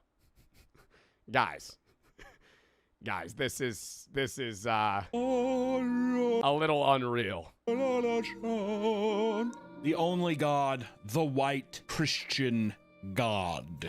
Jesus, blonde hair, blonde mullet, blue eyes, flip-flops, and a Dale Earnhardt tattoo. The Intimidator. Recently, there has been a ton of Christians on TikTok freaking out about the rapture that was set to take place on September 23rd and 24th. That was rapture talk grew as... Bro, what I hate about this is, say at some point, it's in our lives, we have like... What was that movie with the meteor with Leonardo DiCaprio? And the meteor was going to hit Earth, and like nobody believed it initially. It will straight up be Don't Look Up. If we have a Don't Look Up scenario where like a meteor is hauling towards Earth and we're all going to die, I will be so viscerally upset. Number one, that Earth's going to explode. But more so, the amount of people that would be like, this is it. This is the sitting there acting like they got that shit right. Like every time there's some drama shit, bro, somebody being like, yeah, I could have predicted this from the start. I've been saying this the whole time. Yeah, there would be a few dickheads that would be like, I actually knew the meteor was going to hit. This was God's plan for me all along. He told me when I was 12. Okay. The movement spread and became more popular. Thousands of people were posting about how they fully believed. Oh no, get ready, the king is coming. So excited. 9/23/24. Also, aren't you not supposed to know if you're going to heaven or hell? Like, isn't that saying if you're like, yeah, I'm getting raptured? Yeah. Yeah, I'm getting raptured. You're not. Get ready, because this is going to be really exciting. Like, that's kind of like narcissistic that you're outwardly saying that you're definitively getting raptured because you're such a good boy. Like, yes, you believe in God, but even accepting Jesus as your Lord and Savior, you should always be like on edge. Based on how I've learned about Christianity my entire life, is that like nobody's ever 100% safe. Unless you're literally declared a saint in the Catholic Church long after you die. That the end times were coming. Some were overjoyed, while others were stricken with intense grief. Oh God, we're gonna die. It's a bummer. This all began when South African pastor Joshua Mikela claimed to have... Wrong? Really? How? How are you... You're supposed to know definitively that you're going to heaven? There should always be some level of unease. No? Correct me if I'm wrong, genuinely. A vision of Jesus telling him of his return to earth. According to Josh, he saw Jesus on a throne telling him, I am coming soon. I am coming soon. Jesus then told him dates of his arrival, which were 2 weeks out. Bro doing a podcast with a bare brick in the motherfucking back, telling me that the rapture's coming on October 20, or not October, September. From his vision. A clip of an interview with Josh talking about his vision blew up and started the whole craze. But no one could have predicted the mass hysteria. Lock in chat for the next video, Prankless Harms. See, I find that pranks are all fun and games when they come in the form of harmless pranks. Sure, can I see your receipt? But on the other side of that spectrum, we have prank. I love that video. He's just like fully fearful and shocked. Walks to the Walmart representative. That guy ate my receipt. Actually, my favorite ones are when a guy will walk up to like one of those Walmart receipt checkers and hand them like a note card that says like Big Chungus or something, and they just stare at them, and the old person freaks out and goes to a representative, and they're like, this person didn't pay for their items, and then they actually take out the real receipt and hand it to the like younger manager, and then the manager's like, yeah, I don't know what you saw, and they make the old woman seem like crazy. Spectrum, we have prankless harms. Yeah, I'm not a fan of these. I also, yeah, well, this is fake, but I'm not a fan of I'm not a fan of like public harassment pranks, if that makes sense. When you go to Walmart and you like with an employee for 5 seconds, that's different from when you're outwardly like following a random person in public for 30 minutes to see how far you could egg them and rage them to the point where they like actually pull out a gun and shoot you. That's like another level of trying to make stupid content. Or like there's guys, bro, there's like up and coming not YouTubers. They make content on TikTok where they'll just go like punch homeless people. Do you see that shit? It was like on Twitter. It was like this one kid, he like went around and just like pushed over old people at a park. I'm like, dude, you're just assaulting people. This isn't a prank. Like, you're actually just beating up old people. If you're unsure what this video I'm showing you right now is, this is the killing my best friend prank. I say prank. Well, that was like, what year was that, bro? That had to be like 2016 YouTube. But take a look at this dude. Now let's see what the supervillain that orchestrated this has to say. Let's see how he reacts to his best friend of 5 years being My name's Sam Pepper. Killed in front of him. I'ma say he took this one like a champ, really. Light work, no reaction. See, the problem with prank content is that it's stuck in this never-ending competition, you know, to do something new. Or it's not even do something new, it's bigger and better. Because, like, how many times... That's the issue of prank content, is you can't reformat it. Nothing can be changed in prank content to where it feels new unless you do something bigger. Like, you remember when prank content was as simple as, like, walking into a Walmart and football spiking a gallon of milk on the ground like you slipped? I mean, it was harmless in the sense of, like, now a worker has to clean this up. But it was a low-level prank. Like, you were fucking just dropping milk in a Walmart. But how many times can you do that and it still gets views? So then you have to keep scaling until it's like, I'm killing my best friend prank. To top the last prank that the people have seen. Now, don't mistake me for somebody that I am not. I have a love in my heart for prank content. It's damn near all I was watching as a kid. Right now I'm on my intellectual arc, so let me share some wisdom with you. People find pranks funny because they play on surprise and incongruity, breaking expectations in harmless ways that trigger laughter. Key word there, harmless. And also humans at our core, we're dead ass just evil, okay? We like to laugh at other people's misfortunes. And over time, pranks have done nothing but evolve, I think in mostly good ways. But even a lot of the pranks back then were kinda OD. Y'all remember this guy with the I think, like, cosplay pranks are also pretty funny and, like, harmless. Where, like, the guy that does the Labubu shit, Juicy Jacob, he'll go into a Walmart dressed as the Lorax and walk around. Or people, like, if you do that, that's kind of chill because you're not fucking with people. So no, not me. It's not me. As I was saying, though, I think if you do that and you're, like, cosplaying as certain people, like Megamind, and you're just, like, walking around and fucking with people, it's like they could just ignore you if they don't like you, versus you, like, directly walking up and targeting somebody and being like, hey, and then trying to fuck with them. Pansexual mother of 3 haircut. Yeah, this 2017 tall fishman having cut-ass nigga. Bro, I remember I used to think that haircut was so hard, though. Bro, that was, like, the ideal haircut. Ass nigga, this is Prank Invasion. Yeah, he's best known for his kissing prank. What up, invaders? Chris here. All right, so today we're here at Venice Beach, and we're gonna be kissing girls right in front of their boyfriends. Okay. Just one question for you, gang. That's not really a prank. That's not really a prank. I'm gonna go make out with guys' girlfriends. How is this a prank? I'm just struggling to see how, going up to a stranger and kissing them falls under that classification. Just sounds a little sus to me. I guess it was working for him because he was pulling hella views and he was just, rinsing and repeating this with just different versions. Who's the guy that got like really spiritual and kind of went insane? And he used to do like prank content, but it was effectively him just taking his shirt off and flexing. No, not Gideon. Gideon didn't go insane. Who's the guy that I'm talking about? He would flex. He would just walk out in public and be like, not Fousey. Connor Murphy. Connor Murphy. Y'all remember Connor Murphy? Bro, he would literally just like walk around in public and just like take his shirt off. And that was the video.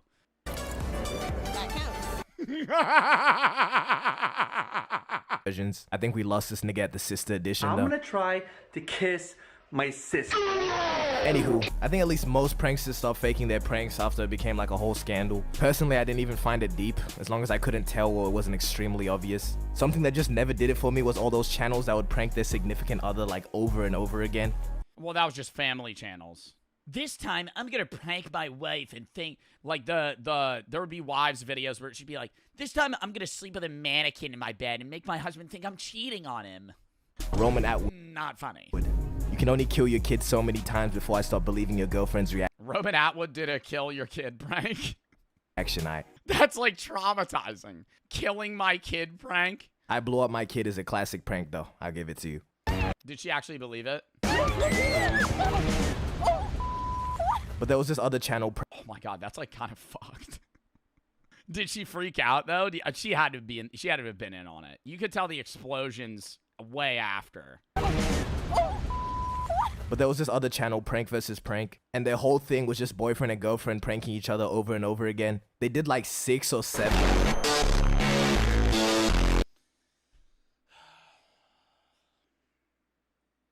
They did like 6 or 7 cheating pranks. Bro, when you have a whole prank channel dedicated to you pranking each other, you're gonna live on edge like the whole time. So after the 3rd cheating prank, it's like, bro, your reaction is not going to be genuine.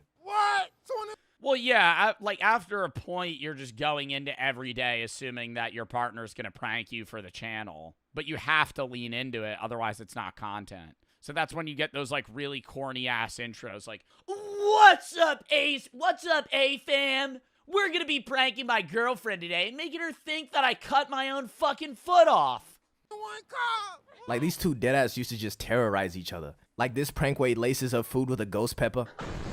I think we need to realize just because the camera's on. That's kind of fucked up. Being like, hey, babe, try this. It's just a ghost pepper. Doesn't make something a prank. If you are genuinely just causing somebody harm, that is not a prank.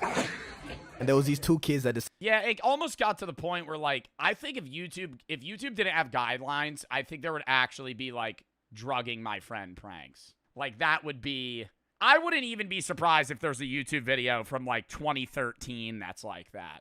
Like, give my friend Xanax to see how he reacts. Decided to do a robbery prank. Or how did they go about this prank? Did they use, like, bananas instead of guns? No, these... Well, the robbery pranks, some of those YouTubers actually died.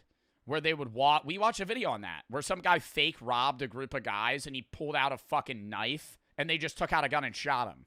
I'm like, what did you think was going to happen? You walked up to a group of fucking people on a parking lot with a knife, and you're like, they're not going to fight back? Niggas use real knives. And this went as bad as possible. One kid was shot dead on the spot. Rest in peace, though, for real. But broskito, you play stupid games, you win stupid prizes. But you know what prank I really mess with? The screaming prank. Bro, didn't some TikToker get arrested for that? Like, recently.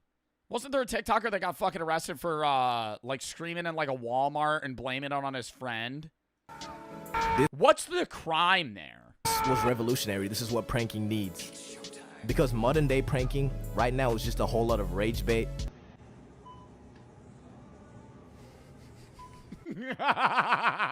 Okay, I literally saw one today where he's checking out at a Walmart. And he's like one by one handing the cashier the things he's buying. And it's like a cucumber, Magnums, baby oil, chapstick.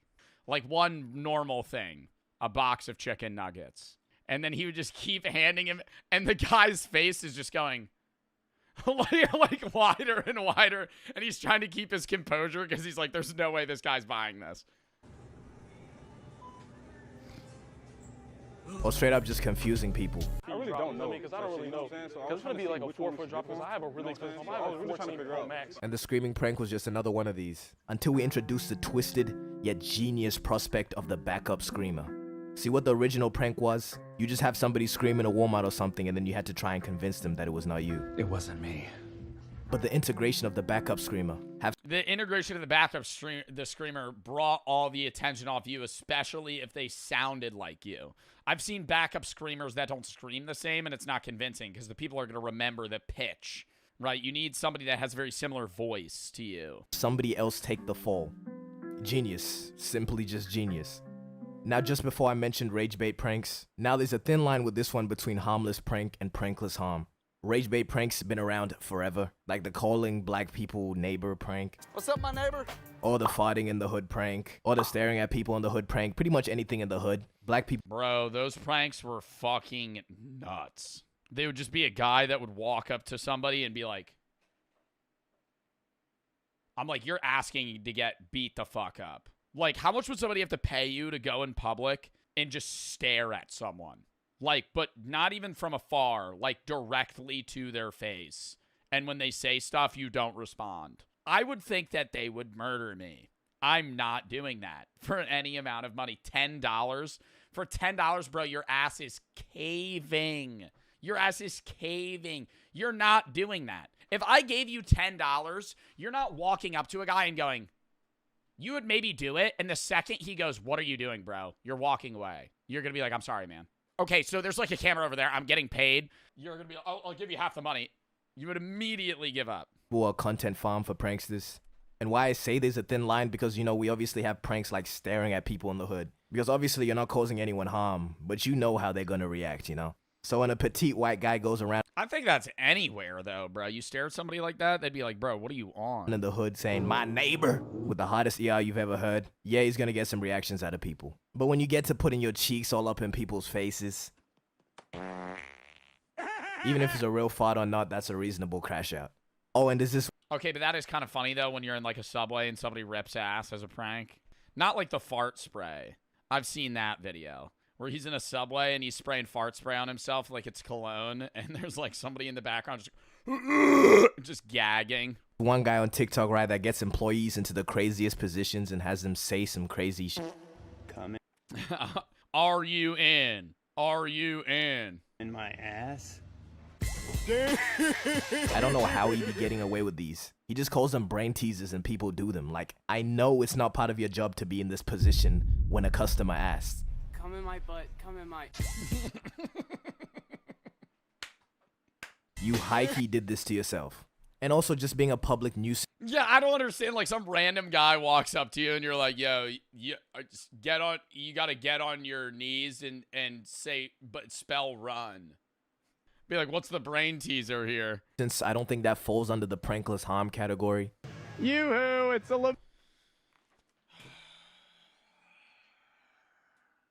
boo-boo. Okay.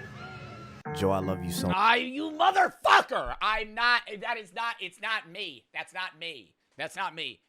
That's Juicy Jacob. He does harmless pranks. Much.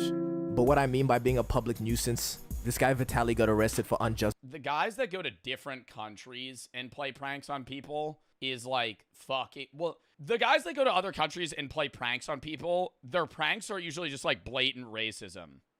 You know what I mean? Like that, who's the other, not Vitaly, who's the other guy that went to like South Korea and he also got like arrested or beat up and he was just like sitting in a 7-Eleven just like playing fucking like racist audios.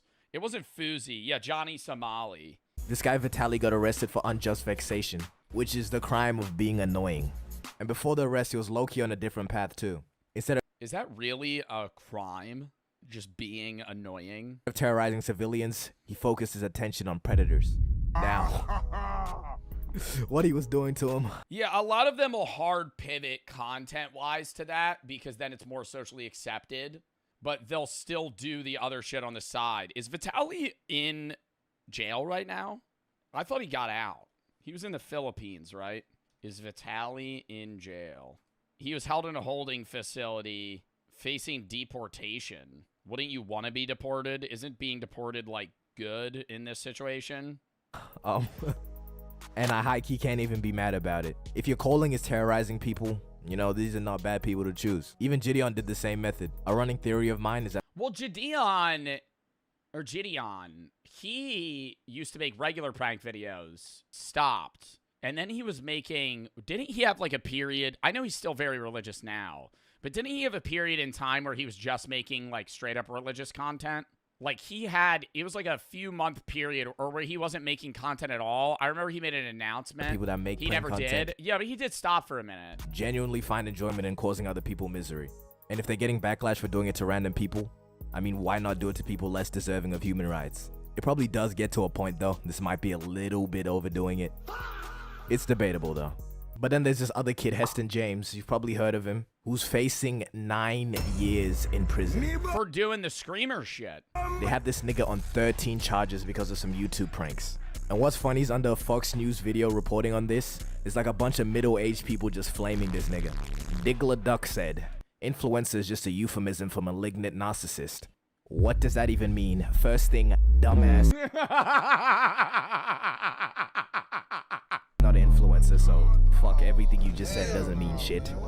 This guy Arthur said, ban TikTok, arrest these clowns, make them pay restitution to the companies they affected. They can clearly afford it with all the money they're making for the videos. TikTok, arrest these clowns, make them pay restitutions to the companies they've affected. Bitch, shut the fuck up. Side boo you, bitch. What do they think happens after a teenager pretends to be a mechanic at a shop?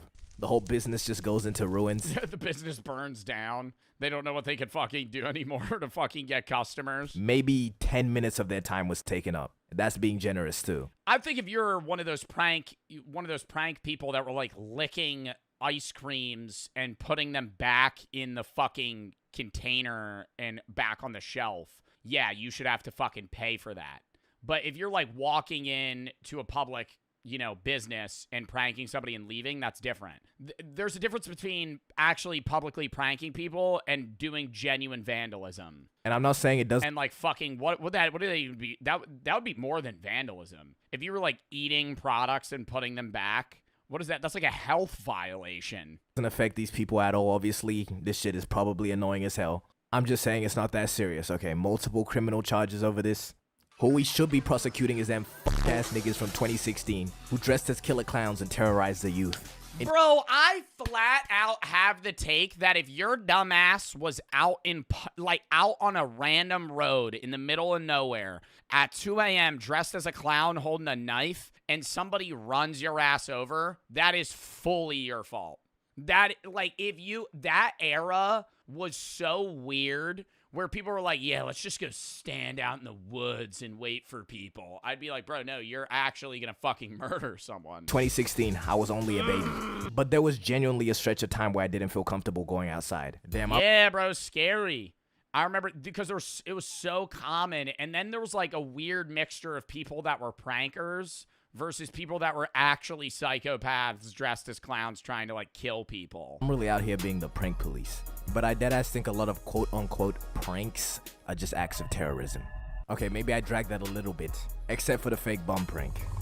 That one definitely fits. Correct me if I'm wrong, but what pranks are meant to be is tricking someone into getting a reaction that applies to a situation that isn't how it seems, you know what I mean? So if you were to say, oh look, there's a camera over there, they'll just be cool about it. And not genuinely bringing someone to a point where their veins are protruding out of their forehead. Chill. But deadass, I don't really... And I think people have gotten a reluctancy to cameras more than they used to. You remember the days, like the early days of Impractical Jokers? I bet they had some bad experiences, but I feel like with a lot of early prank shows, it was as simple as being like, you're on a show, calm down, there's the camera. And it was cool because it was like, oh my God, I'm going to be on TV. Now it's like, fuck you, I don't want to be on your bitch ass TikTok.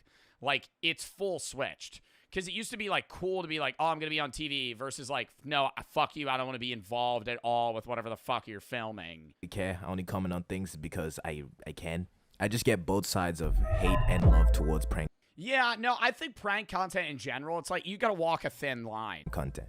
Because if this was me in this video and somebody just comes up to my shit and turns it off, yeah, I would be mad. But it is kind of funny though. But this prank here is high-key my favorite prank ever, just for this guy's reaction. This guy's just taking items out of this old guy's trolley and saying, oh, you don't own it yet because you haven't paid for it. And for some reason, this is his reaction. Don't be a racist. Come on. How am I being racist? Because you're picking on a white guy. I just wanted to share that. Because I thought it was funny. Don't be racist because you're picking on a white guy. I would just be like, don't be like a dick, bro. What do you? How is that racist? Like, he's the only white guy in the whole fucking store. WVed.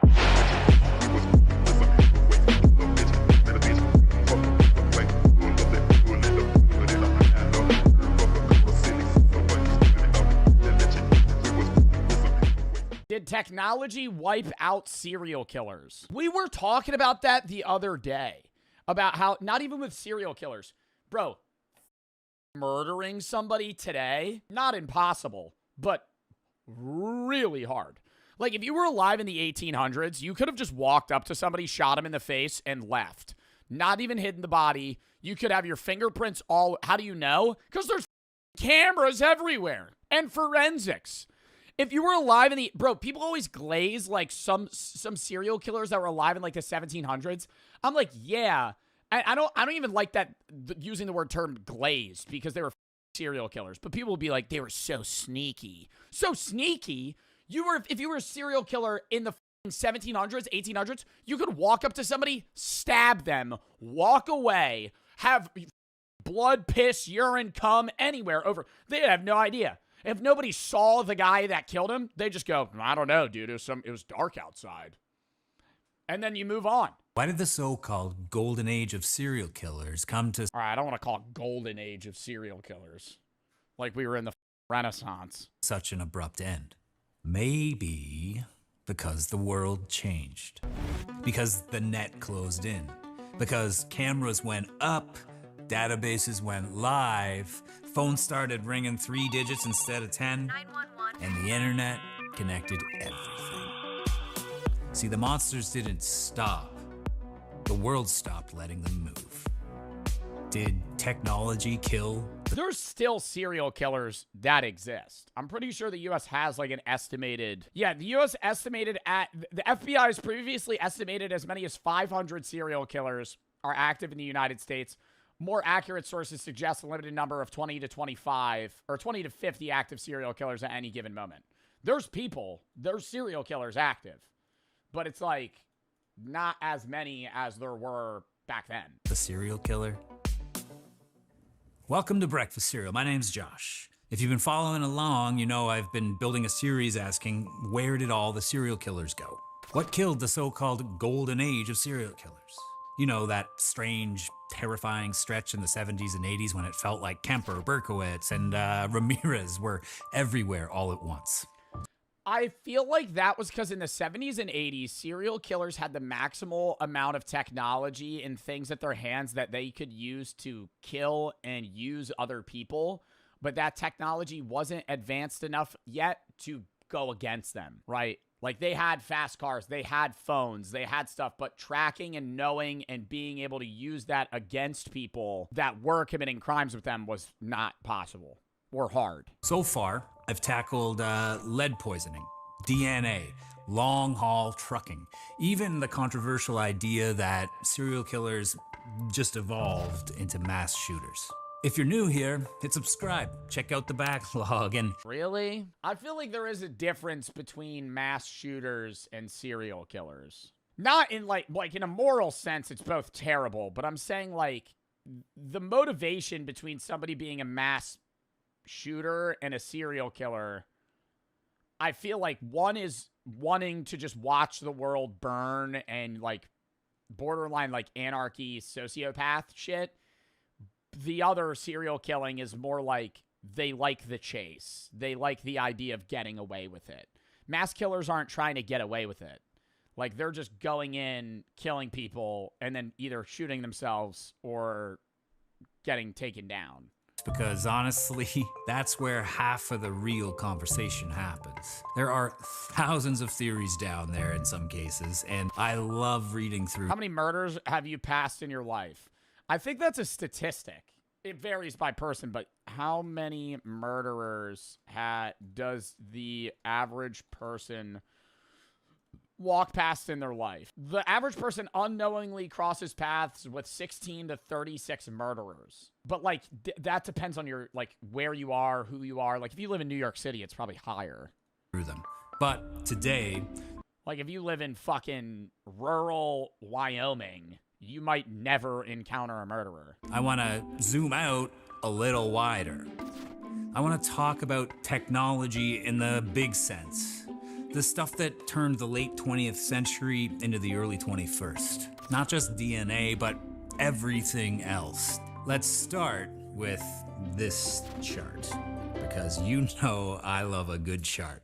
And if you've been around here for a little while, this serial killings have flatlined? Because you know I love a good chart. There's no way it's at 0. 0. But in 1980, it was 100 people. And if you've been around here for a little while, this chart is starting to look very, very familiar. Serial killing. Do you think the average person in the U.S. in the 80s was like, a woman was like genuinely fearful of? I know women today don't like feel safe, obviously, at night in like a dark alley or like situations where they could be vulnerable. But I'm saying, do you think it was like a daily thought for an average woman in the 80s in like a big city to be like, like this guy might actually be a serial killer? In early 80s, spiking way above anything seen before. Then, suddenly, by like mid 90s, downhill, a sharp decline. By the 2000s, the line is flat. I mean, barely a shadow of its former self. Now, overlay another line, technological adoption. Home computers, cell phones, surveillance cameras, national crime databases, the spread of 911 systems, the internet.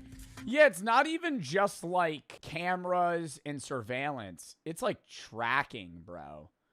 The evidence of like, even if you're good at hiding prints and you are able to hide yourself and hide the body, the police are going to know where and when you took this person because everybody has a phone on them and all phones have trackers. And they're able to tap into that and see where and when you were and where you disappeared, when you disappeared, where the phone went. Like, you can't hide your trail. And those two ATMs with of 911 systems, the internet. The rise of caller ID, ATMs with cameras, even store security systems. And those two lines, look, they almost cross like an X. As the killers drop, tech rises. Coincidence? As we see again, maybe. But again, hard to ignore the timing. When I first started looking at this, it reminded me of my own hometown, actually, when we first started installing its first set of traffic cameras.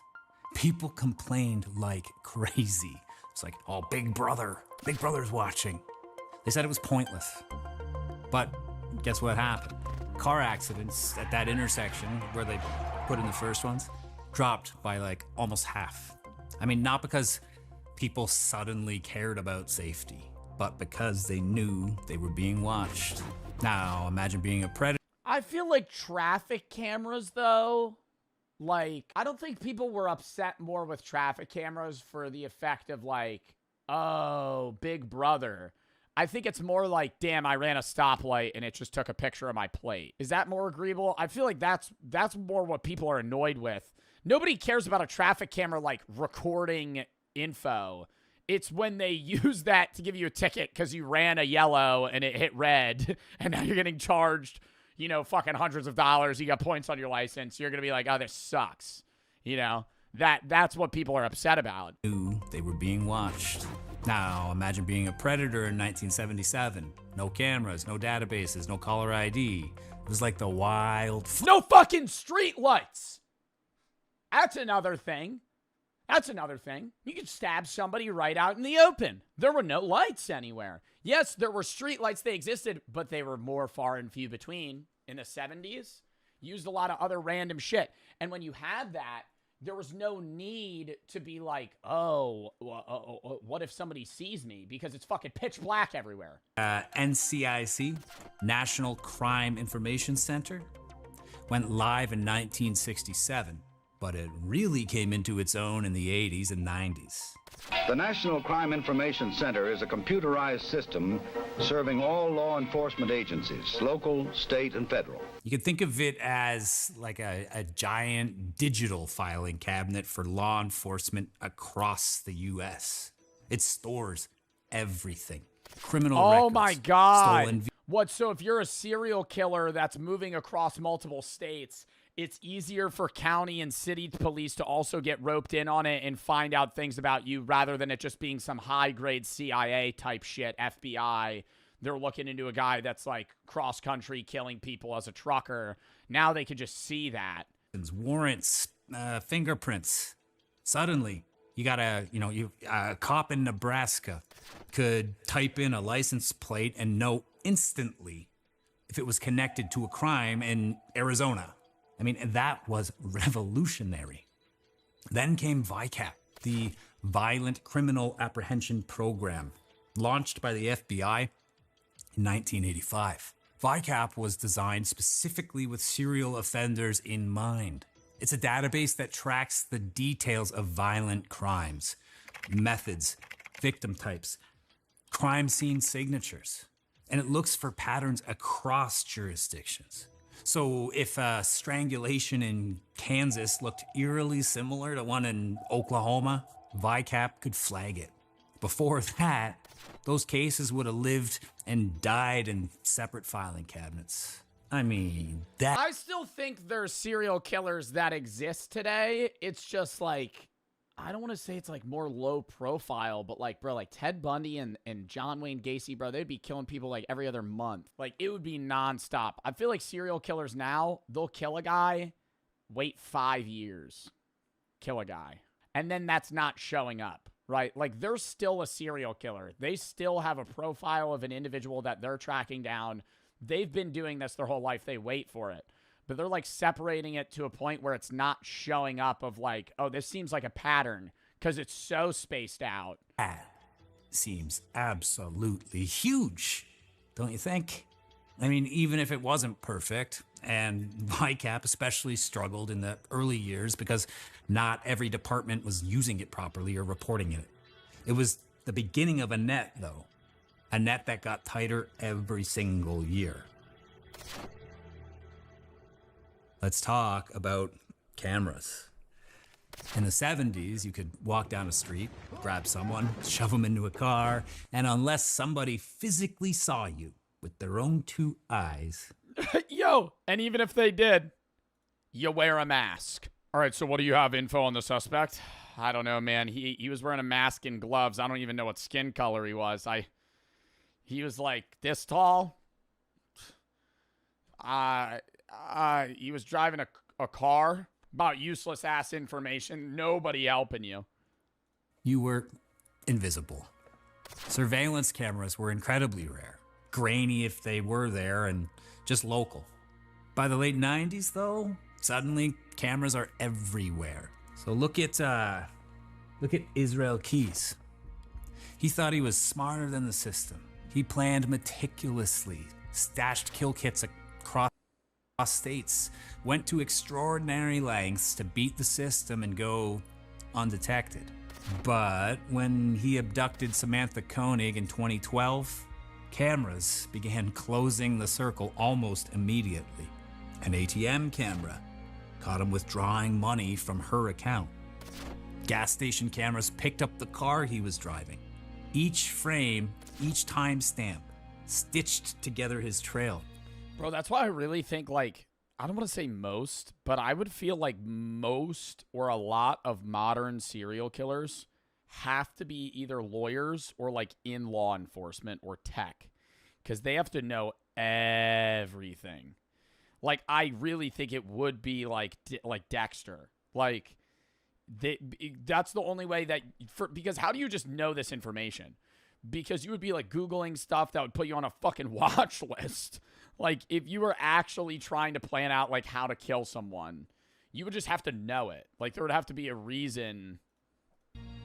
In another era, he probably would have slipped through. So here's where I think about my own childhood again. I grew up in the 90s, so when the first camcorders were becoming a little more common, my friend's mom had one of these giant ones, you know, it was like this big. It basically had a VCR attached to it. She'd bring it to our baseball games, and it looked like a news crew was showing up. But by the time I was in high school, cameras, they were getting smaller. We had digital cameras, right? Like those Canon Power Shots and stuff.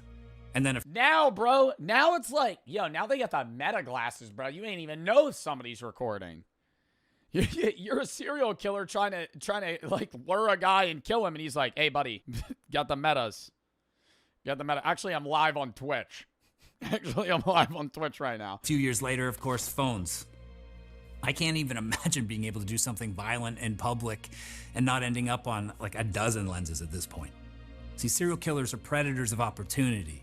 Take away anonymity, and you're taking away half their hunting ground.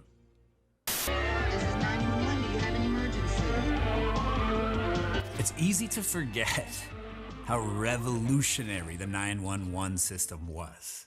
I assumed it had been around like practically forever.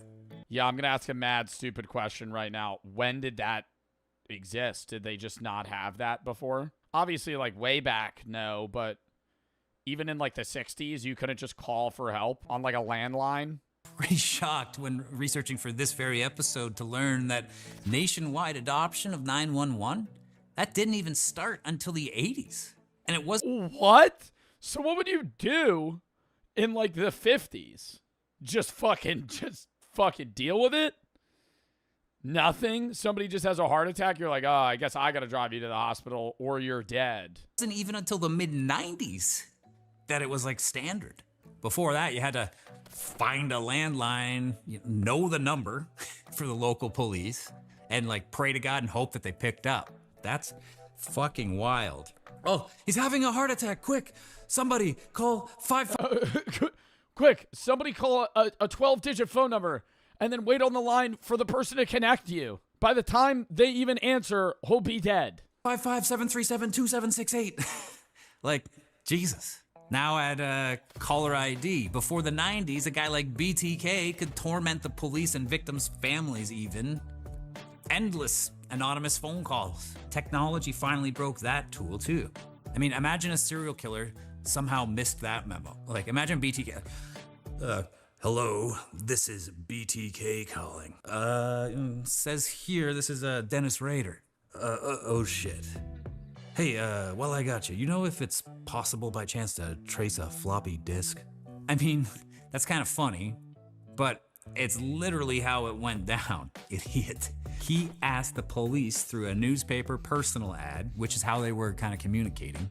He asked the police if they could track floppy disks? If it was possible to trace a floppy disk.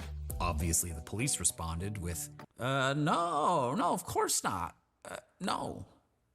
What is, okay, I know floppy disk is like an early version of a CD, but what do they mean track a floppy disk? Like track the info on it or like trace it back to him if they got the floppy disk? So dumb old Dennis sends a floppy disk to the police. Metadata. Why would he just send them a fucking floppy disk? Immediately traced it back to a computer at Dennis's church. And speaking of computers, the internet changed everything. Not just for killers, but for victims too. In the 70s, if someone went missing, word traveled very slowly. Posters on telephone poles. You've seen it on movies and TV, but for real, posters on telephone poles. I mean, local news. Maybe milk carton shit, dude. Some kid goes missing, somebody goes missing. Dude, I'll even see that, like, you'll see that in cities today. Like, somebody's dog went missing, they'll be like, reward. And I'm always like, I'll keep an eye out, but I'm not going to remember the fucking phone number. So then if you find the dog, you have to find the pole that had the picture on it so you could call the number and be like, I have your dog. I feel bad, but I'm like, it's so inefficient of like, hey, this German Shepherd is missing. if you find it, call us. Like, I'm not going to save the number. A missing persons alert can go viral in hours. Yeah, but then you have their collar, and you don't even, it might have it on their collar. That's true. But then at that point, then what's the missing posters for? Just so people keep their eyes out? Shared across the globe, entire communities mobilized on. Oh, I feel like Amber Alert, dude. We didn't even talk about that. Amber Alert definitely fucked over serial killers too, man. Amber Alert, I always see those, and I'm like, damn, what if you see that person, bro? Amber Alert. 6'3" man in all red. You look out your apartment window, he's just right there. I would think that I'm not actually experiencing this, and I would be like, okay, I don't want to false report this, but that is eerily similar to what I just saw. Online. I mean, look at Luca Magnotta. See, he wanted to be infamous, and he used the internet as his stage. Before he ever killed a person, he posted disturbing videos online of animal cruelty. Entire internet communities spotted the clips, debated whether they were real, and started trying to track him down. So when he murders Jun Lin in 2012, he filmed it, uploaded the footage, and then fled the country. And here's where the internet really showed its power. Interpol alerts went out. News stories raced ahead of him, and thousands of strangers on the internet picked up the trail. So if you've ever seen the Netflix documentary, this one, Don't Fuck with Cats, you know the story. A handful of amateur sleuths on Facebook went full. Just found him in a different country? How the fuck did they do that? They like tracked his airplane? They froze frames, analyzed the backgrounds, tracked. Oh my God, like some GeoGuessr shit. Oh my God. Like he takes a video of himself somewhere on like a street and they're like, I know where this is. Down items in the room, even trying to triangulate his location based on things like the style of electrical outlets. See, for better or worse, the internet made it possible for the average person to play detective. And it's not always a good thing. Vigilante internet investigators can easily misidentify people, ruin innocent lives even. But yeah. In Magnotta's case, it created a pressure cooker. He couldn't move without someone online trying to pin him down. He was finally caught by technology and his own vanity. He went into an internet cafe in Berlin, logged online to read stories. What do you think he was reading about? Himself. The clerk recognized him, called the police, and the net snapped shut.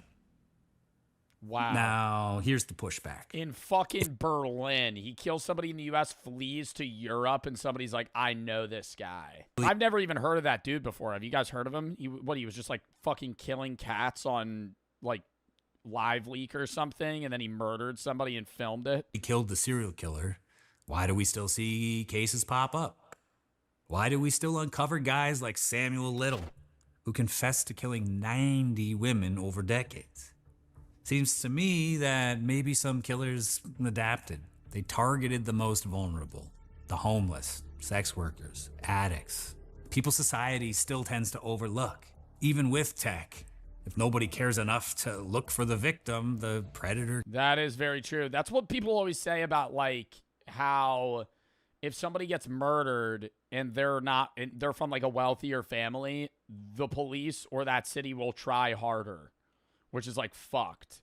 But it's like, dude, if you kill like a homeless crackhead, nobody's like, I'm not going to say nobody, but like the odds of somebody looking for you are a lot less than if you kill somebody of like prominent positioning in a school or a city or a town, you know. Can slip through. So maybe it's not that technology ended serial killers entirely. Maybe it's just made the game harder. The careers that used to last decades now burn out in 1 or 2 murders. And that brings me to the bigger question. Did technology really kill the serial killer, or did it just change the shape of the shadows? Because every time we build a new wall, predators find a crack. DNA, database. What, so he's saying maybe there are serial killers out right now, but nobody's connecting the dots yet because they're doing it in a different way? Cameras. They close doors, But human darkness doesn't just vanish, it adapts. And maybe the scariest thought is this. For all the progress we've made, are we just fooling ourselves? Is safety real? Or is it just another illusion until the next predator figures out how to beat the system? What do you think? Did technology end the golden age of serial killers? Or I don't think it okay, golden age maybe. I don't think it gets rid of serial killers. I don't think you would ever be able to get rid of serial killers. But I think it's a lot harder to be a serial killer now than it used to be. But yes, I also I've completely forgot about like the homeless thing. Like I wouldn't be surprised if there's like a serial killer that goes to like Skid Row and just murders people and then leaves. Right? Because that's already such a huge homeless population. Nobody's looking into that. People die all the time there, and there's barely any investigations. So it's like, in instances like that, I could really see like people like jumping around from like Kensington to Skid Row to like fucking areas where there's just a lot of homeless people or people that are kind of off the books in terms of like, you know, income, society, jobs, connections. So when they died, nobody even finds out until months later. And then it's like, well, you know, they probably got murdered by another homeless guy, and they don't really look into it. And so it's like, there's probably serial killers that do that. But it's like, even then, now their options are more limited. It's not as easy for them to be like luring people at a bar and then like bringing them back and trying to turn them into zombies like Jeffrey Dahmer would. It's not that serial killers are drops. It's police departments, state AGs are afraid to label anything until after the fact comes out. Yeah. Oh, because they don't want to like worry the public or something and be like, we think this is a serial killer. It's like the Fermi paradox all explains the combined, cutting down the numbers until they're tiny. I don't know. There could be a serial killer in chat. Yeah. More likely like just a murderer, not a serial killer. Like serial killers are far and few between. But murderers are more common. Still uncommon to the regular population, but...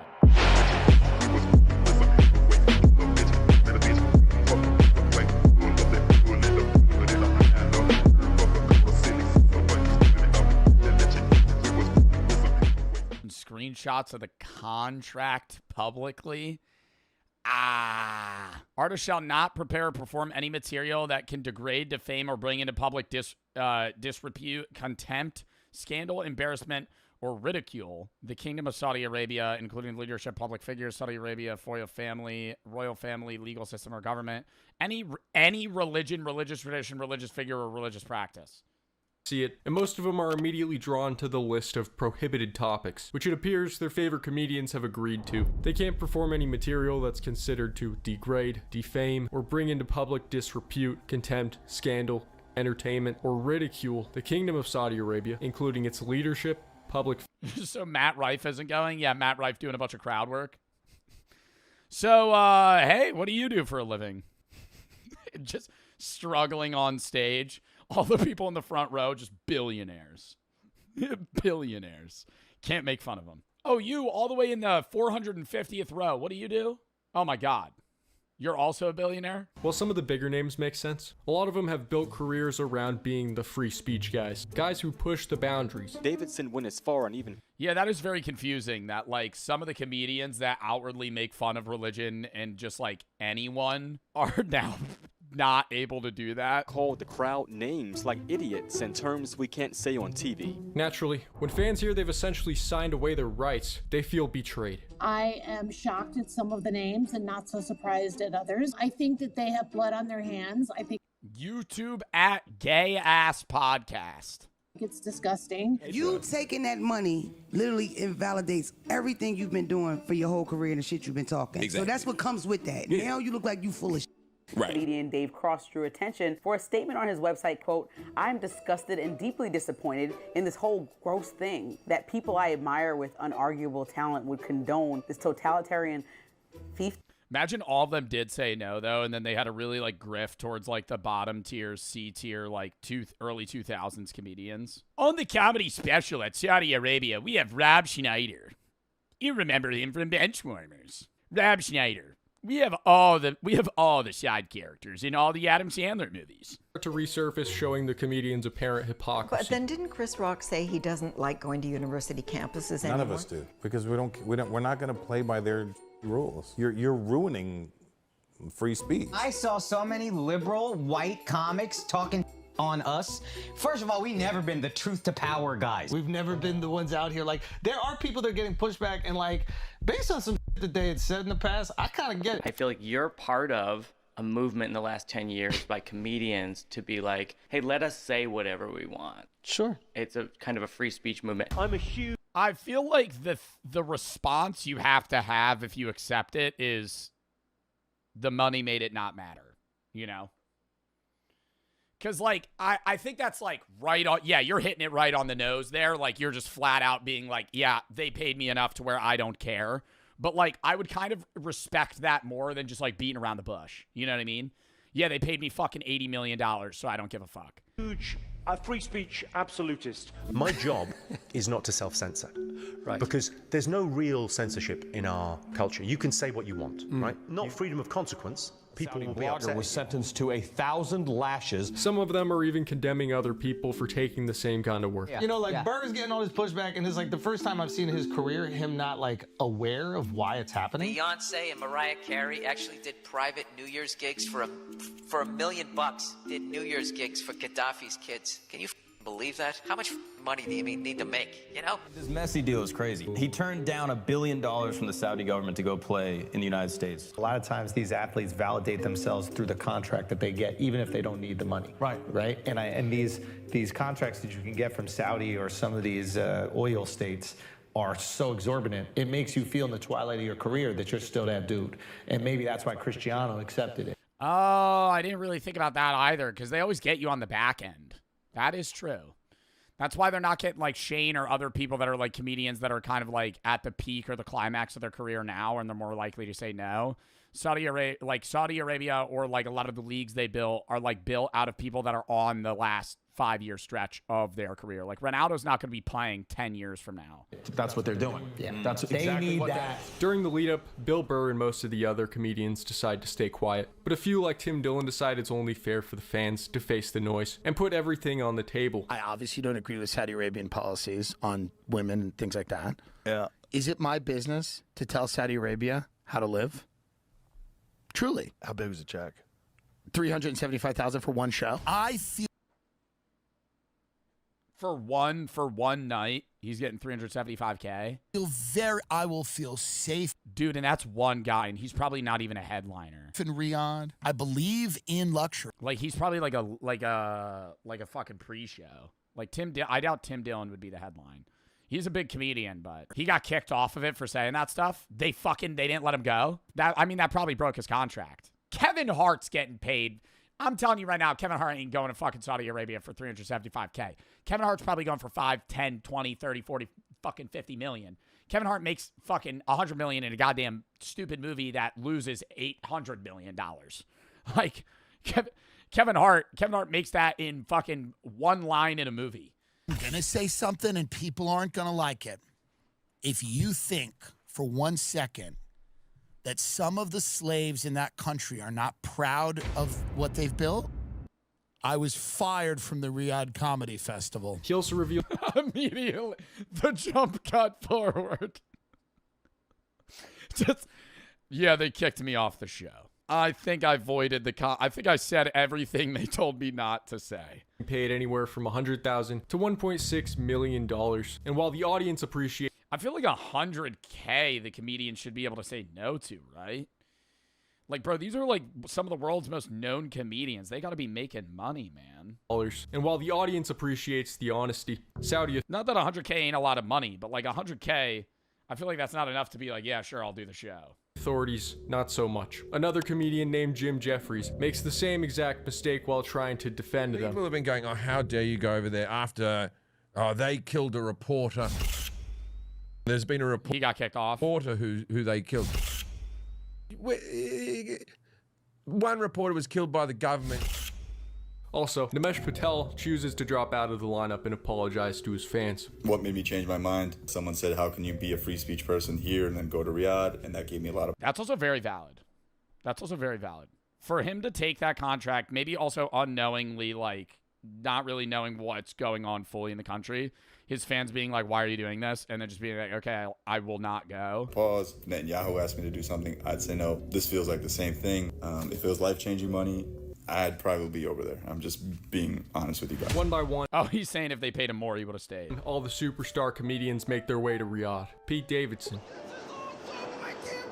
Jimmy Carr, Gabriel Iglesias, Kevin Hart. The venue is Boulevard City, Muhammad Al Ali Theater. Right as they arrive at the hotel, comedians are escorted through a gauntlet of interviews, gift receivings, and even sand rituals. Turkey posts all of it to social media, and the internet has a field day. We got Dave Chappelle, Chris Rock, and the other comics at the Riyadh Comedy Festival engaging in some sort of weird handprint in the sand ceremony. Get used to me, because you're stuck with me now. So, Your Majesty, Your Highness. I want to know what I can do to become a Saudi citizen. I'd like to start another family with the.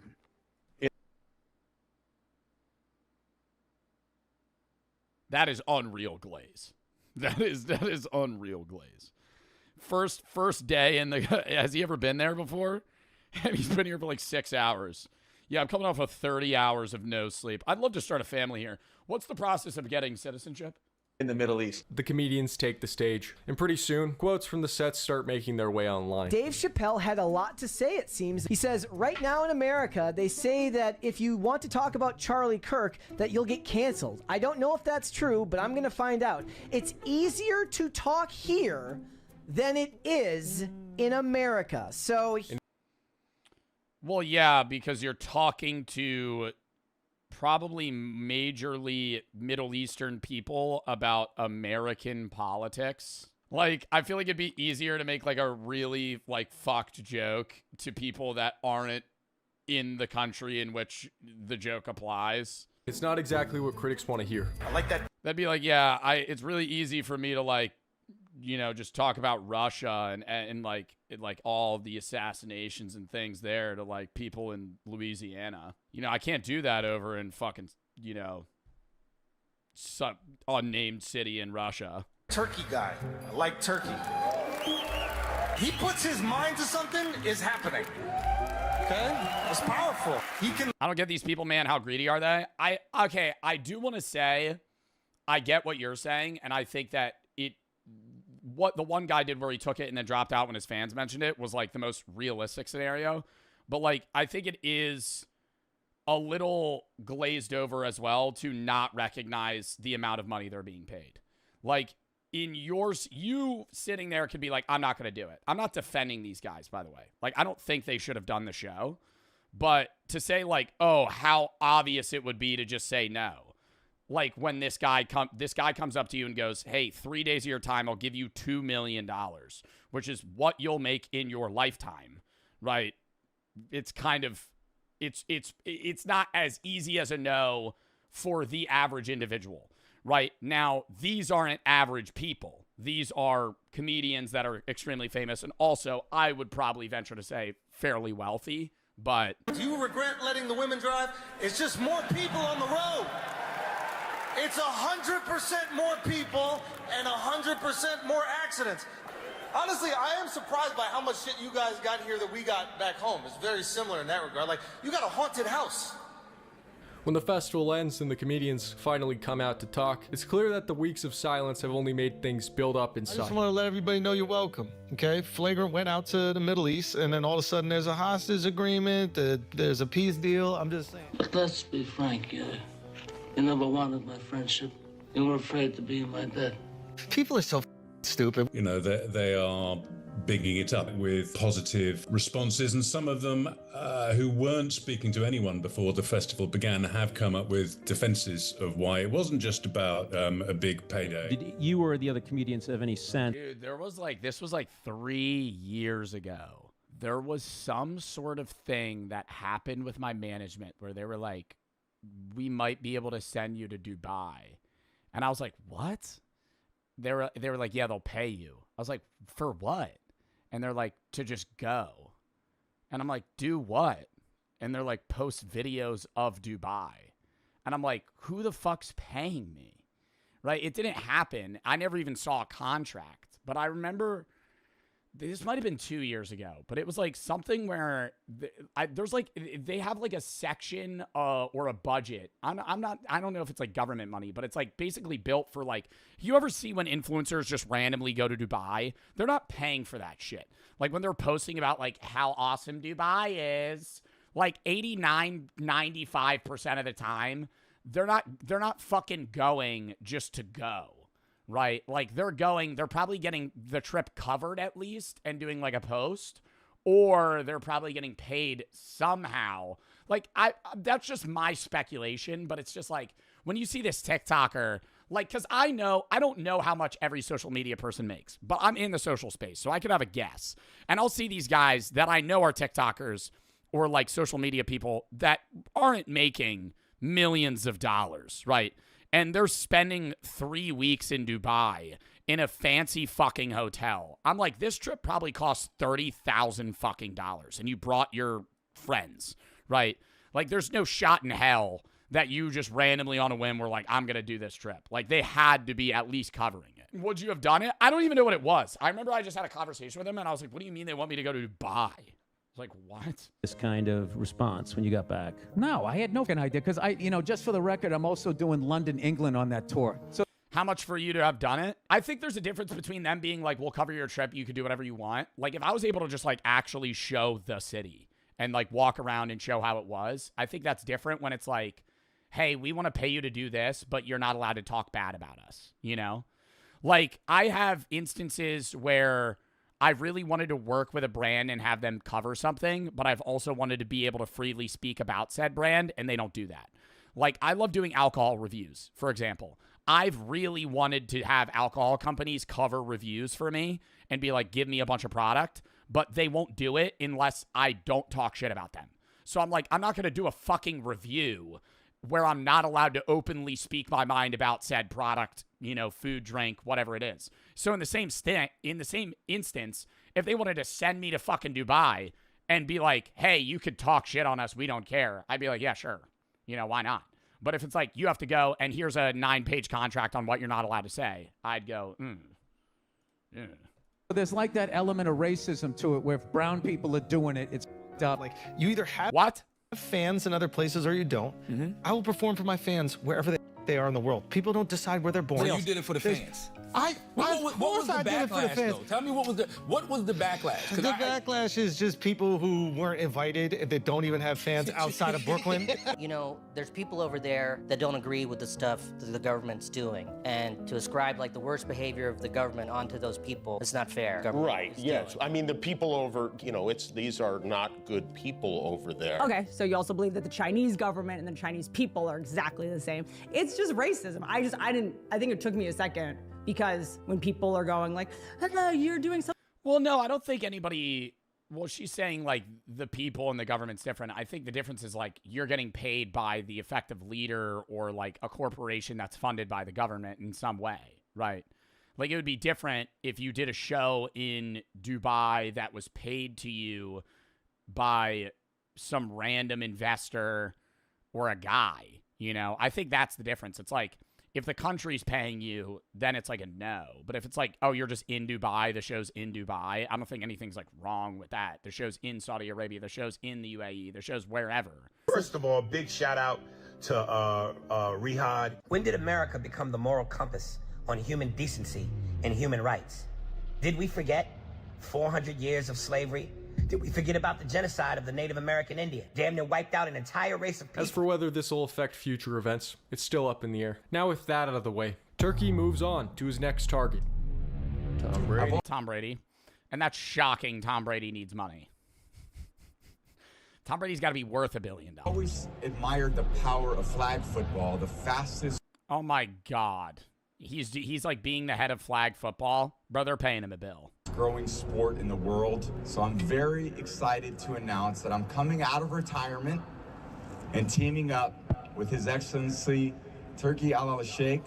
Well, I think it's also like, wait, what? Tom Brady's going to be playing in a Saudi flag football team? Now I'd like to turn it over to His Excellency. What? When? See, dude, no, they're actually buying everybody.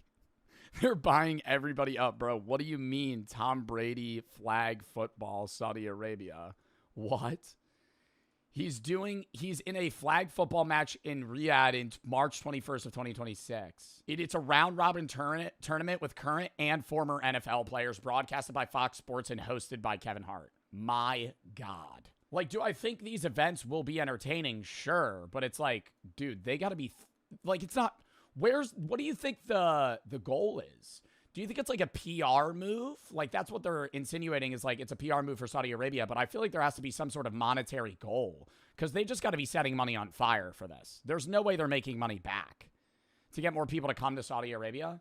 I knew a kid in my class in 5th grade that left the United States and moved to Saudi Arabia. Have never heard from him since. But I know his dad, like, had a crazy job offer there. So I always wonder, like, how he's doing. I don't know if he still lives there. Eventually, oil will move away from main sources of energy. Yeah, so they're trying to look for, like, a long-term financial stability outside of just oil, gas, and, I guess, black gold. They bought EA. Yeah, I know about that. They're buying everything. That's what I'm saying. But it's like Saudi Arabia, and there's just so many. It's like a lot of the countries in that area. I was referencing Dubai just because I think Dubai is also an example of like an area that uses a lot of like minimum wage immigrant workers, like underpaid, overworked. I don't really know what Saudi Arabia's laws are like. I know Dubai's a bit different, but the UAE as a whole is also different from Dubai. Dubai's like its own individual section of like financial freedom. I don't know a lot about Middle Eastern politics, so take everything I just said with a fucking grain of salt. All right. We're about to do a Wikipedia speed run with Handsome.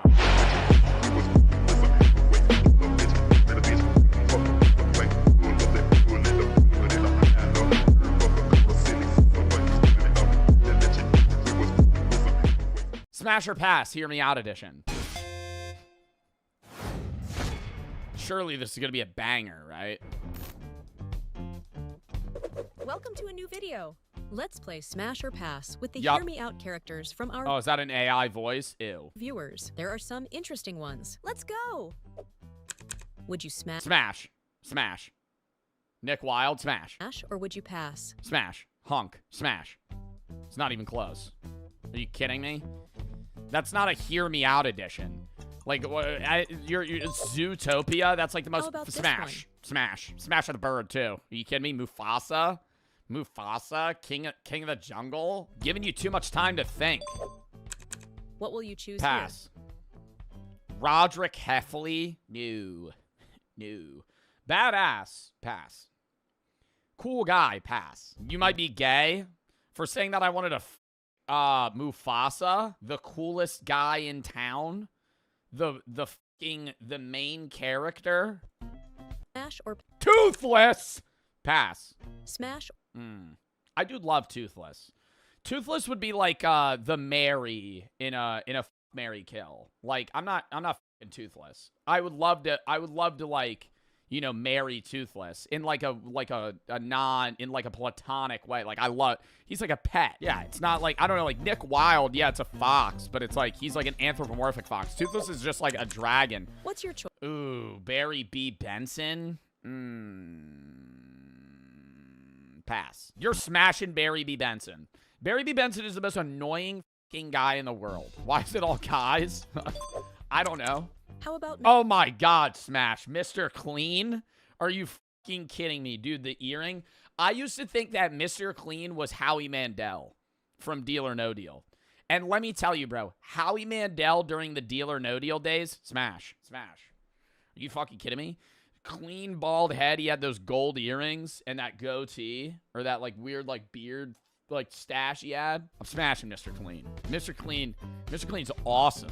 What are you fucking... Dude, that's like... Mr. Clean's like a jacked guy. Would you smash... Chat GPT. Pass. Are you fucking kidding me? What, the app or the AI? Like, what is the question here? The app. How do you even do that? Remy the Rat? Why are they all men? Why is it all guys right now?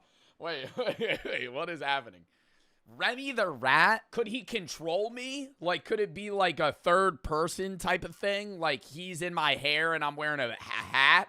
Like, I don't... Remy's a rat. I don't... No. This one. Pass. Pass under the guise that it's just him. But if he's allowed to, like, be there, Remy can take the reins. What will you choose here? Bullet Bill from Mario Kart. He's kind of shaped like a butt plug. I'm gonna pass. Smash or pass. Judge Judy. Oh, God. Pass. Pass. Give me another Mr. Clean here, dude. Pass. What's the hear me out on Judge Judy? What's your choice? Smash. Eve from Wall-E. Bro, I'd be like Wall-E in that shit. Smash. Eve is awesome. Eve is awesome and also, like, the coolest robot in the universe, in that world. Childhood Clippy. Clippy. Ooh. This is a hard one. I don't think I'm fucking Clippy. I think I'm going to pass. How would that even work? How would that even work? He's a paper clip. I'm going to pass on Clippy. Would you smash? Smash. Gloria from Madagascar. I had a crush on Gloria from Madagascar. Are you kidding me? Remember that Moto Moto scene? I like them big. I like them chunky. Yo, that guy was badass too. Gloria from Madagascar was like the coolest person ever. Does she have to remain a hippo though? Does she have to remain a hippo? Play the scene? No. How about this? Oh, fuck no. The Cheshire Cat's getting a pass. Cheshire Cat's getting 100% pass on this one. Dude, that creepy-ass smile. Oh, fuck no, dude. That's actually terrifying. He does have a nice voice, though. Doesn't the Cheshire... What does the Cheshire Cat sound like? Doesn't the Cheshire Cat have, like, a smooth voice? Cheshire Cat. Hey. That's what he sounds like, right? Cheshire Cat voice. Better have a look.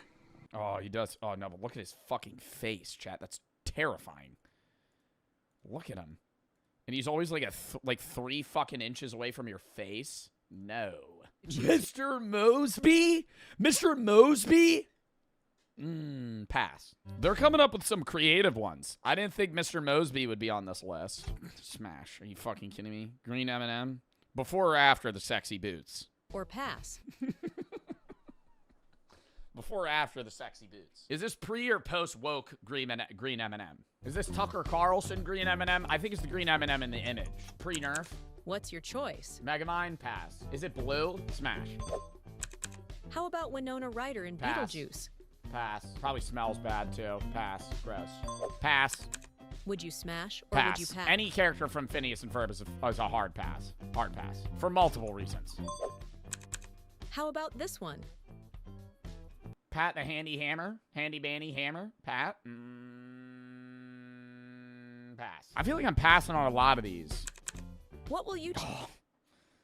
Blue's Clues, but Steve from Blue's Clues. Pass. God, man. Why Smash? So many people are saying Smash. The dog? No.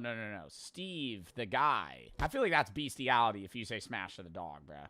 It's different with the hippo, like Gloria, because she's an anthropomorphic hippo, and she's like human, like she is like a human consciousness.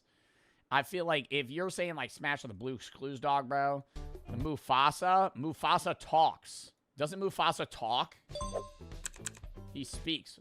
Or just Smash. Lola? Smash or pass? I'm gonna go pass.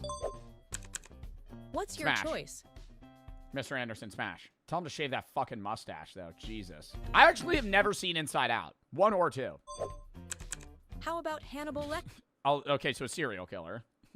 Who's saying Smash? What is the hear me out on Hannibal Lecter? I mean, he's in a fucking straitjacket and he kills people. Like, what? Why are people saying Smash? What is the Smash? What is the Smash? He's a fucking... Oh, he's a serial killer. Hannibal fucking Lecter.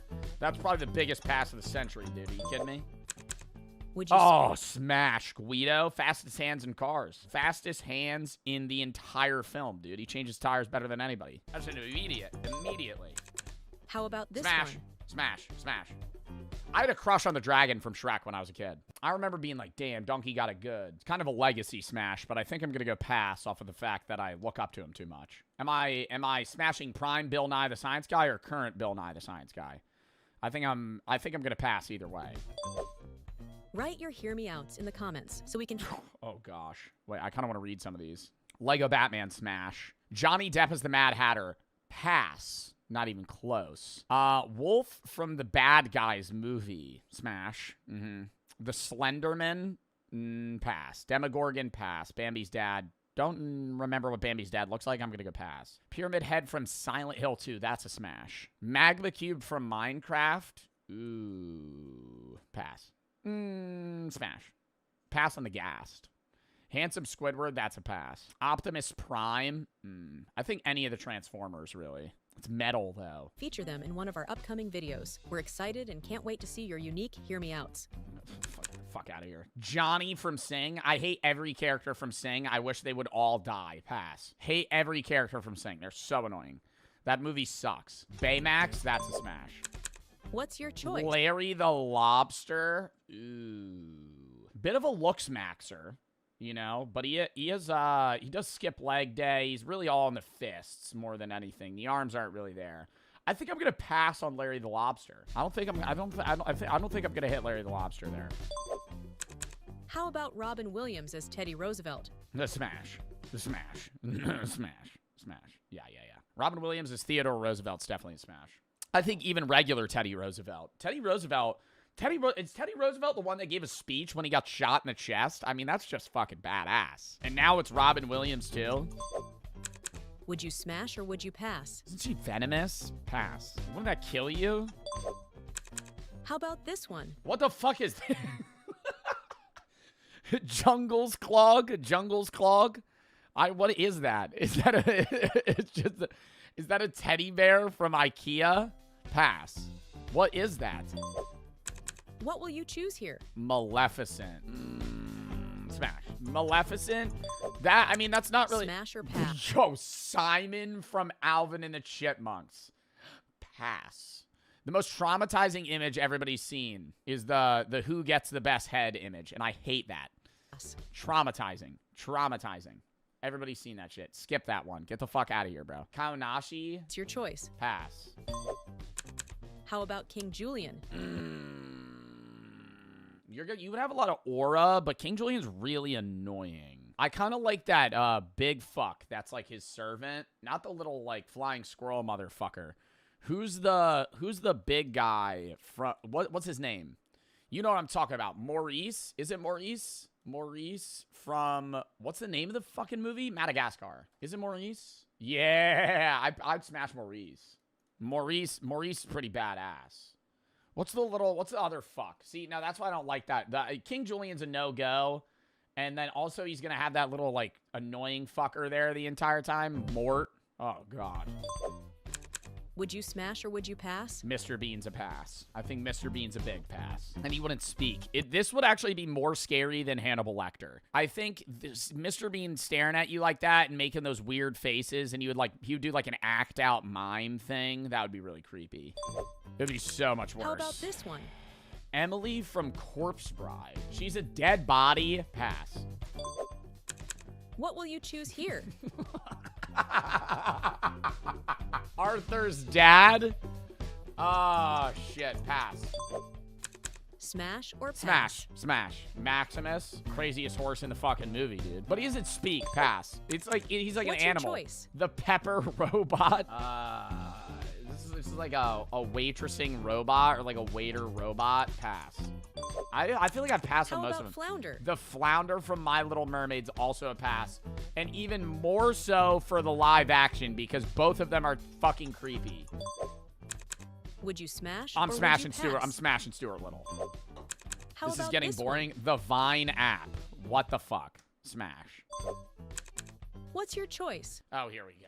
Yeah, I mean, dude, Handsome Squidward doesn't have the nose problem that regular Squidward does. I don't know. I feel like this is a pretty hard choice. I think I'm going to go no, though. Handsome Squidward's not really that handsome. He just has, like, a strong jaw structure. He's the Holy Grail.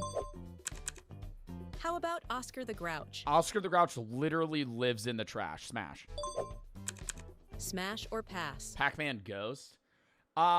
Miss Pac-Man's a smash. Pac-Man Ghost is a pass. What's your choice? Smash. Interdimensional being basically a god. Cat in the Hat could effectively kill, like, anything. Like, he literally has, like, superpowers better than most Avengers. He can spawn things out of thin air. He's chaos, effectively. That was the last one. Wow, that was really interesting. That was fun. Oh, God, they have another one. Let's crank through these real quick. We're just going to skip around. Crush from Finding Nemo is a smash. Circle Guard's a smash. Scar's a smash. Judy's a smash. Tafiti is a smash. Lord Farquaad's a pass. Bambi's father, definitely a smash. Mad Hatter, pass. Pass. Pass.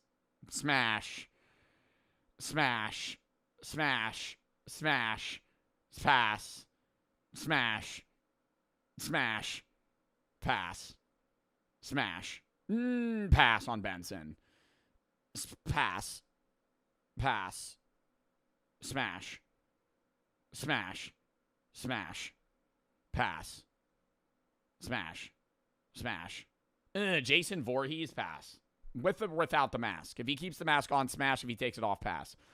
King Triton, smash. Pass. Pass. Pass. Hey, just for the game, people, stop including, like, Phineas.